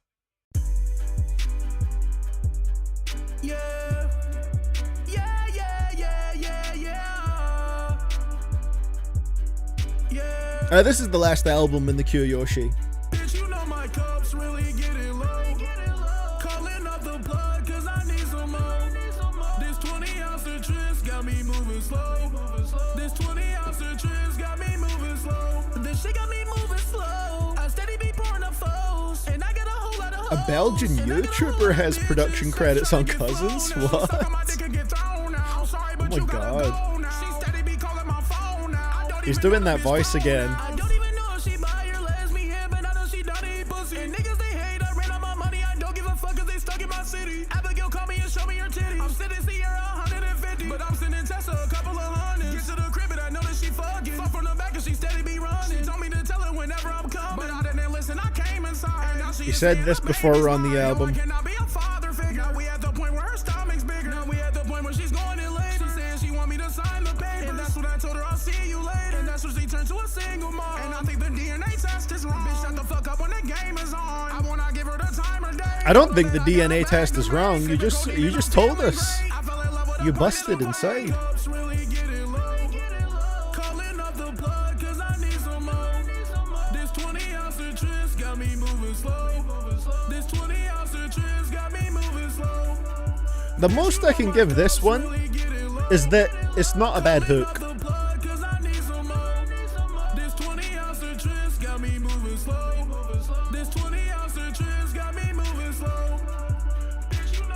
Oh, there's an interpolation here. Let Her Go by Passenger. Okay.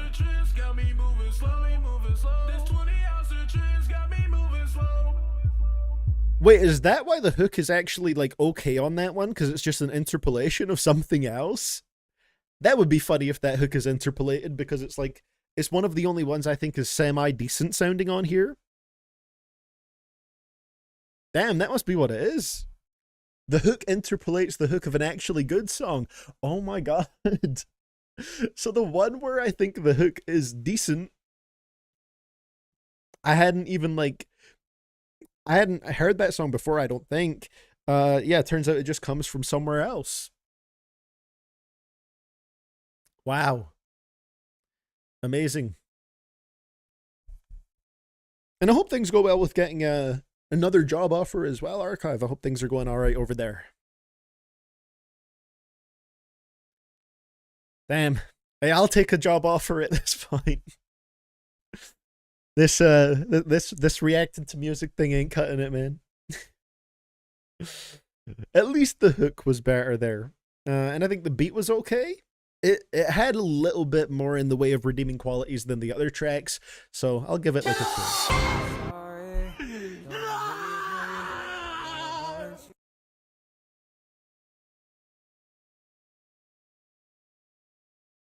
Wow. Well, that was something right there. 6 songs left. We can do this, man. We're strong. We're powerful. We can make it through anything. We can make it through anything. This album is 20 tracks, Yoshi. And we're moving on to track number 15. Industry Planet? Okay. The fuck does Industry Planet mean? Yeah. It was a slow, drowsy, yeah. She eating my kids like a pedophile. John in Tennessee, go ahead. What you want to say? That shit is fucking trash, dog. Get the fuck off the airwaves. Oh.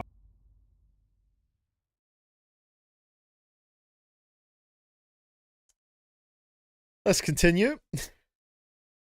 She eating my kids like a pedophile. Oh, we're saying it again? Okay. She eating my kids like a pedophile. Anything else you want to say, babe? Anything She else? eating my kids like a pedophile. She told me that she wanna stay a while. Solar told me she got kicked at her house. That be the reason I flew the bitch out. She didn't cook and she didn't clean. She didn't fuck, so she had to leave. Stand on my money, I'm touching the ceiling. She wanna fuck and she They know I produced got on this millions. one. Niggas on Twitter, they all be my enemy. It's so funny. This is not produced by Chef Made and Quad Woofer. And like, I actually think the beat on this one is hard. This was produced by Cam Riley and Isaac Dan. They hate cause they cannot get rid of me. I'm slamming you out like a wrist and no Kennedy. Dropped to the school and I ran on my bands. Wonder why Solar won't give me a chance. Abigail steady be fucking my man. Niggas they say I'm an industry plant. I told that bitch I'm an industry planet. I used to ride on the river bend transit. When I was broke I would take it for granted. Me and my niggas Big be straight out the tomatoes. trenches. I used to dry off my clothes on the fences. Never play sports, I would sit on the benches. Came in her pussy, I started to panic. She like, don't worry, I'll go and abort it. I told that bitch that she need to find Jesus. That's when she told me that she wanna keep it. Shaking my head, what the fuck Are we was I still? Are we? thinking? I This was is the just trying to same. be shorty to Jesus. Now she be saying that she want a family. That's what I told her, I'll get her a plan B. That's when she told me that she cannot stand me. Why does he keep talking about nutting in people and then not wanting to be a father? She eating my kids like a pedophile. She told me that she wanna stay a while. Solar told me she got kicked at her house. That be the reason I flew the bitch out. She didn't cook and she didn't clean. She didn't fuck, so she had to leave. Stand on my money, I'm touching the ceiling. She wanna fuck and she know I got millions. Niggas on Twitter, they all be my enemy. Niggas they hate cause they cannot get rid of me. I'm slamming you out like a wrist and no Kennedy. Dropped to the school and I ran on my bands. Wonder why Solar won't give me a chance. Abigail steady be Wonder fucking my why man. Solar Niggas, won't they give say me I'm a an industry chance. plant. I told that bitch I'm an You gave us a whole album transit. to show us why she shouldn't give you a chance. Why do we have a minute of instrumental left, bro?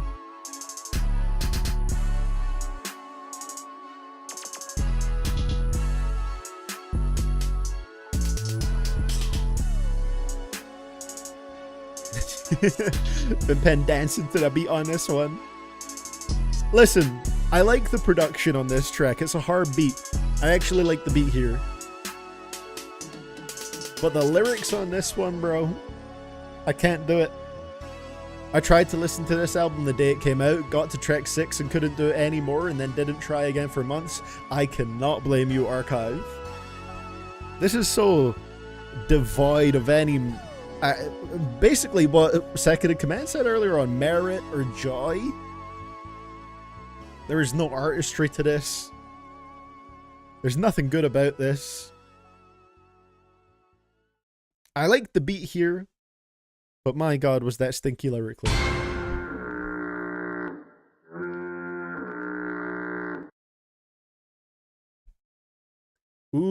Who's worse, Tom or Dave Blunt's? I don't know if I could answer who's worse, but what I would say is that they're both the worst in their respective subgenres. They're both bottom of the barrel in what they do.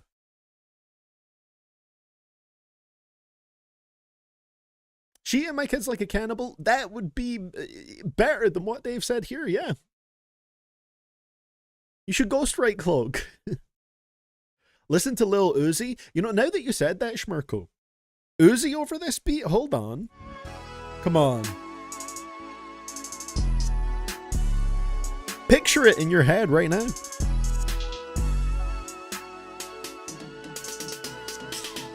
Wasted opportunity giving that beat to Dave Blunt's. Uzi would have sounded great on that. So does this make Meth Witch seem more appealing? What a sentence. I would rather listen to Meth Witch just now for sure. Oh, Uzi would be great on this, yeah. Yeah, that's perfect. Killjoy saying, Tom is worse in terms of social impact. Dave is worse in terms of making music. I think that's a fair take on it. Yeah. And like, it is comparing like trash to trash, because with Tom, of course, you have the self-produced music that is mainly comprised of unaltered loops from, you know, anytime I talk about his music in a video, someone is like, oh yeah, I recognize that loop from someone else's track. And a lot of the time he's just taken it from a website and just not even changed it, not altered the pitch, the tempo, anything really. Just takes it and builds off of that. It's crazy. So, what we got next here? Track number 16, Balcony. This one's entirely produced by Chef Made. I actually have a vendetta against these producers now, man. I never want to see Chef Made or Quad Woofer in the production credits ever again, of anything. They've killed their reputation with this one album for me.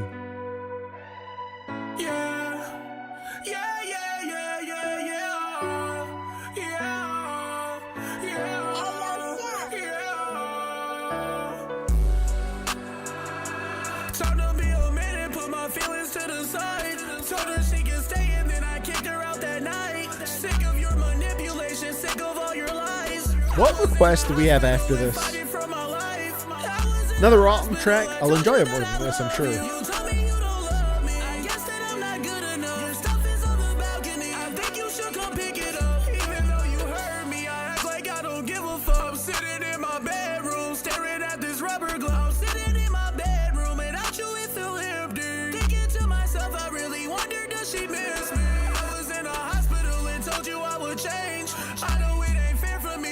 The beat's actually alright on this one.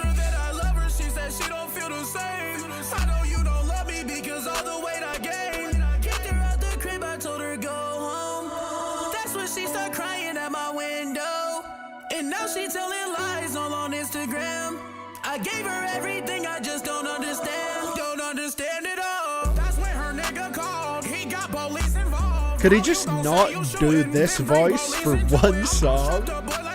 Hospital drain my fluids, and now I'm back to rapping. White solar steady capping, these niggas steady yapping. They mad I made it happen. Pull up on pistol packing, finger tapping. Dude, what happened? I kicked her out the crib, she's in a go without a jacket. Does he think this is like a great delivery? I don't get it. Told her be a minute, put my feelings to the side. Told her she can stay and then I kicked her out that night. Sick of your manipulation, sick of all your lies. I was in a hospital and fighting for my life. I was in a hospital, I told you that I love you. You told me you don't love me. I guess that I'm not good enough. Your stuff is on the balcony. I think you should come pick it up.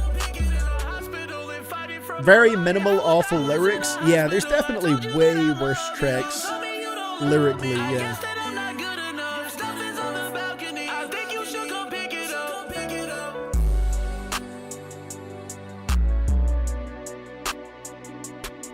Yeah, it's Farmer Dave Blunt's.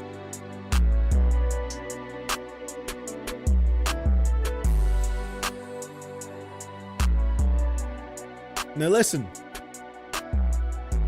Like I said, with Chef Made and Quad Woofer, their reputations are pretty much cooked with me forever because of this album. They are the main contributors to this. But Chef Made did make a pretty good beat for this one. I like the production here. It probably had one of the best beats on the album. Also, like, for the most part, Dave was less obnoxious here. I think he had a decent chorus. For some reason, he keeps insisting on doing that weird, like, goofy ass voice that he's done on like almost every song on here, and I don't know why, because it never sounds good. But overall, it was like slightly on the better end. There was less that was mega obnoxious lyrically here. This one's upgraded very slightly to a 3. Congratulations, Mr. Don't Blunt. care. Still don't care. I don't care. Could be way better once again if the beat was given to somebody else. Yeah, I mean, that was something. That's probably the peak of the album right here. Track number 17, Thinking of You. Don't do that, Dave Blunts. I don't give you permission.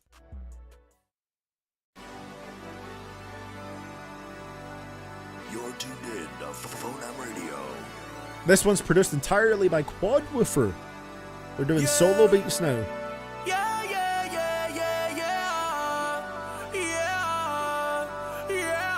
Is the cup on this album? It is not Yoshi. I'm trying to get solar back. Bitch. Man, the beat for this one kind of sounds good again, but we got Dave over it. My homies say that I don't need her, but I'm just trying to see her, and I know she don't love me. I used to pay with double cups. She's running so far away from my love. I gave her a home, she don't give a fuck. Bitch, you gotta go, come get all your stuff. I was in the hospital when I kicked you out of my crib, so I thought when I got home I could deal with the pain of you not being there. Oh, accidentally unplugged my headphones. I mean, I don't. Yeah, I shouldn't. Why did I pause the song? I guess, listen, it's been sent in. I'll listen to the entire thing. Even if deep down it's suffering. It's weird how this little talking interlude, like, it's actually finally something different to the structure of a track. It's nothing like special, but yeah, this little spoken word moment, it's finally an alteration in the song structure. My crib, so I thought when I got home I could deal with the pain of you not being there. On track 17. But when I got back to the house and I seen how empty my bedroom was, I just couldn't handle it. Yeah, what's the label for this? Listen to the Kids, exclusively distributed by Santa Ana. Sometimes I cry and look at my phone, and every day I reminisce 'cause you're not here. And ever since you left I started walking upstairs. I'm trying to change for you, I'm thinking about saving you. I barely get sleep at night 'cause I always think of you. And I don't understand why she compared me to her dad. We is not the same, that nigga never had a bad. Give a fuck what Solar talking about. Made it out. One slightly funny bar here, and it wasn't edgy. It didn't need to be funny.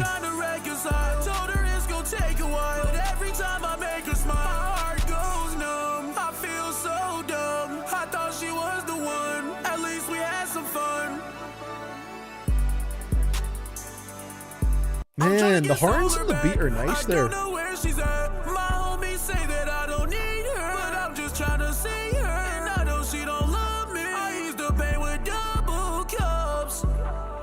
She's running so far away from my love. I gave her a home, she don't give a fuck. Bitch, you gotta go, come get all your stuff.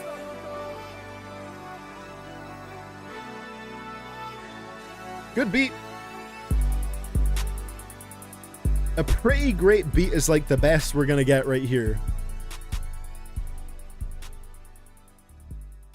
There was one bar that made me giggle a little bit in there, and it wasn't even one of the edgy ones. It was just kind of, you know, funny in the way that it was worded. Hey, thank you, Archive. What is that right here? Some sort of link. Let's see. I appreciate the fact that the production was actually good on this one. I guess if you separate Quad Woofer and Chef Made, I guess they can make good beats individually. It's just when they come together, they make some very generic shit. Maybe we'll also give that one a 3 for the beat being nicer. Don't care. Don't care. Still don't care. I don't care. While I think the Album of the Year scores for this project are generally too high, I do agree that these like last 2 tracks have been some of the better ones on the project, because they've had better production. and like maybe at certain points Dave Blunt's is just like a little bit more reined in, which you could really do with. So let's see what Archive is sending in here. What is this? IBB.co. IB. Oh god. Here we go. Lovely. Hold on. This is the funniest thing I've seen during this entire album reaction here. There we go. Thank you for that one, Archive. We need to bring back deep fried memes, all right? I know that is very 2016 and earlier coded, but look at that. Look at that beautiful grain right there. It's lovely. Thank you for that one, Archive. Oh god. Yeah. So, next one we got right here. Is it 18? Is it track 18? Bummy is the next one. It's also one of the least streamed on the album. 81K. Let's go. Yeah. Ooh. Voice sounds a bit croaky. Entirely produced by Quad Woofer. Yeah. We've almost got it, bro. We're almost there. All this promethazine in my cup got a nigga feeling lovely, feeling lovely. It took me some time for me to run up my money, and it took me some time to realize she don't love me, and your boyfriend's a bitch, I know that nigga but me. The drums? What is happening here? I know that nigga but me. Ah, classic boy with the rad B. That's a throwback there, Schmirko. I know she doesn't love me. Bring it back for sure. All through the night we stayed on the phone. I shouldn't have gotten to know you. When is the beat like dropping in? And all of my secrets I told you. I told you to leave and said you could stay. But somehow I'm still not enough for you. You said you were sorry, but don't tell nobody. Cause I shouldn't be on the phone with you. And you shouldn't be on the phone with me. Are they gonna kick in fully? Or is this it? Your family don't see what you see in me. I'm thinking about booking a flight again. I hope she don't stay out all night again. I hope she don't threaten my life again. Cause all of my niggas gon' spin. And I know she fucking that nigga that don't get no views when they stream. I feel like a cuck while she's getting fucked. I watched it played out on the screen. Alright, Dave, thanks. She didn't clean. She fucked, but nigga not me. Kicked her out, yeah, I told her to leave. And that's when she called the police. Oh, this promethazine in my cup got a nigga feeling lovely, feeling lovely. The drums during his hook are so weird. Why is one of the tags for this on Genius satire? What is it satirizing? The concept of music? I know that nigga but me. I know that nigga but me. I know she doesn't love me. I know she doesn't love me. All through the night we stayed on the phone. I shouldn't have gotten to know you. I booked you a flight, then I changed your life. And all of my secrets I told you. I told you to leave. and We're said you almost could there, stay. man. You said you were sorry, but don't tell nobody. Cause I shouldn't be on the phone with you. Okay, so I mean, like, vocally, he was a little bit more reined in here once again. He didn't go for that goofy-ass delivery on this one, once again, which was quite nice. I feel like if the drums actually, like, properly dropped in there, it could be a better track, but they just felt a bit weird with the way that they played out. I actually, like, didn't mind the sound of this one necessarily, but it just didn't really end up going anywhere, and that kind of held it back a little bit. It's not the worst one on here. Like, again, this one is, like, not as stinky as the rest of the album, but maybe still like more like a 2.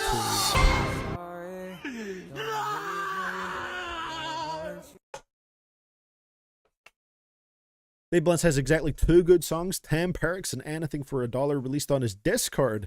The only ones I've heard that I like think I semi-enjoy so far, like, I don't necessarily hate the cup. I think the hook is catchy, and Crying in the Kitchen was the first one I heard from him, and like the very first time, like, yeah, I thought like, okay, that was kind of entertaining. And then like he just keeps doing the same shit. And you get sick of it very, very, very fast. Oh, we're doing it, man. We got 2 tracks left, all right? Deep breaths. I see the light at the end of the tunnel. It's beckoning to me. We've been crawling through the trenches with this project looming over us, and now we're about to make it out. Track number 19. Back in the DMV. This one is produced by Chef Made and 3-6, a new producer name to this one right here. The guitars again. What are we doing at the end of this project? Why do those guitars sound so familiar? They remind me of something. Finally, I see the signs. She gon' leave me in the night. Yeah, she gon' leave me in the night. She gon' leave me in the night. She used to be my bitch, I don't know what happened. She said that she was. Is that what it is? It sounds like Wonderwall. Oh my god. She was better than medicine. Yeah, and I know sometimes you can't sleep at night. Cause every time you scroll, you see me on your For You page. Yeah, yeah, yeah, yeah, yeah, yeah. Why is he dropping it in the middle of a song? Yeah. I need a double cup of codeine. You should act like you don't know me. It's time to pass her to my homies. Cause maybe they will hit. I tried to save this bitch. I tried to date this bitch. Now I wonder, She just made me sick. is this supposed to be like genuinely emotional to any level? Are we supposed to be feeling something from this? She's always busy. She tried to say that she really missed me. Yeah, I ran out my money, I don't care about a bitch. Double up my cup, I got a 20-ounce of Tris. Isabel told me that she not hopping on a flight. Isabel told me that she don't need me in her I feel like we life. didn't talk enough about how rancid this album cover is. Whoever did the Photoshop job on that needs to be banned from using it ever again. It does look pretty terrible. Jesus, it just doesn't look right, man. It's time to pass her to my homies. Cause maybe they will hit. I tried to save this bitch. I tried to date this bitch. But she just made me sick. Now I'm all alone on my trip. It does also sound like the guitar from Love the Way You Lie. Interesting. Finally, I see the signs. She gon' leave me in the night. Yeah, she gon' leave me in the night. We're almost there, man. This one is dragging. She used to be my bitch, I don't know what happened. She said that she was different, but I knew she was capping. She slid in my DMs, said she was better than medicine. We're almost there, bro. Yeah, and I know sometimes you can't sleep at night. Cause every time you scroll, you see me on your For You page. Oh my god, we're doing guitars on the last one too? Why? Well, that was certainly something. That was a song.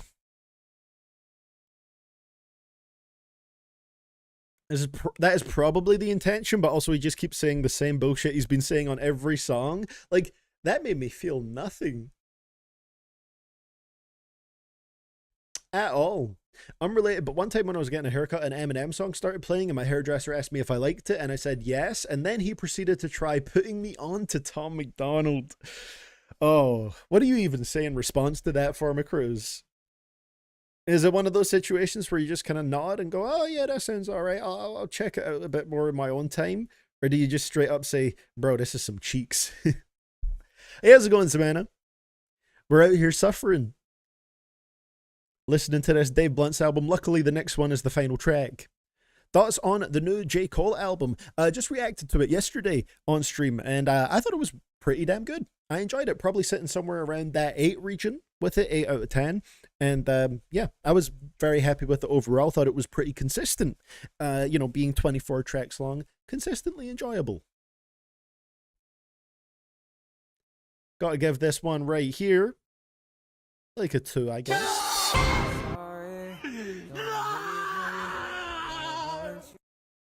Ah, you weren't feeling it. Hey, fair enough, Samantha. Teach their own. Teach their own. This is the real fall off, but was Dave ever on? I think you need to get on first.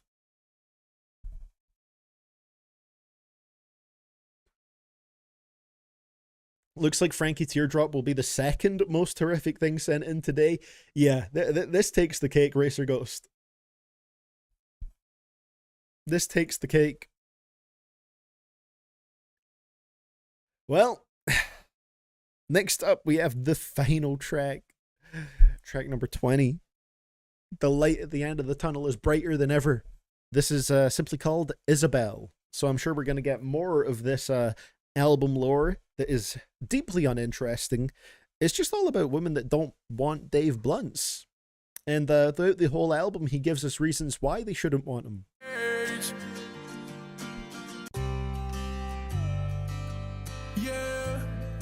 Produced by Quad Woofer and Chef Made, the deadly duo from hell. Solar left, I shed a tear, but that's okay, cause Tessa's here.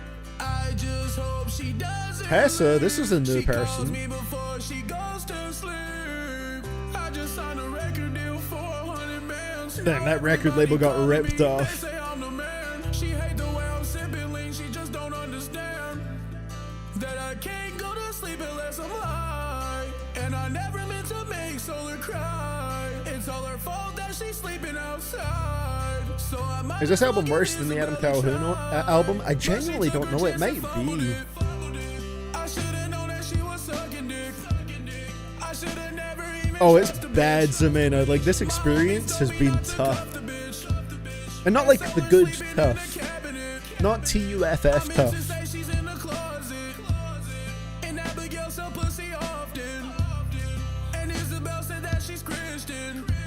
But calling him an incel, he needs to be in a cell. We just got a Schmirko bar, ladies and gentlemen. We the best music. So that's why these niggas hate it. Better than any bar on here. 30 on me, put a nigga on the pavement. Sorry, bitch, I won't take pussy as a payment. I love my niggas, but I swear that we not gaming. Solar so much, that's the reason I was caping. Solar left, I shed a tear, but that's okay, cause Tessa's here. I just hope she doesn't leave. Why have the last 3 tracks been like this?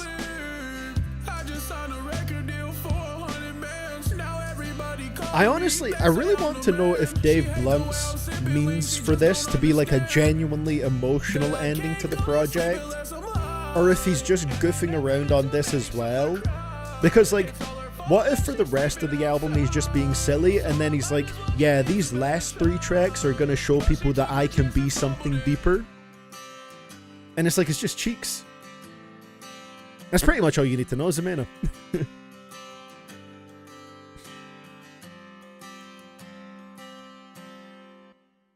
Yeah, I really wonder what his intention was here, because, like, if that was supposed to be showing that he can have some depth at the end, it fell flat on its face.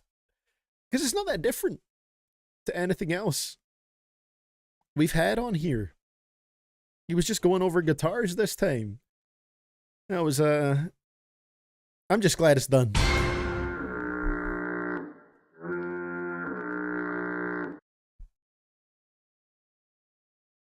This is probably going to be remembered as one of the worst albums of the decade. Yeah.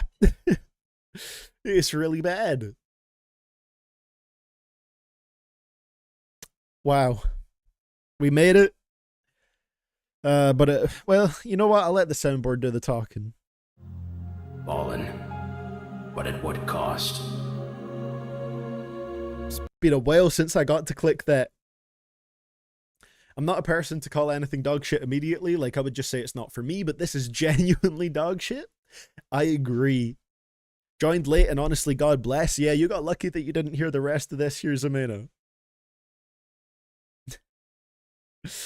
This album, where am I sitting on a rating for this one? It's somewhere between the 0 to the 1 range. So... John in Tennessee, go ahead. What you want to say? That shit is fucking trash, dog. Get the fuck off the airwaves. Oh. I think on Album of the Year, I'll maybe give it a 5 out of 100. I think it's a user rating of 20 out of 100. Like I said, it's absurdly high for what this is. There's not many albums that I would say that user score is ridiculously high for. This is the case for me. I think so many of the songs were the exact same thing, and they weren't even like the good exact same thing. It was the same horrible track being repeatedly made. His voice really started to cut through me as the album went on. He keeps saying the same stuff. He keeps referencing his relationships with these people as if it's supposed to be something interesting, but he never says anything interesting about it. And a lot of the production was not that great. This album stinks. Favorites on here, if you can call them that. They were just the least worst ones. Man, I wrote down Air Mattress and First Day at the Hospital, or First Day Out the Hospital, but I don't even know if I'd say those anymore. Thinking of You was like the one decent, properly decent one, right? Yeah, it had a good beat. Was Balcony okay? Maybe Balcony and Thinking of You, I guess. Least favorites, that's really hard to pick. Because, like, if I pick one least favorite, then it would be pretty much the rest of the track list, because it was all relatively the same thing.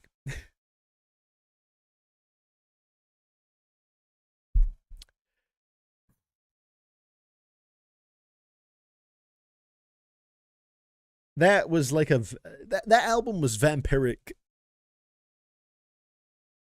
I feel like I've been drained of my life force. That guy you saw at Danny's, thank you for sending this one in. It's on site if I see you at Danny's again, okay? I gotta post the album. This is the first Album of the Year review that I've posted in like months. I haven't really been posting many reviews there lately. But I'm doing it for this one. I'm putting it at 5 out of 100 right now. Maybe even that's a bit much, but there were a couple tracks that were okay here. And yeah, my review for it overall is a 20 out of 100 user score. It is absurdly high for this album.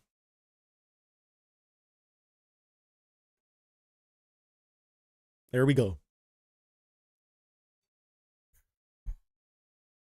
How long was that, like, minutes-wise?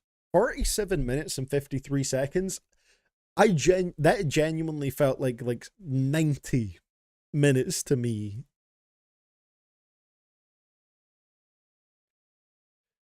Wow.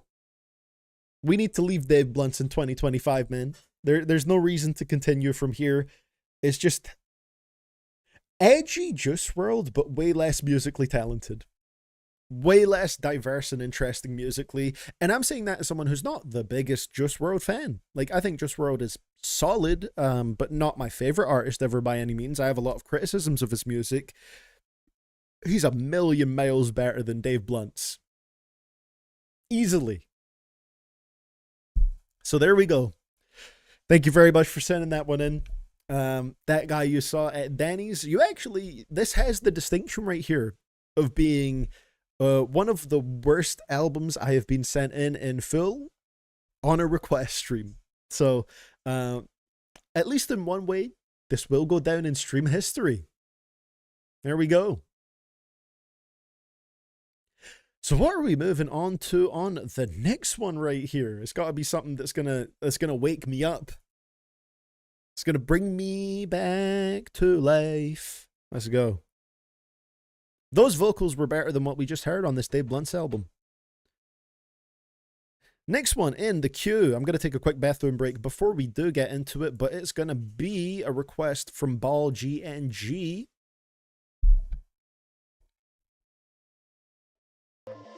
It's Autumn with Bentley Bentayga. I'm sure it will be better than what we were just subjected to right here. But yeah, the album should really be called You Can't Listen to That. It would be a very accurate summary of the project, really. All right. Well, I'm going to play you guys some of these little royalty-free beats while I'm away. When I get back, we shall continue with the queue. We have, looks like 10 requests left for today, 10 song requests, and hopefully they're all going to be pretty good. See you guys shortly. And these beats, no matter how they are, they're probably going to sound like absolute gold after this Dave Blunt's project. See you guys in a couple of minutes. Hopefully, we're all still surviving here.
Mais je te cherche encore.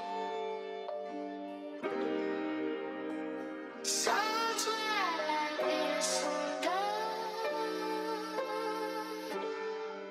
Et mon âme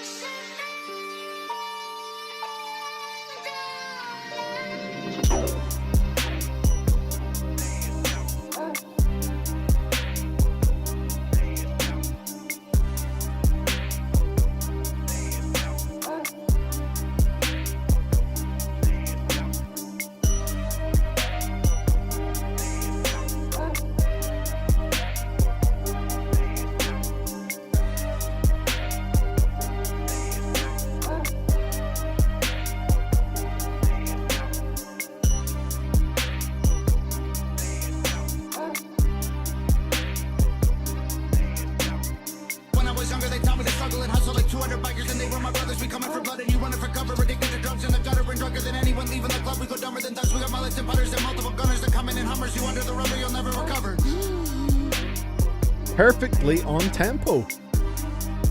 So I am back, ladies and gentlemen, feeling a little refreshed after I got to stand up, you know, walk around a little bit. We're out here, and we are, to quote Drake, staying alive. So, let's get into the next one right here. Like I said, this comes in from Ball GNG. The tip message for this one is once again, banger. We shall see if that is the case. Autumn with Bentley Bentayga. Let's go. Finally, we're moving on from Dave Blunt's. That last beat sounded hard, by the way. I feel like this beats playlist that I've got up currently seems like a solid one. Not mad at it.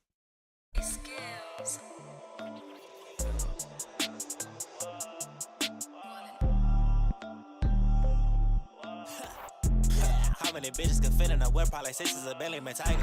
Every Sunday I go missing, they probably be thinking I'm praying aside. All of my niggas came straight from the bottom, they catch for all of the basement. Wiggle on whiskey, but Glock in his grip, I be walking. How am I getting an instant copyright warning on this one? What the hell? But I can't and I know that they hate it. I keep a drug with me, I've been a soldier, but look at me, nigga, I made it. I'm 20-something with all of this money. That Dave Blunt's album was back-to-back cheeks like it was the cover of a Two Live Crew album. Bro, you guys are dropping better bars than Dave was on the project. I done went viral on TikTok a couple times, streaming just looking amazing. I put a bell in a couple songs just cause I know there's some niggas that hate it. Niggas been blowing up my song for years and some hummus but never been taken. I heard he said it was over, so JG, I just wanna got me some JG. Balenciaga, but I call it BB, I'm finna miss that with the season.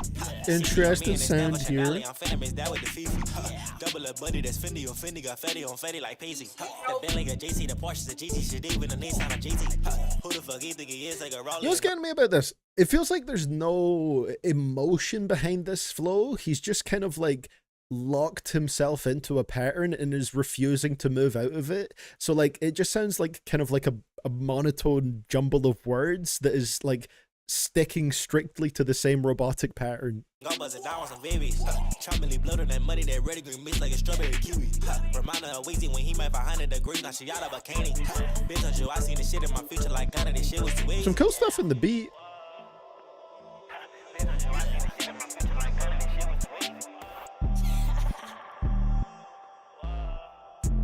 How many bitches can fit in a whip? Probably 6 is a belly man tiger. Every Sunday I go missing, they probably be thinking I'm praying aside. All of my niggas came straight from the bottom, they catch for all of the basement. Wiggle on whiskey, but Glock in his grip, I be walking around like a Haitian. They wanna see me go down in the dirt, but I can't and I know that they hate it.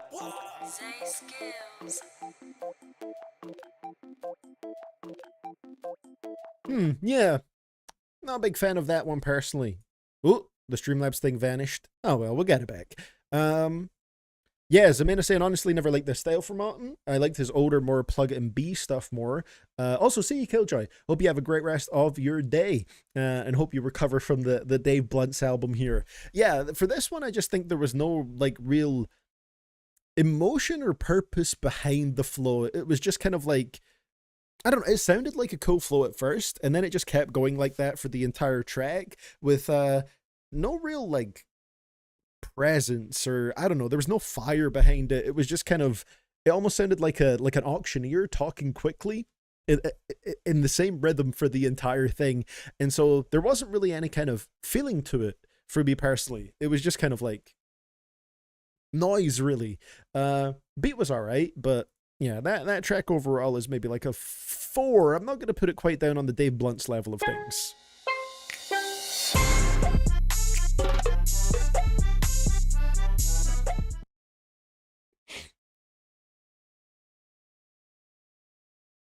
Compared to what we just got with Dave Blunt's, that sounds fucking heavenly, is better. It is better. I'll give it that. 100%. So, yeah. Let's see what we get going on to the... Is it considered abuse to listen to you reacting to Dave Blunt's Wild Dog Sitting for Dogs? I mean, I imagine that project is barely safe for humans. I don't imagine it's safe for animals, Yoshi. So, you gotta be careful. You know, you gotta be careful there. So up next, we have a request that comes in from Cloak the Lurker. Thank you for this one, Cloak. Let's go. This is going to be some Squiddy. Hold up. Cloak is saying here, very epic SpongeBob rap, lol. I'm down for it. Let's see how this one goes. It's Okay Fine by Squiddy. My boy Squidward. Demi-go going in, huh? We gotta get some clarinets on the beat. That's my twin, yeah. That's my dog. You pussies cannot be him off the leash. You'll be taking it out of the ocean, yeah. Oh shit, oh shit, oh shit. Them bikini bottom boys know how to get lit, yeah. Oh shit, oh shit, oh shit. There's something in the water that's saltier than a bitch, yeah. I'm not the one you wanna write off. They want the smoke, get cooking, I'll grab the white sauce. These 223s as big as hell, it hit him, took his slice off. Got a clip inside the stick, yo. I hit the switch and turn his lights off. Been trying to see how I get from A to B, except I know what to cook. Bitch, it's not an AMG, I was skimming EBT. Now We got the alphabet bars. you can't see, you ain't never kept a P. Look, you need a get hooked on phonics, it's chronic, go make you vomit. If I This is kind of like Glorb, basically. Oh, okay, fine is the artist name. Okay, okay, fine with Squiddy. Those who think I give a fuck, they say it is what it is, but they lie about how it was. She a hoe I never cuff. We on go and keep it tough. No one knows what every puff. All my exes know what's up. I'm obsessed less the fuck, yeah. I got that dog in me, pause with me. Put them motherfuckers in their place. I tell them God send me constantly. It's kinda hard. So that we go to don't tell them there ain't no stopping me. All my day was they on top with me, yeah. That's how we roll under the sea, yeah. Low and cut, we smoke a different type of grape, yeah. Look, I know that I'm some shit you never see. I am the anomaly. Lightning never striking twice and that shit struck on top of me. Then my lucky cut out beat. So the best I gotta be. Get high, popping like a poppy seed. Sleep on top of me. Catch a Z. I'm gonna catch a case. Fucking up this beat. Everybody knows don't fuck with me. Yeah, Squiddy. Yeah, me going in, huh? That's my squid, that's my butter, that's my twin, yeah. That's my dog, you pussies cannot be him. Interesting. Off the leash, you'll be taking it out of the ocean, yeah. Oh shit, oh shit, oh shit. Them bikini bottom boys know how to get lit, yeah. Oh shit, oh shit, oh shit. There's something in the water that's saltier than a bitch, yeah. The beat is kind of schmacking. What I will say for this one though, wait till that beat runs out. Ooh. Oh, why does it keep like going off of Streamlabs like that? I'm not too sure. But yeah, I mean, a decently enjoyable listen. Again, compared to Dave Blunt's Anything Will Be a Blessing right here. I thought the production was pretty hard right here. But I do find myself comparing it to Glorb, because I feel like Glorb really popularized the like fully AI or like the AI vocal SpongeBob tracks, right? And I feel like Glorb does them, they sound a little bit better. I feel like the Squidward like vocal filter here was like solid but not perfect. And also I feel like because I've heard it before so much with Glorb really had a lot of like novelty going for it, because at the time it was like relatively new and like a way of using AI within music that I didn't absolutely hate. Whereas here it feels like it just doesn't quite have that novelty going for it. So it's it doesn't necessarily hit as hard in that sense. But you know, like the beat was hard. The flows were decent. I feel like the filters like weren't necessarily as good, but I didn't hate it. I do feel like it's just ran out of, when did this drop actually? Okay, it is from January 2024, so it is a little bit more of that era actually. I don't know why in my mind I just assumed, oh, this must be like a recent drop. So I don't know. It is kind of that time. So maybe that's not entirely fair, but just listening to it now, I guess, has a little bit less novelty for me. But I don't hate it. Like 6, I guess. 5 to a 6. Nice.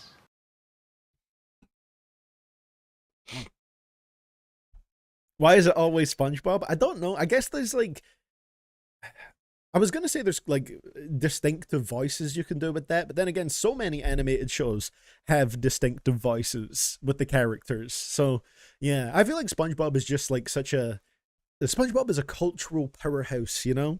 All generations love a bit of SpongeBob. It's like a timeless franchise.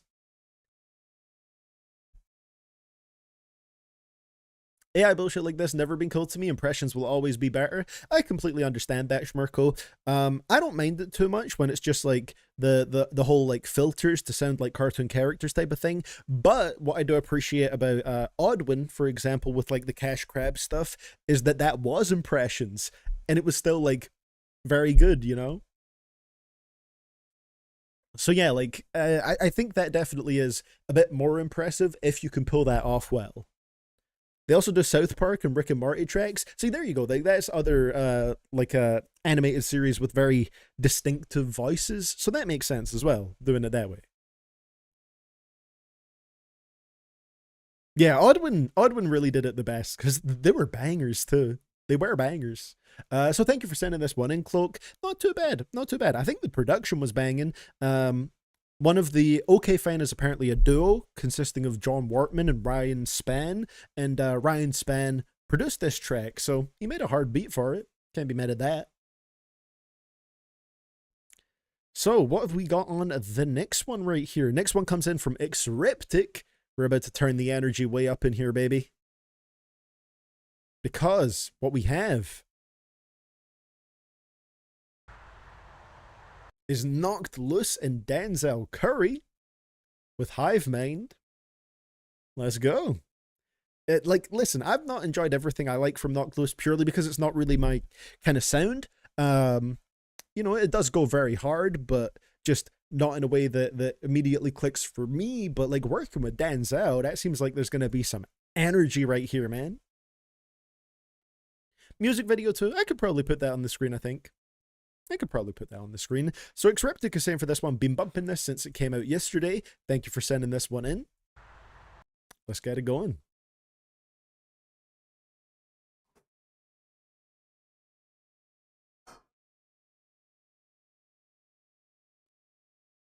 Very nice. Hopefully we got a banger on this one. Just move this around a little bit. There we go. Cover the screen a tiny bit. Why is there a video on my recommended called You Can't Watch Wrestling and Be Happy? I mean, I guess I do complain about it a lot. Maybe it's right.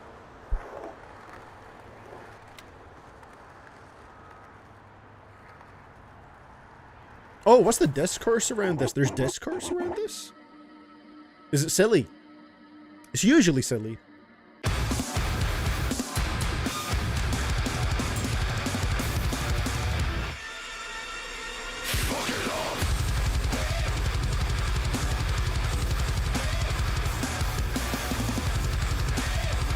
It's like machine gun drums.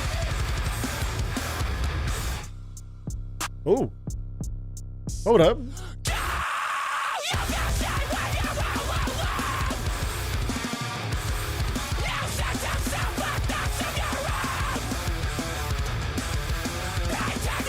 Knocked Loose fans apparently don't like that Denzel is involved. Why, bro? This is like such a cool idea for a collab. Even if I don't like, or don't love, like, Knocked Loose music isn't for me. This is still such a cool idea for a collab.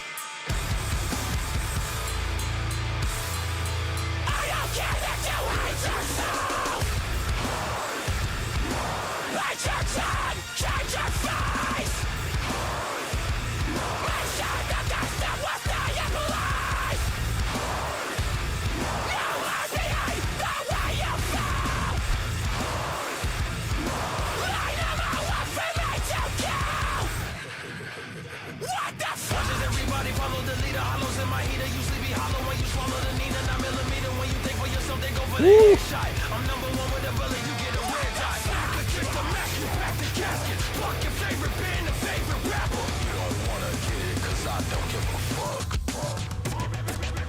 How can people be mad at this, bro?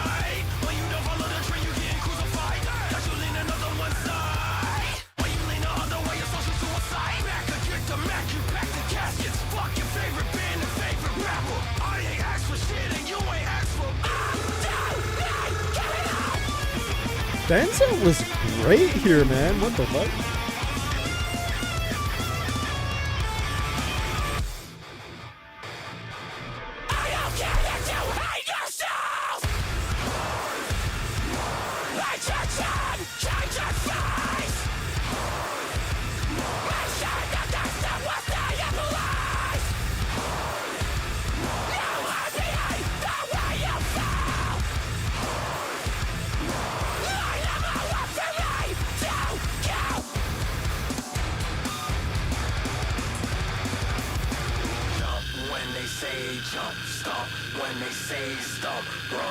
Hey.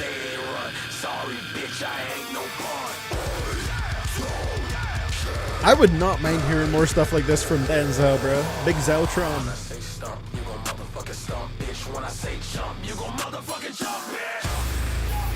Like the little random trap drum interludes.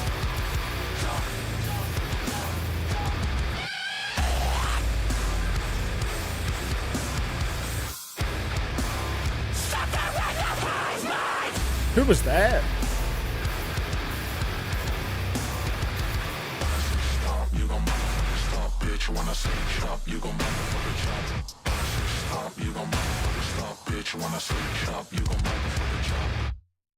Wow. Genuinely a great like genre fusion. I don't see why Knocked Loose fans would be mad at that. I'm not someone, like I said, Knocked Loose's music is not for me. It's just a little bit too hard and intense for my own personal tastes for this kind of music. I'd 100% come back to that again because I thought Denzel was fantastic on here. Denzel fits into this kind of music so well, so I don't see what the issue would be. Like, if you just, you know, aren't feeling the track, that's fine, but like people specifically having an issue with like Denzel being on it, I think is insane. Like, he absolutely killed it. He was my favorite part of that track. Of course he was. I'm already you know, big Denzel Curry fan, and I think the mix of vocals he did on here was fantastic. He just sounded right at home on here. Bruh. That was fire. Yeah. This confirms that those haters gotta be racist. This is legit great. Like, I don't know why you'd have issues with Denzel being on here when he gave like such an amazing performance that mixed in with the sound of the music really well. It's not like one of those features where it's like, oh, that was weirdly out of place. He just didn't fit in on this track at all. Like, no, he sounded perfectly at home on this kind of production. Denzel is someone that can absolutely pull off this kind of sound and do it extremely well. He has that vocal control that just works really well with something like this. Even with Knocked Loose not being my thing entirely, have I said it enough at this point? I'll give it a 7. I really enjoyed that, and I thought it was a great genre crossover.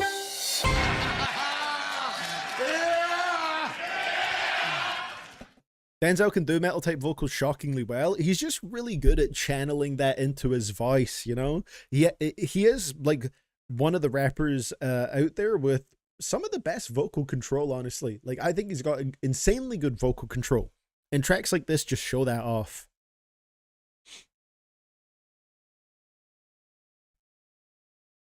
Fire. This is like early 2000s new metal resurrected. It's pretty cool. Like, even the video as well kind of has those vibes, right?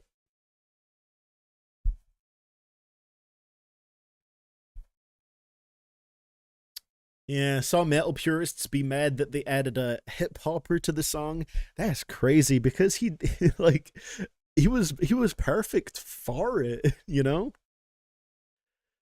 This is the great, like, I've mostly just like not like I've been avoiding Twitter really well recently. I just haven't logged it. Like, I log in really sparingly now. You could probably tell by my tweet frequency. Like, I used to tweet all the time. Now I just like never go on there. And I feel so much better for it because it can be so easy to get absorbed into like stupid discourse on there. I feel like every second tweet I see is someone saying something really dumb or making everything into a problem when it's not really. And when you disconnect from that, it's so much more peaceful. It's so much more peaceful, man.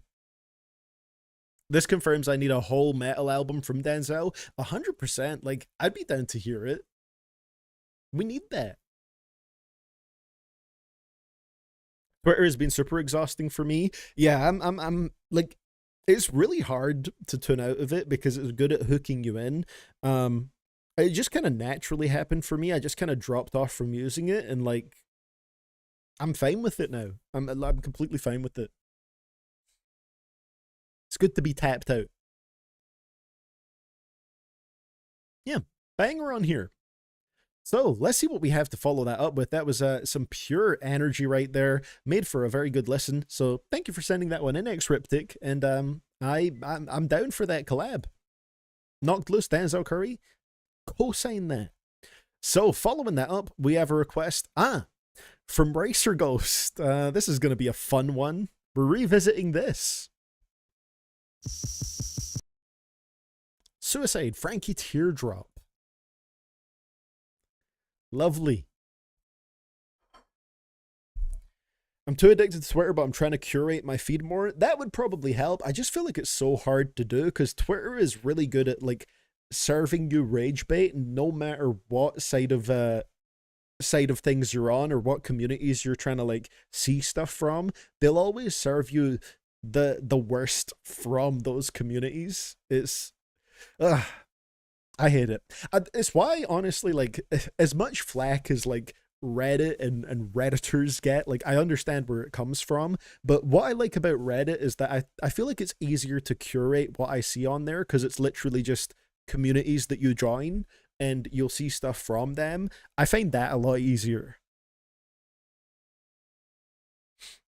So, yeah, this should be interesting right here.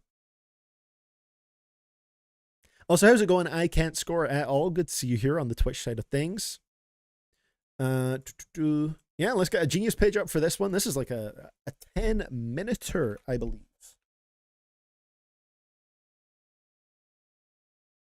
Frankie Teardrop. The best song of all time. Yep, straight up 10 minutes. If you guys don't remember, we did hear this on stream a little while back. I believe an Alvin Park request, if I'm not mistaken. And we're about to get it here again. Racer Ghost here to bring the joy.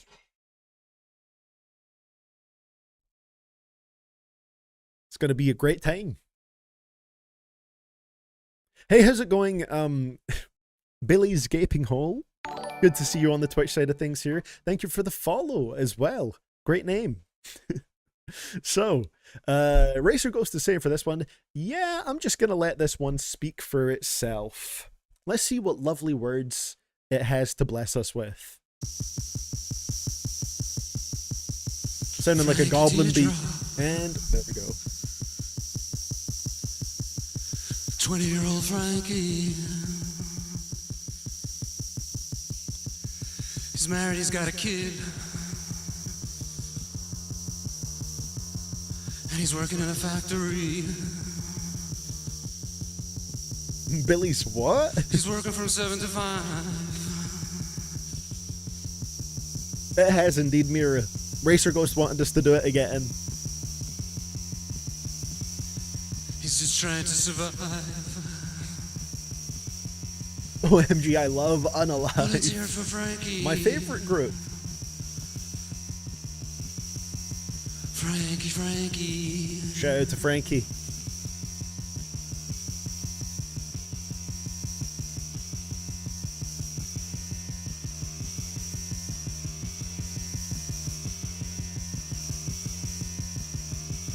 Let's see how this story evolves. Surely nothing bad will happen to Frankie. But Frankie can't make it. Cause things are just too hard. This dropped in 1977, by the way. Frankie can't make enough money. Frankie can't buy enough food. I'm rooting for Frankie. Let's see if that continues, Polish Lavender. Frankie's getting evicted. CDTV is the 6-7 god, excuse me? Well, let's hear it for Frankie. This username. Oh, Frankie.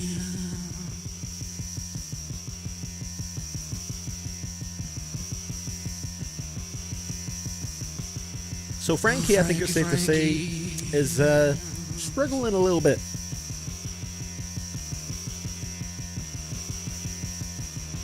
That must be the longest Yoshi, surely. Must be.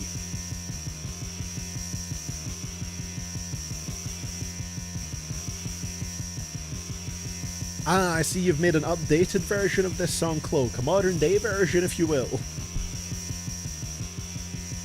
Frankie is so desperate. He's gonna kill his wife and kid. Oh boy. Can't remember if there's any musical jump scares in this one.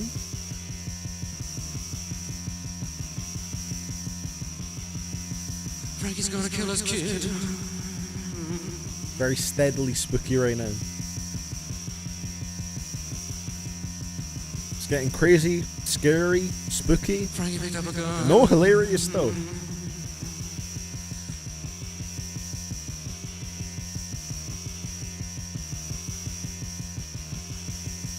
Pointed at the 6-month-old kid in the crib. Jesus. Oh, Frankie.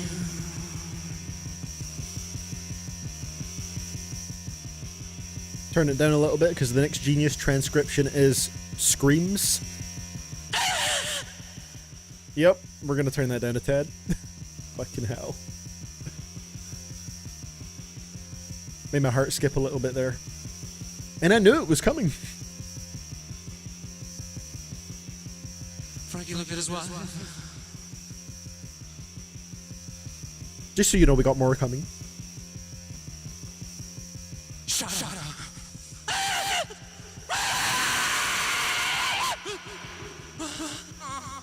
Is it too late to be anti-Frankie now? What have I done? It's alright, you're allowed to go back on it. Let's hear it for Frankie.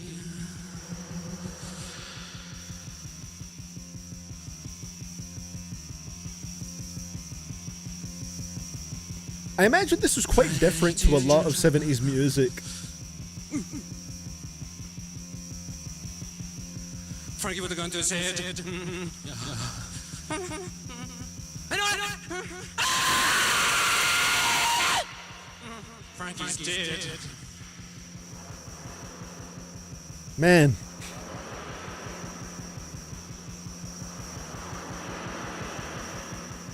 We went from the suffering hollowness of Dave Blunt's to the terrifyingness of Frankie Teardrop. Ladies and gentlemen, the versatility of request streams. I'm here every Wednesday around 1 PM Eastern. Sometimes Saturdays too.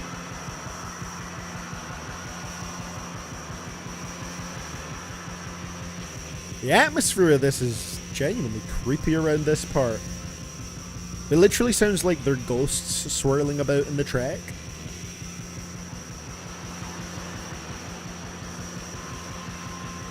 I don't think we're done with the screams yet, by the way. Just so you know. Let me keep it turned down a little bit because I'm trying not to pierce my ears here. Sister Ray by the Velvet Underground is similar to this. God. I'm not sure if I'm actively seeking out tracks quite like this, but it does make you feel something. It does make you feel something. Of course, Racer Ghost will give it a listen at some point.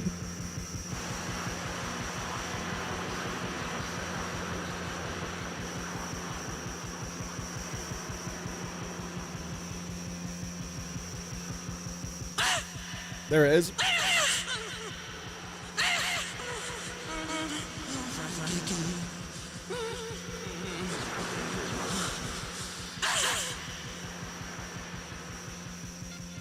What a harrowing experience, man.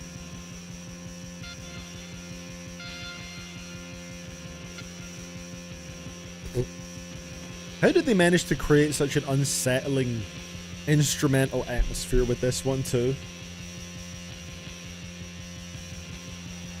Needs a little bit more 808s.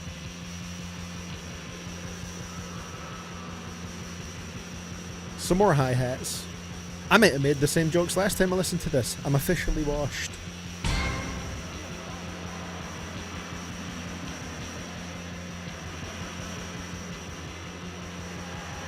Listen, I'm trying to add some levity to the horrifying tension here.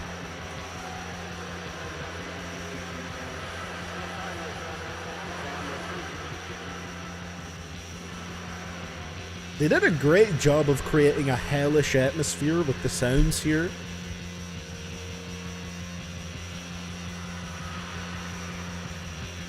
Which, if anything you could say for it, is very fitting for the song concept. I think the dogs are enjoying this. Man, it must be hitting their ears on a crazy frequency.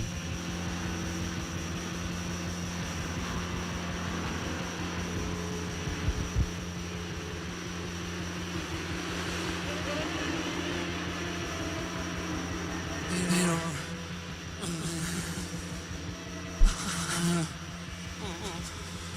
lying in hell.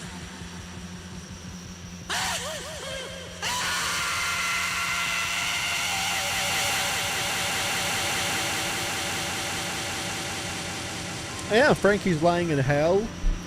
If you could say anything, the sound of the music perfectly represents that. They have 2 Christmas songs. That's crazy. I'm assuming this isn't one of them.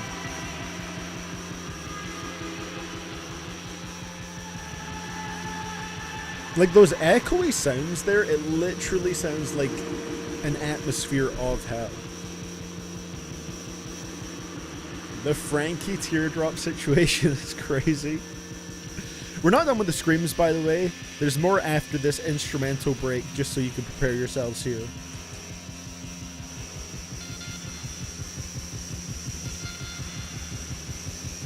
Those kicks are way too tense.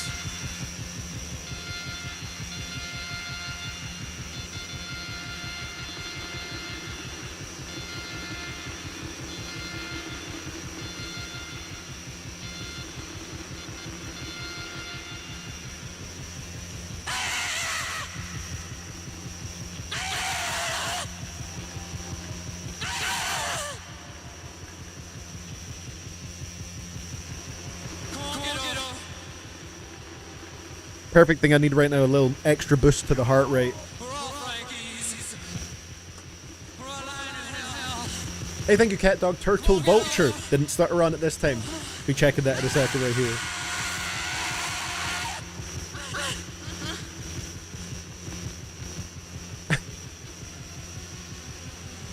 Vimpan saying, I miss Dave Blunts.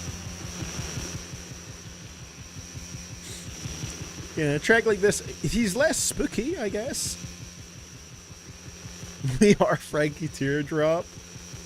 Yeah, I mean, that is a absolutely harrowing track. I'm sure I said something similar about it last time. It's a very creative and experimentally interesting track that I almost never want to hear again, because it feels like a pretty great sonic representation of hell, with, I guess, an overall message of the world and, you know, well, being broke in the world that we live in, and just, you know, having to grind in a factory to survive all day long with a family drove this man insane. And it ends in the worst way possible. Everyone dies. He's the cause of it. He's in hell because of it. And the instrumental just constantly has this tension to it that is occasionally interrupted by screams and a little bit of furthering the narrative. It's how would you even describe it? I don't enjoy listening to it, but I don't really think you're supposed to. But it is like genuinely creative, and I imagine very experimental for the 70s too. Like the fact they managed to create these kind of sounds and this kind of atmosphere back then, I think is very impressive.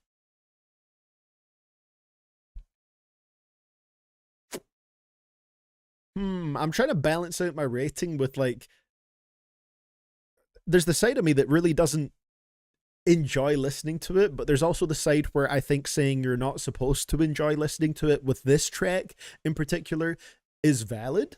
Like, I think it's not an argument I always agree with, but in this case, I think it's fair to say, well, you're not really supposed to enjoy the experience. I think it's genuinely creative and interesting. So we'll maybe balance it out to a strong 6 at the moment.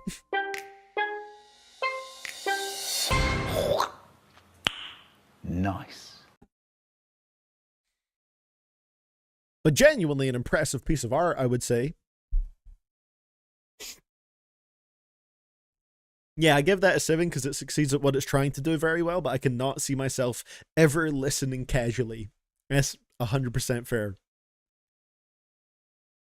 Well, thank you for sending that one in, Racer Ghost. Would I take that over Happy Ending?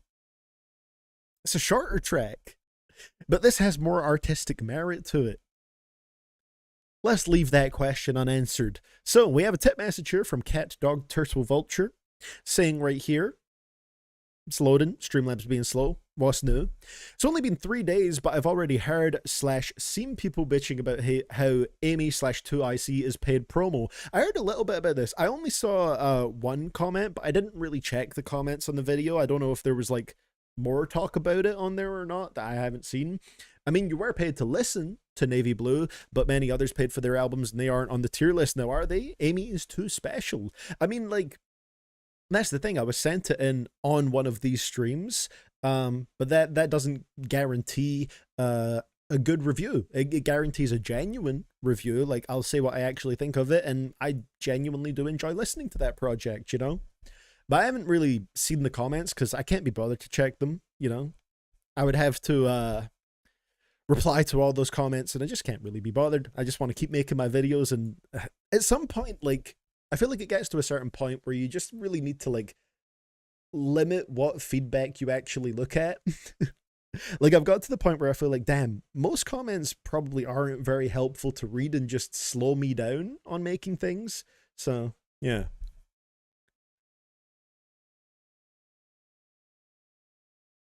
It's also in Discords I'm in. What other Discords are discussing it? Like, I didn't know this was a thing.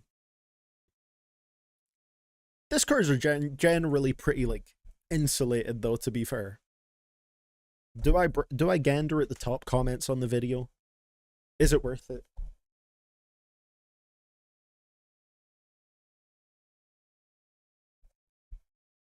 Does it matter? I'm gonna keep making the videos anyway, you know? No Billy Woods album, you will face punishment for your crimes. Fair.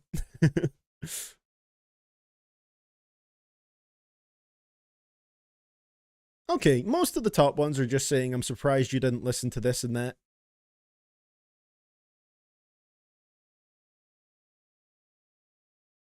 Yeah. Okay, it's not in the top comments, so whatever.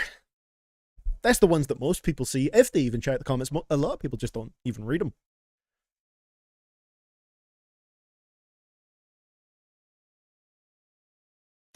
The one that hates us and has the person that DM'd you to delete the Discord on Instagram. Oh yeah, I remember that. Bunch of silliness. I don't have time for it. So, let's see what we get going on to the next one. We have 6 requests left for the day. Honestly, things are flying by now that we've got past the Dave Blunt's project. The only thing that bugs me about it is, like, I don't do paid promo for music because, like I do these streams where, you know, obviously people donate to send stuff in, but it's not paid promo in the sense that you're paying me to say something good about the songs. The only reason that annoys me is just because it's not something I would do, because I want to, like, maintain my integrity as a reviewer. So people suggesting that I'm not doing that does bug me a bit. And also, like, the fact that I mentioned this earlier on in the stream, it's literally illegal to do. Like, you can't do that. People do it anyway on Twitter and stuff, but, like, it's against the law technically. So yeah, again, if they have any issues with it, like, I don't know, report it to the FTC. They can look into it, and there will be no paid promotion links there because it's not happening. Yeah. So that's the only reason why it kind of bugs me.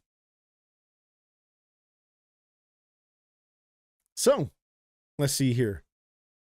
We got the next one, which comes in from Classic Cloudhead. Cool video link right here. Superstar finisher combinations, WWE Top 10.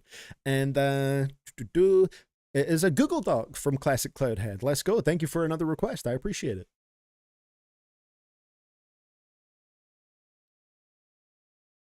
But yeah, that's the main thing. My integrity as a reviewer is important to me as a creator that talks about music. So I ain't gonna jeopardize that. So, Classic Cloudhead saying right here, hey there CDTV, back again with another track from my upcoming album. It just dropped today, so this is a CDTVProductions world premiere. Let's go.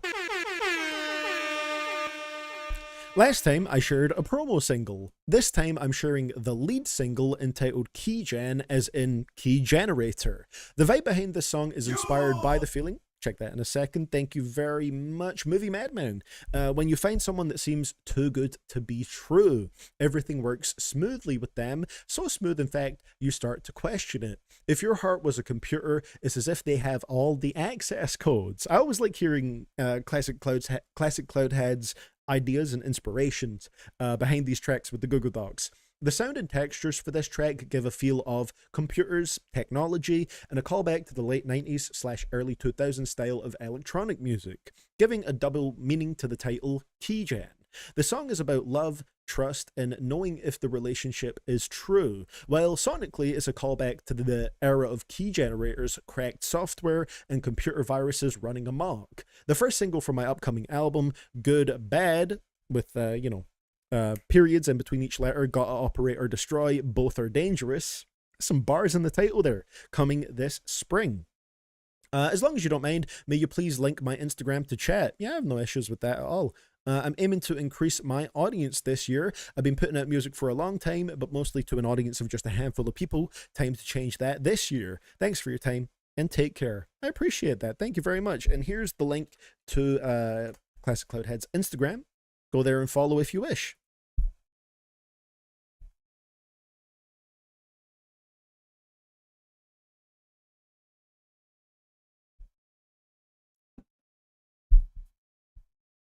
I got the Look in 1123 guy to stop donating an accident by saying that CDTV would offer to pay for movie nights, and he hated the idea of that so much he said he'd stop donating. Wait, I don't get what the rationale is there. I'm confused. What's bad about that? I don't understand. Hey, how's it going there, Bar? I've messaged you in the past, but one more time, I just wanted to thank you. I used to be such a huge fan of yours since 2019. In 2023/2024, I used to run the biggest Polish rap commentary YouTube channel. I remember you dropping in here before, man, yeah. And now I'm running the biggest rap TikTok in Poland and making interviews with every single Polish rapper. Hey, that's sick, man. I'm glad to hear it's going so well, and I do remember you dropping in here before, so yeah, thank you for stopping by here again. That's really cool to hear, and I'm glad it's going well. He didn't want his money going to bad, gang. Again, this Discord gang war shit gets serious. But is this a jokey thing, or is this like for real? Like, I don't get it. I'm baffled. I am befuddled. Also, real quick, before we hop into it, Movie Madman was saying here, oh, that track, Frankie Teardrop, reminded me of a track my high school choir director told me about. It was made by a symphony and was their attempt to translate into music the experience of being a victim of the Hiroshima/Nagasaki bombing. Jeez, that sounds like it would be an intense listen. Whew. That's something else. Damn. Well, let's see what we're going to get on Keygen by Classic Cloudhead right here. Oh yeah, I'll put the title thingy on the screen because it's not going to be on the Streamlabs thing, of course.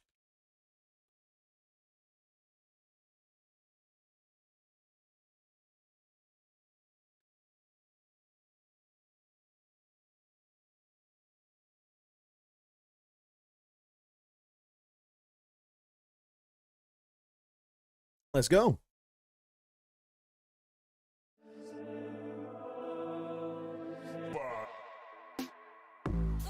Oh, wait, is this just a preview here? Hold on, this is the preview. I can open it on Spotify, right? Is that right? My bad. Let me get it up on Spotify. Or at least I think that was just like a preview of the track and not the entire thing. We want to get the full thing here, and also it's on Spotify, so I can pull it up here.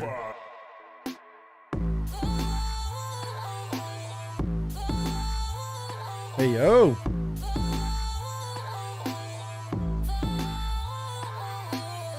Hey, yo, I am just got to polish off the pen to this one.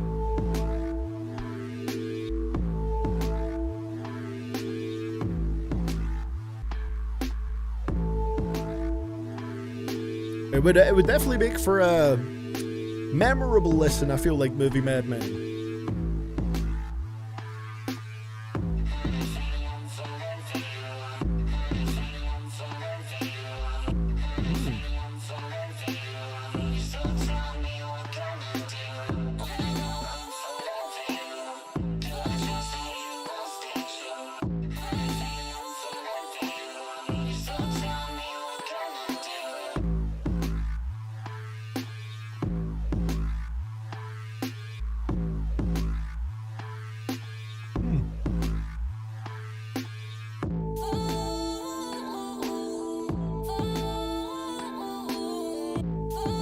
sounds here are great.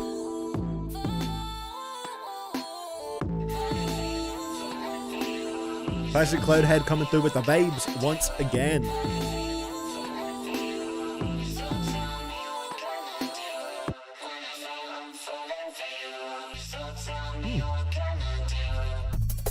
Ooh. Okay. Drums going nutty.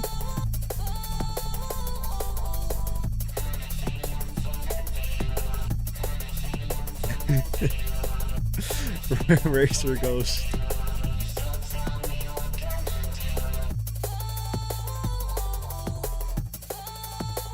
Yeah, polish off the pen. Maybe I could have worded that a little better.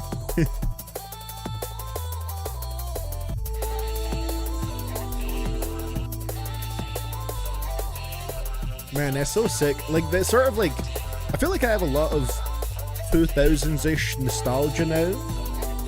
And so hearing, like Classic Cloudhead was saying here, a callback to early 2000s styles of electronic music, there's something like really just like, it has that warm nostalgia to it.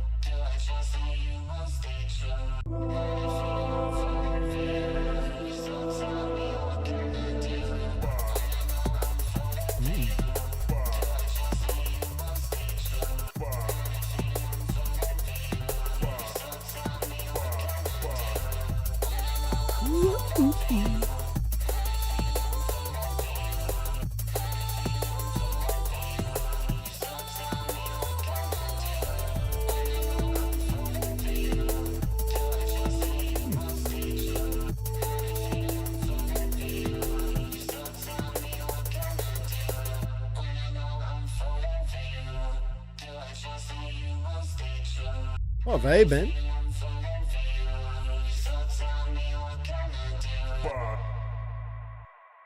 That was sick. I really enjoyed that one. I loved this this style of sound from you, Classic Cloudhead. I think the vibes were great. Really enjoyed the drums on here, and I think it absolutely reflected the vibes you were talking about here, given a feel of computers, technology, callback to the late 90s / early 2000s styles of electronic music, and yeah, I think it was really smooth. And like I said, there's just some warm nostalgia kind of attached to this for me now, even though this wasn't really like the kind of music I was listening to from that era or around that era. There's still something about it that just tickles the nostalgia bone, if you will. I enjoyed it. I give that a strong 7. Keep up the good work, bro.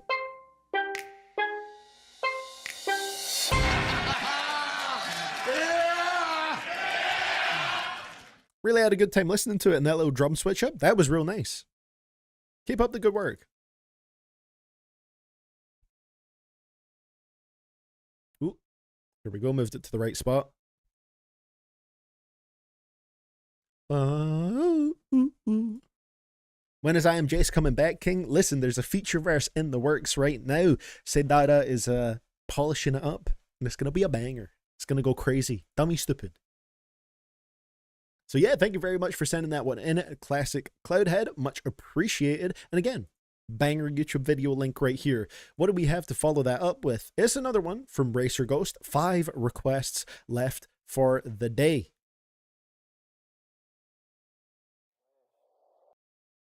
Goth with Lynched, produced by Pulse. Racer Ghost is saying for this one, this artist name look familiar to you. Perhaps the distortion will be a good reminder. Ah, perfect. I need some distortion to wire it right into my brain.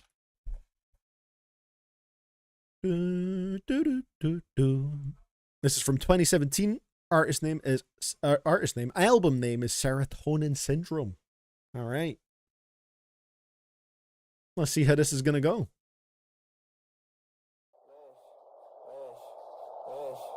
Oh, yep. This is going to be 2017, all right.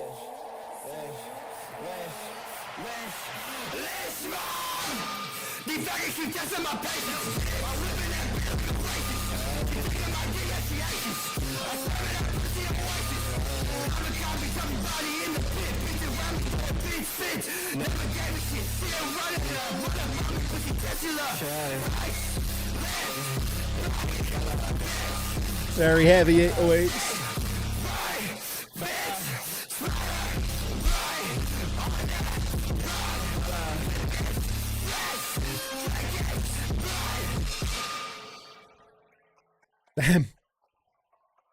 Bro came in to scream for like, what, under a minute? And then dipped. Damn. Weirdly enough, I vaguely remember him Racer Ghost. I guess, yeah, it has a very, very loud sound here, Mr. Goth. That was a short verse. How long? I need an exact length on this. Hold up. How long was that? Like, seconds, minutes wise. 51 seconds. Bro released an interlude right here. Booming 808s, little slur in there just for the fun. And yeah, just talking about a bunch of silly billiness, bunch of nonsense. Yeah.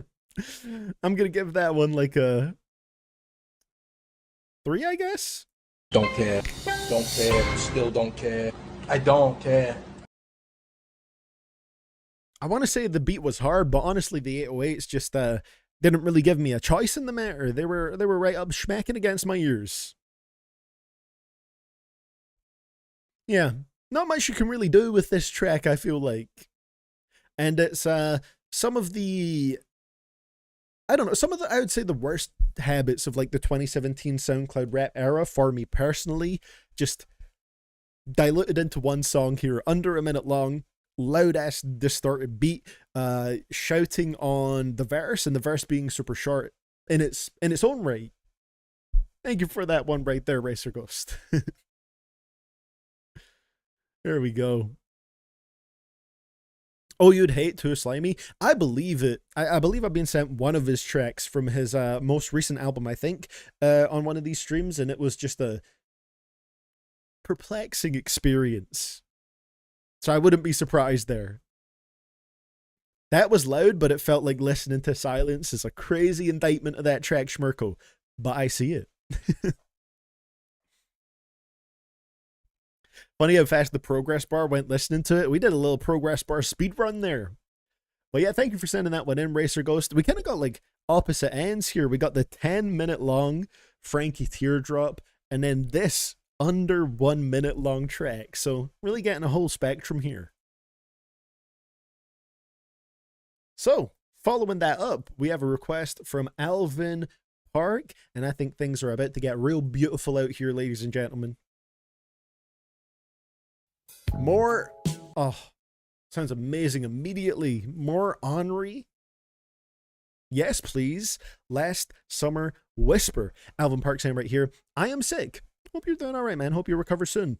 Sending a nice song from our favorite Japanese singer, Henri, called Last Summer Whisper. Apparently, this was sampled by a Genevieve song called Baby Powder. I've never heard of it, but it's cool nonetheless. Hell yeah. I mean, from the first second of the beat, it already sounded like absolute bliss. So, hold on, I feel a sneeze coming. Will it actually come out, or is it going to go away? Come on, man. So disappointing when it doesn't just come out. What are you afraid for? Just pop on out. So let's go right here. Now my nose feels all tingly. It is Henri, Last Summer Whisper from 1982. Don't know if this is from a project right here. I think Heaven Beach, maybe? Let's go.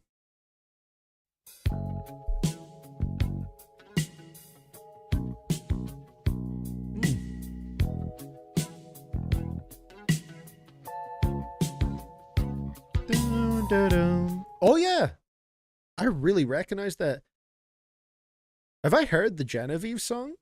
Because that is insanely familiar to me. Hold up.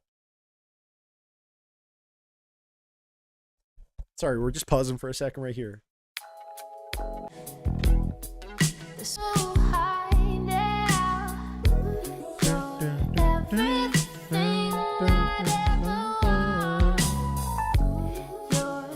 Is that on the radio right now? I think it's on the radio.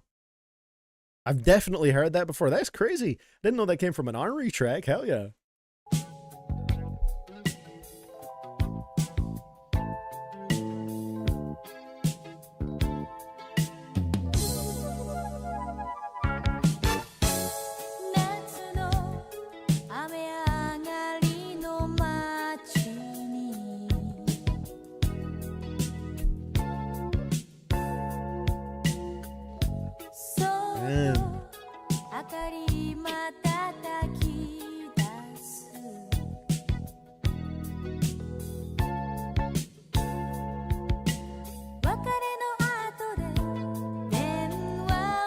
Also, apparently, I saw there was a Baby Powder remix, I think, with 2 Chainz. So that's something.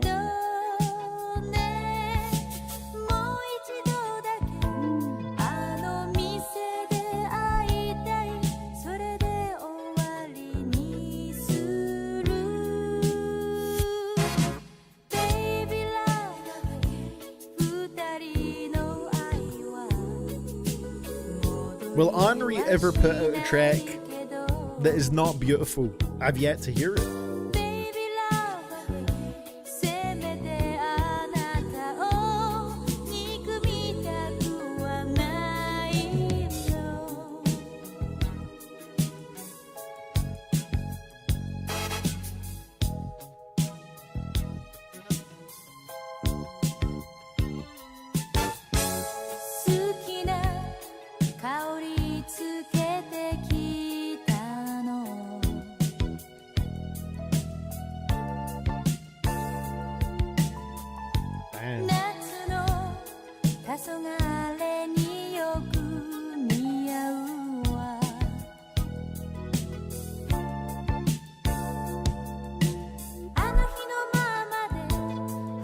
This is gorgeous. That pretty much describes Henri's music as a whole.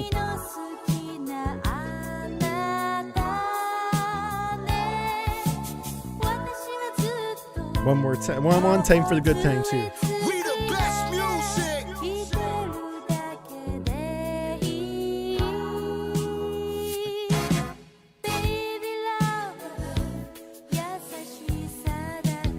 It's peak.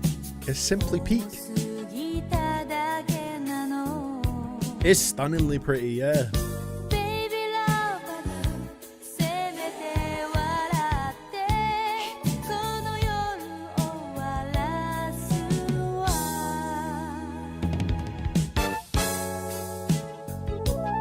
Woo.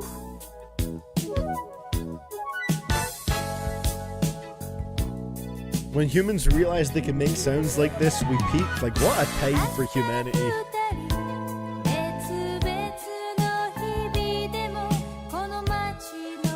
What's a good Henri album to peep? Timely. I've been sent in almost every single track, or I think every single track, from Henri's Timely album, and it's a wonderful experience.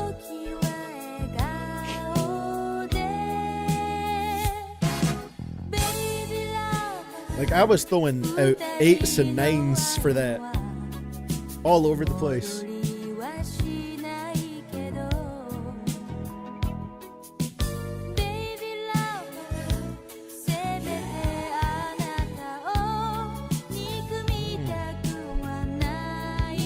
Appreciate that, see ya.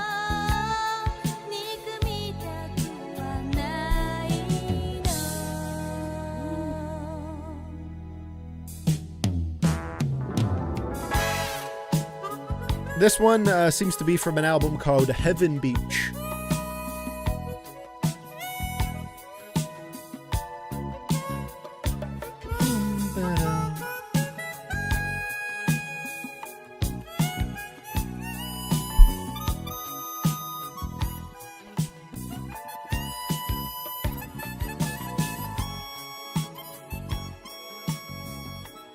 Damn.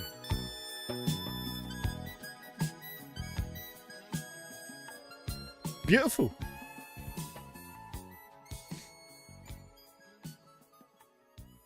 Peak music, man. It seems like Henri's just cooking everywhere. All right. Like I said, I pretty much heard the entire Timely album. This album was before or after? 1 year before Timely. And still peak. It's still peak. Absolutely loved it. Wonderful sounds there. Very soothing, very pretty. Vocals were great. Just pretty much everything about it is great.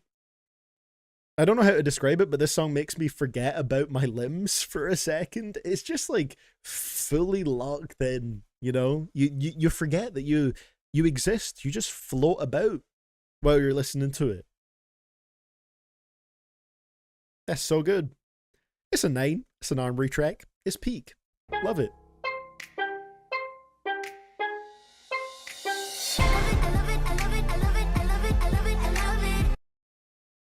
She's goated. So good, man. It really has me wanting to like actively listen to that Genevieve track now though, because like it's a really good sample, and like I don't know where I've heard this. Was it recently? Is this a song they play a lot in places? Because it sounds so familiar to me. So good though. Keeping that on the Spotify for later. Polish Lavender saying, have you ever listened or heard of the duo Paris, Texas? I have indeed heard of them, yeah. I found them on Spotify and thought it might be a cool recommendation for a paid request stream sometime, but don't want to request it if you already listened to them. I try to expose you to things you've never heard. So I listened to a little bit of one of their projects. The one with the bike on the cover. Mid-Air. I listened to a little bit of that and I was like, yeah, this is kind of cool, but I guess I'm just not fully in the mood for it at the moment. So I maybe listened to like half of that project. But other than that, I haven't heard too much of their music. Also, Zemena is asking, what are your thoughts on Glaive? Random question. I've only heard songs here and there. I really liked 1984 was the first track I heard from him, and I liked that one. But other than that, I don't come back to too much of his music. So not too many fully formed opinions at the moment. Damn, see it with the bars. It's duly noted. She's goated because she floated. Describes this track perfectly. What more can you say? It's so good. Absolute peaky peakness. Thank you very much for sending this one in, Alvin. And just putting me onto Omri in general, because like her music just connects so damn well. So we have 3 tracks left for today. Next one comes in from my favorite paid promo artist, 2IC. 2IC saying here, also, I want to apologize in advance for the serious mood killer the next song is about to be. So I imagine we are getting some something a bit heavier on this one, something a bit more emotional and deeper. And I don't mind that at all. Not a problem at all. Well, I took a nap, but you're still going. We're still at it, you're a death. Yeah, this is actually gonna be on like the more regular end of stream length by the time we get to the end of this one, like 6 hours. That's standard. That's standard. We have plenty of 7, 8, very occasionally 9-hour ones. So, in the tip message, 2IC is saying right here, this song is a tribute to my friend. Thank you very much for sending this one in, 2IC. Let's get it loaded up here.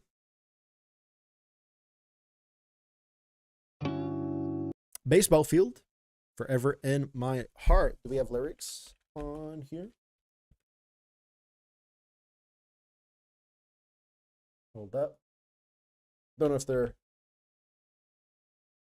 Oh, yeah.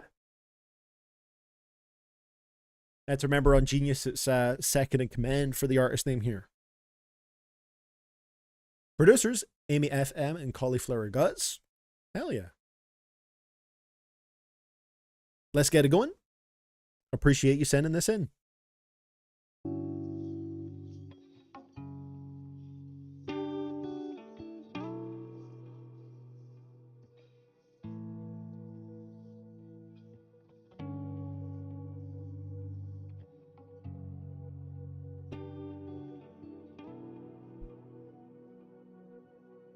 One thing that isn't produced by either of us is the guitar. Okay, fair enough. It's a Lipperman sample. Nothing wrong with that.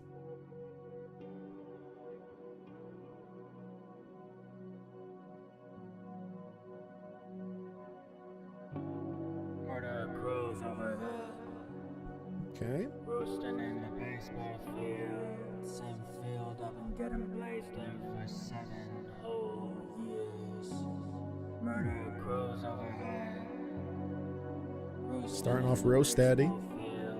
Same field I've been getting blazed in for 7 whole years. Baseball season, been out for seasons. Walk around the diamond, looking for a reason to press on forward, a way to see clearly. Used to run with him here, I miss my friend dearly. Got up every day, a couple months, early runs and shit. The morning spent determined, the evenings tequila, room a fifth. Only smoked a joint once and it was with me. Didn't like it much, no biggie, wasn't his cup of tea. Talking stuff I won't disclose, his business it's severed. Just because he's dead don't mean I'll put his bullshit on record. Really struggle with worth writing about him, honoring and representing what he was and what he is. His memory is unrelenting. How do you sum up a person in one record, portraying little intricacies from us together? I focus more on how it affected me, cause frankly I struggle to tell a story not my own. I'm not amazing at that shit, but I gotta say something, gotta relate something. I wanna paint something. I want everyone I've ever known will ever know to hear all I can tell about him, everything he means to me. Damn, okay. Everything he means to me. It is hitting those emotions so far. Murdering crows overhead, roasting in the baseball field. Same field I've been getting blazed in for 7 years.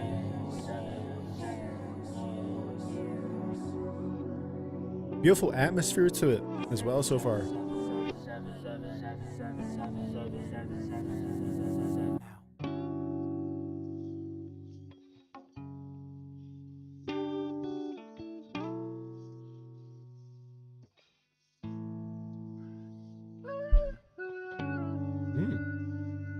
Okay.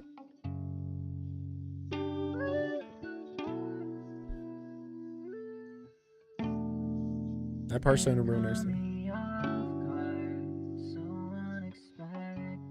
Damn, that sounds great.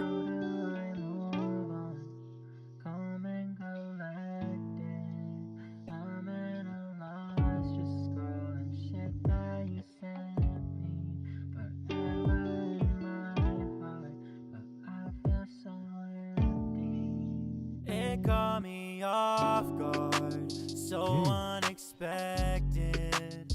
How do I move on? Calm and collected. And the second part sounds like really good. Shit that you sent me forever in my heart, but I feel so empty with you gone. What the fuck? I don't got words, what the fuck? We were chillin' in my apartment just a couple months ago, and now you're gone, it can't be real, I'm dumbstruck. So much of me is linked to you in a way, from D&D to YouTube style, we cope beside the maze. Montana made us both sarcastic jokes and jaded quotes. I heard the news, I fucking shook, this pain will never go away. In my grief, I don't believe I had to watch your mother post your comment section filled with RIPs. This happens to many folks, but it doesn't happen to me. Mean it doesn't happen to you. I still see you talk in my dreams. That we're still playing video games, we're still driving around aimlessly. We're still talking people we hate, we're still talking queerness discreet. I hope that you knew that I love you, knew what your ass meant to me. I still check your social, still open, know that my heart does is off guard. This is fantastic. So unexpected. How do I move on? Calm and collected. What a track, man. Great production, great vocals, great content. And sorry for your loss as well, Seth couldn't come in.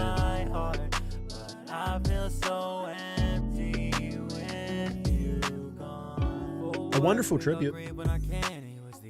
I could see in a man, kept progressing with a scheme or a plan, taking steps I never could. The future had me scared too good, but I knew he'd understand. I was bullied all my life and he always stood up for me. He was hard on himself a lot, but he certainly wasn't weak. I knew demons lurked in the dark, I knew you struggled mentally. You were always bad at communicating needs.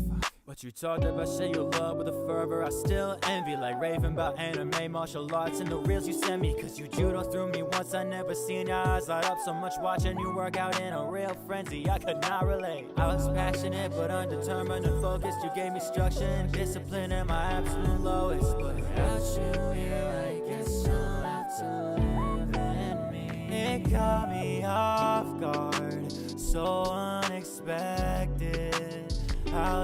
Such a great hook. Love those little synths during the verse as well there.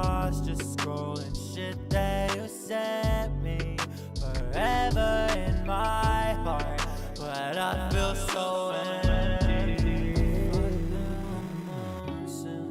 I screamed at the heavens, I reached out my hometown, I just didn't get it. Always shied away from talk of after a halo, but when the club's party,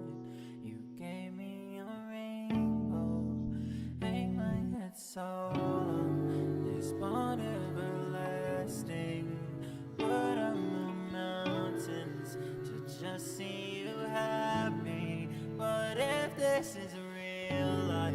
I'll cry and accept it, but I don't think I can be calm and collected. For you, I'll play six on the games that you cherish. I'll work on my footwork, treat myself with fairness. I'll keeping on, I won't let go of your memory. Remember your smile and feel a little less empty with you gone. Damn, man. You gone.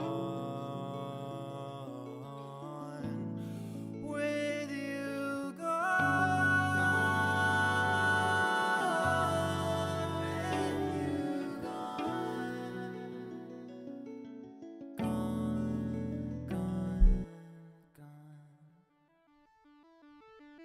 Ooh.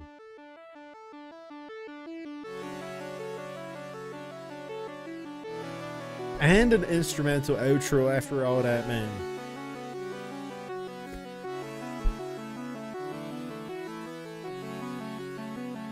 That's extremely good.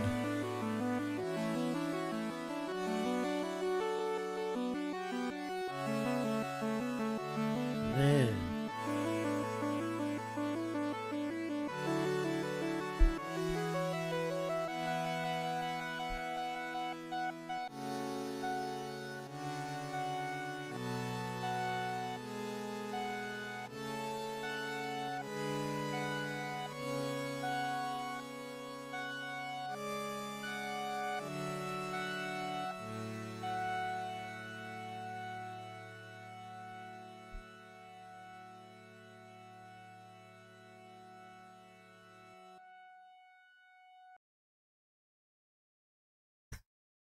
Let me get that back up on the screen right here. That track was absolutely stunning. That was my probably favorite Second in Command track that I've ever heard in pretty much every way. I think first of all it was a beautiful tribute. Very sorry for your loss, Second in Command. I think the writing was incredible for that. Really, like, I think you managed to get across all your feelings on it, and your friend's like personality and what he meant to you perfectly within the writing. I know you said in here, I struggle to tell a story not my own. I'm not amazing at that shit, but like everything you put into this, I feel like you could really see it. You could see that sort of friendship and what the importance of that was to you. I think from a production perspective, it was incredible, and also from a like vocal performance perspective, I think it's my favorite vocal performance, the best vocal performance that I've ever heard from you on a track. Like, I think this was genuinely the best with something like this. Obviously, in terms of the sound, you really want to make it connect. You want to get that feeling across. And like, I think you absolutely nailed it on this one. The first part, the second part, every single part here, all the vocals sounded amazing and really got that emotion across, and they fit the production and this sound perfectly. The hook on the second part in particular, Forever in My Heart, is, I've complimented your choruses plenty before. That's maybe my favorite one, hands down. I think it sounded so good. Like, the actual sound of it was just great. The emotion it got across was perfect. And yeah, that really just resonated amazingly. Thank you, Soldier Boy. Appreciate the tip right there, Lou. I'll read that in a second. But yeah, that track just resonated incredibly. I thought that was like stellar. Is it a hot take for me to say it's the best song for today's stream? And I'm genuinely taken aback by how good that is. Like, and of course, I've enjoyed Second in Command's music before. I think this is the best song I've heard from him. It's the best song I've heard from him. It's like, there's so much that I like about it. So many great things packed into that. And again, it just nailed the sound, the emotion, everything. Great job on the production from everybody as well. Amy FM and Cauliflower Guts, like, just stunning.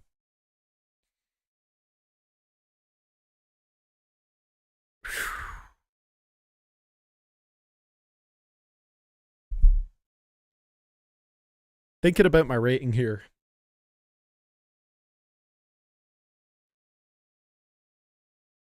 I was thinking a strong 8 for the rating. But honestly, we might even be in that. We might even be in that, like, sort of solid to low, like, 9 territory. I really loved that.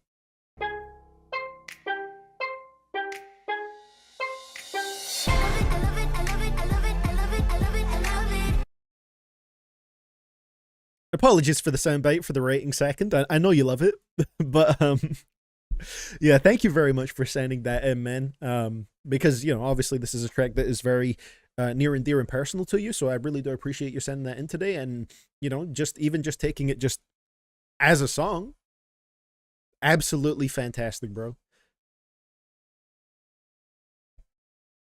I spent longer mixing this song than I did on albums back in the day. That's another thing. I think the mixing on this track was great as well. Extremely fitting for the song. The vocals fit into this just exactly how it felt like they should. Incredible. Incredible. An amazing song. And, you know, considering what the song is about, I think you absolutely did the topic justice here with getting that message across, putting your feelings into this, and, you know, making a song on that quality level to just make it something incredible. I love that. I love that. Sia saying great production, great writing and structure, but I agree with CDTV. What stood out to me the most was the performance. This is the best second vocals have ever sounded. I agree, and like I said, I've enjoyed them before. Like, I've definitely enjoyed second in command vocals before, but something about this, it just stepped up to the next level. There was, you could feel the emotion coming through the vocals, and they still sounded great. Amazing.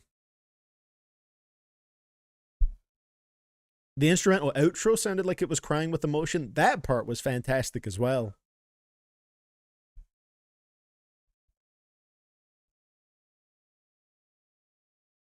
It's called I Care a Lot, and I hope that comes across. It absolutely did on this track, Second in Command. So, hey, keep up the great work, man.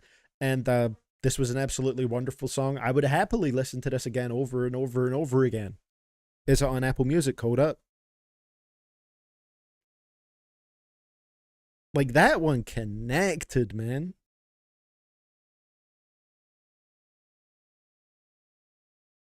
The range of these streams. We were listening to a Dave Blunt's album earlier today, bro. And then we just get something absolutely beautiful and stunning like this. That is not the right 2IC. Who is this? Life Race featuring Chucky P. Yeah, I don't think I have the right artist page there. There we go. Got it. Perfect.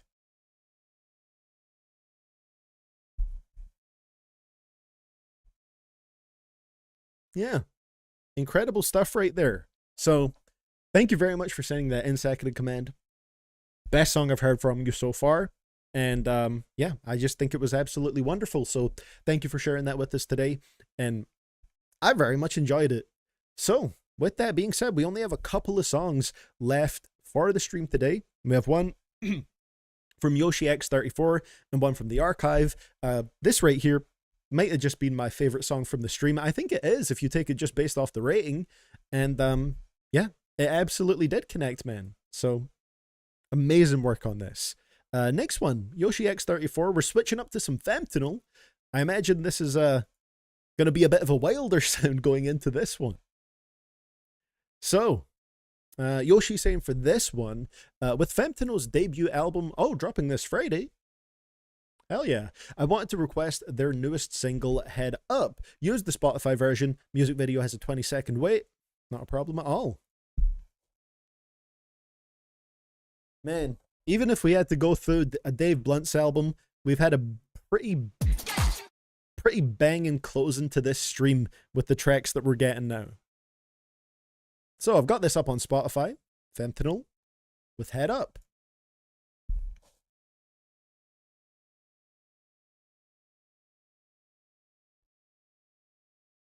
Very interesting cover for this one.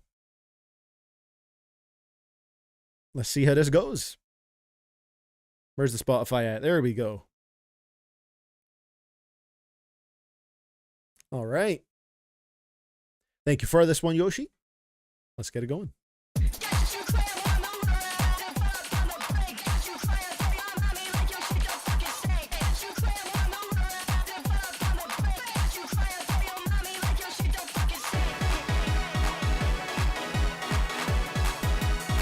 Ooh.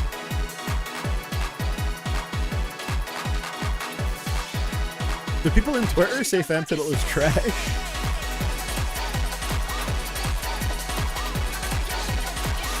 Oh, I love that little woo! Yeah, woo!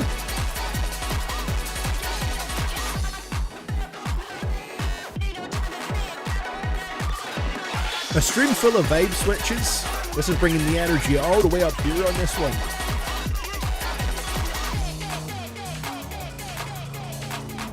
I've actually heard some backwash music in these streams. Polish Lavender. Some cool stuff.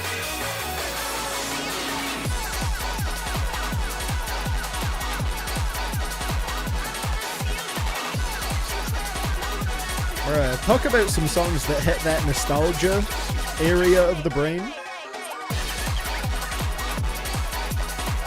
This feels like some 2000s dance stuff.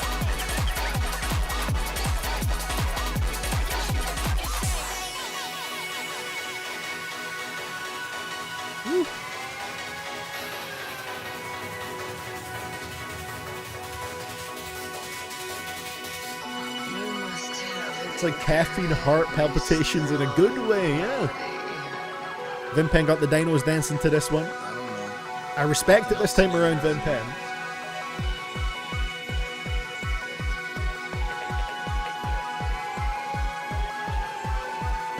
It is a banger.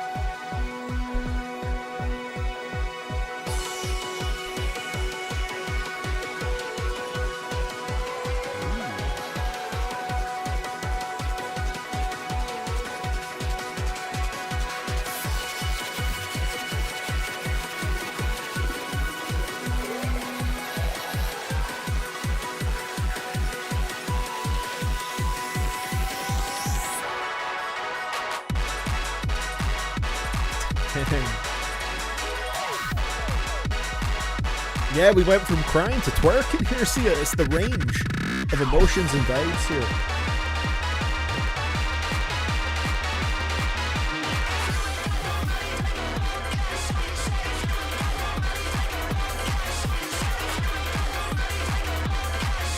Damn, if you're broke, it's actually illegal to listen to this song.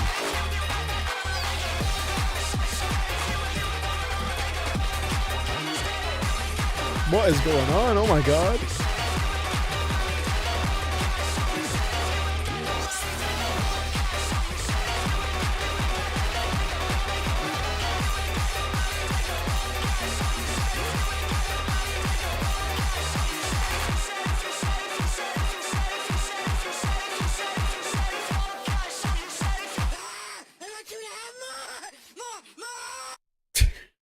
Wow. That was some energy right there. I very much enjoyed that. I think that was extremely fun, extremely energetic. If that's a sign of where the album is going to be going, it's going to be a very, very fun listen. Bro, that hit some 2000s nostalgia points for me, with that being some like crazy, like you could see some people busting some wild moves on, you know, those little like dance game machines where you have to hit your feet in the right positions. Could see him going crazy on that to this. It would be very difficult, but you I could see that happening. I thought it was so fun and very energetic. It did feel like very intense heart palpitations, but like happy ones, if that's a thing, you know? Like, it's like chugging a can of Red Bull. 3 cans of Red Bull. But you enjoy it rather than feeling terrified and anxious. Not bad at all. Some rhythm gaming music. There we go.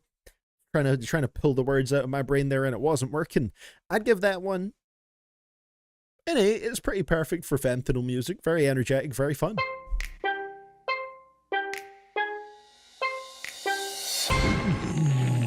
That's good. Very fun. So let's hope we close it out on a good note. I mean, the past couple tracks, just great quality music. Excited to see if we also get that on the final one right here. What a stream it's been today, man. Even with the Dave Blunt's album in the queue, which, you know, is still lingering with me in some ways, like an evil spirit that I can't quite shake off of my shoulder. I've still had a great time here today. It's been a great stream. Oh yeah, also we got a tip message from Lou. I'll check that out before we hop into the last one. The last one, of course, coming in from the archive. Bit of De La Soul. And, of course, Nas. Lovely.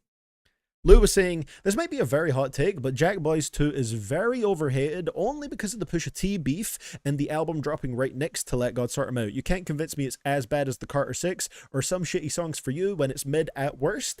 I think, whole Pusha T beef aside, it is terrible.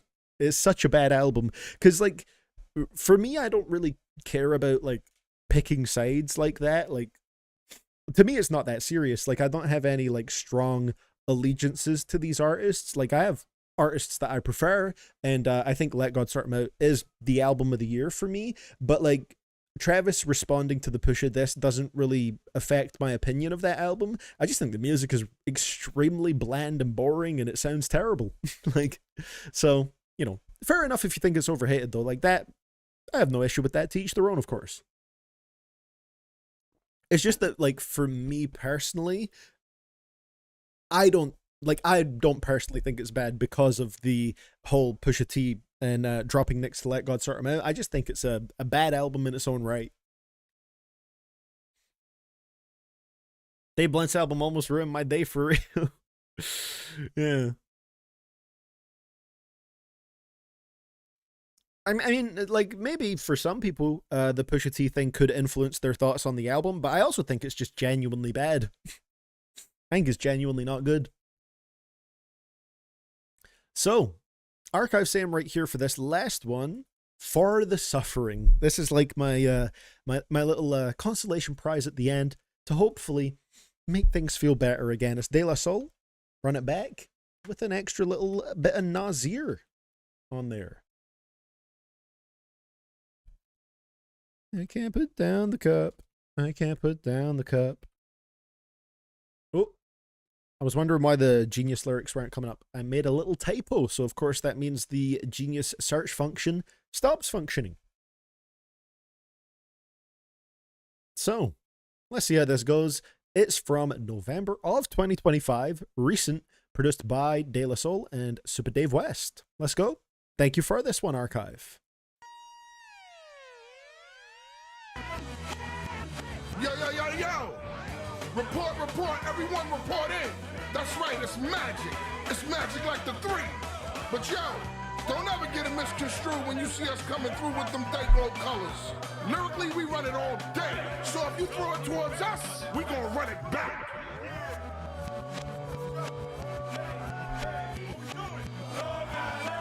Long Island. Long Island. It's the birth of a team here to clean up the turf and the worth of the dream is to change the regime and the hard name for me is it posthumous. That we spray with the way that we teach y'all to act. Run it back. With the poems, with the dice, and the songs that we slice with the plate, earn the weight and the height. And the poems with the price with the men, never mice. When we on the device of the mic, never that. Run it back. Okay. On the line and the math of the signs that we make be the cake that we stack on my grind. I'm a one of a kind and the one from the vine of the grape where you heard I'm the cat. Man, it's the It's a thing great that we hang flow. around our neck like a chain. It's the piece of the pain. At the least, it's the lane that my flows travel down in the sound. We the rock cocaine to the brain on the track. Overdue with the new when you beg for the brew that we stirred and we heard that you don't. Love the ad libs here too. They really add to the fun of it. Like the full and the paid that Nice. we're the sons of the beat and we stay on our toes with our feet exposed to the car, to the creek. Cause our ears in the street and our minds in the stars. Man, y'all know who we are. Tux the pack. That's what I'm talking about. Yep, need to check out this De La Soul album. That was a great verse immediately from posting this. I'm just gonna call him Posts.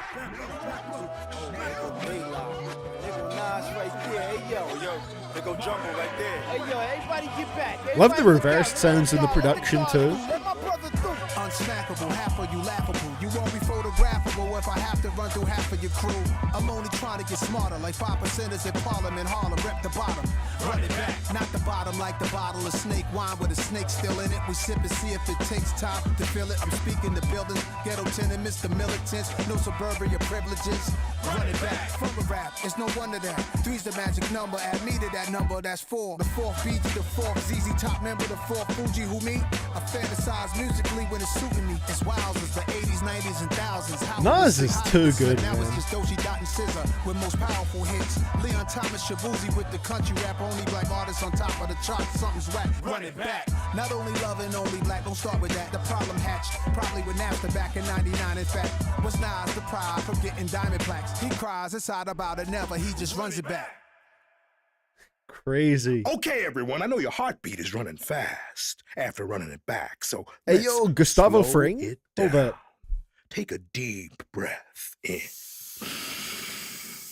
Now, take a deep breath out.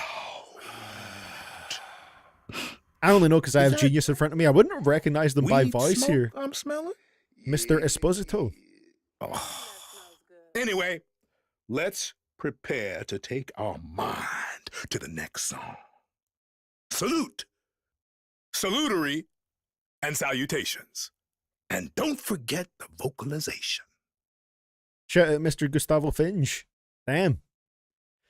What a closing to this stream, man. Last 3 tracks have just been pure quality back to back to back, man. That's crazy. I love that. I thought that was fantastic. I love the production right there. Mr. Postness, I'm not sure if it's pause or post, had a great verse. I loved his flow. I thought the pattern of it was really, really nice. Great bars right there. And then Nas just flew his way through that verse. I thought it was incredible. Great rhyme scheme to his part. And he's just a little bit of a wizard with the words, if you will. And then that outro from Mr. Gustavo Fring. Loved it. Loved it. I think that's like a solid 8. And I definitely want to check out that De La Soul album now.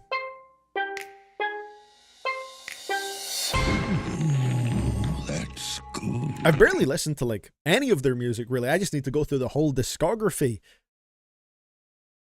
Not gonna lie, Giancarlo is actually a pretty good choice for an album host. I mean, yeah, that's fantastic. I don't mind seeing him everywhere. And you really do see him everywhere. Like, he gets cast in a lot of things, so hearing him narrating an album, I got no problems with that. Really cool track.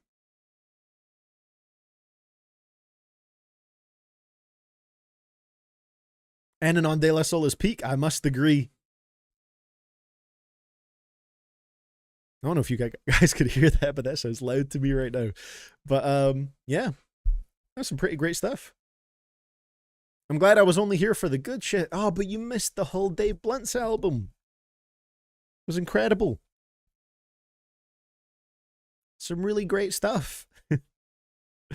But yeah, what a great track to finish on. I'll need to check out this Cabin in the Sky project. Looks like it's 20 tracks. It's lengthy, but hey, if this is the quality of the music on there, I do not mind it at all. So thank you very much for sending that one in, Archive, and giving us a great stream closer for the day. So ladies and gentlemen, we have been on a musical journey today. We got some good music, we got some bad music, we got a flat out terrible album with Dave Blunt's right here. But we also got to listen to a pretty fun album, and we got some great tracks particularly great tracks to finish it up with. And we ended the stream with me feeling grateful for music once again. We did it. We managed to make me love music again, even after that Dave Blunt's project. So with that being said, thank you very much for joining me here today, ladies and gentlemen. Today's stream was a blast, and it was good to see a lot of people tuning in on the YouTube and Twitch side of things, keeping it active all over the place. And I look forward to doing a lot more streams this year. Like I said, I still got to catch up on 2026 albums, so I look forward to doing that on stream. And won't be doing a Saturday stream this week, because Saturday this week is, of course, Valentine's Day. But I'll let you guys know whenever the next one will be. Of course, we will be back on Wednesday. We're doing every Wednesday without fail, unless we really, really have to skip one for any reason. But for the most part, I feel like I'm doing it way more consistently than Mondays or the Thursdays. You know, we're solidly locked into Wednesday as a stream day now, and I'm going to get to work on whatever the next video may be. I haven't fully decided yet, but might make a video on the fall off. That would be very fun to do. It's kind of fun now that the end of year lists are done. I can just do whatever next. That's always a nice thing, because I don't have to, you know, focus super hard on getting those end of year lists out in time, because they're all done now. Hey, thank you, Schmirkle. I will have a great one, and I hope you guys all do as well. So yeah, with that being said, we'll wrap it up right here. Thank you very much to everybody who sent stuff in today. I had a great time, even with a Dave Blunt's album in there, and I hope you guys did as well. So with that being said, have a great rest of your morning, afternoon, evening, whatever time it may be for you. Thank you to everybody who sent stuff in, and just anybody who watched and was yapping in the live chat. Really appreciate that as well. And I'll see you guys all in the next stream and the next video. It's your boy, CDTV Productions, on the YouTube side of things firstly, signing out. Peace out, guys.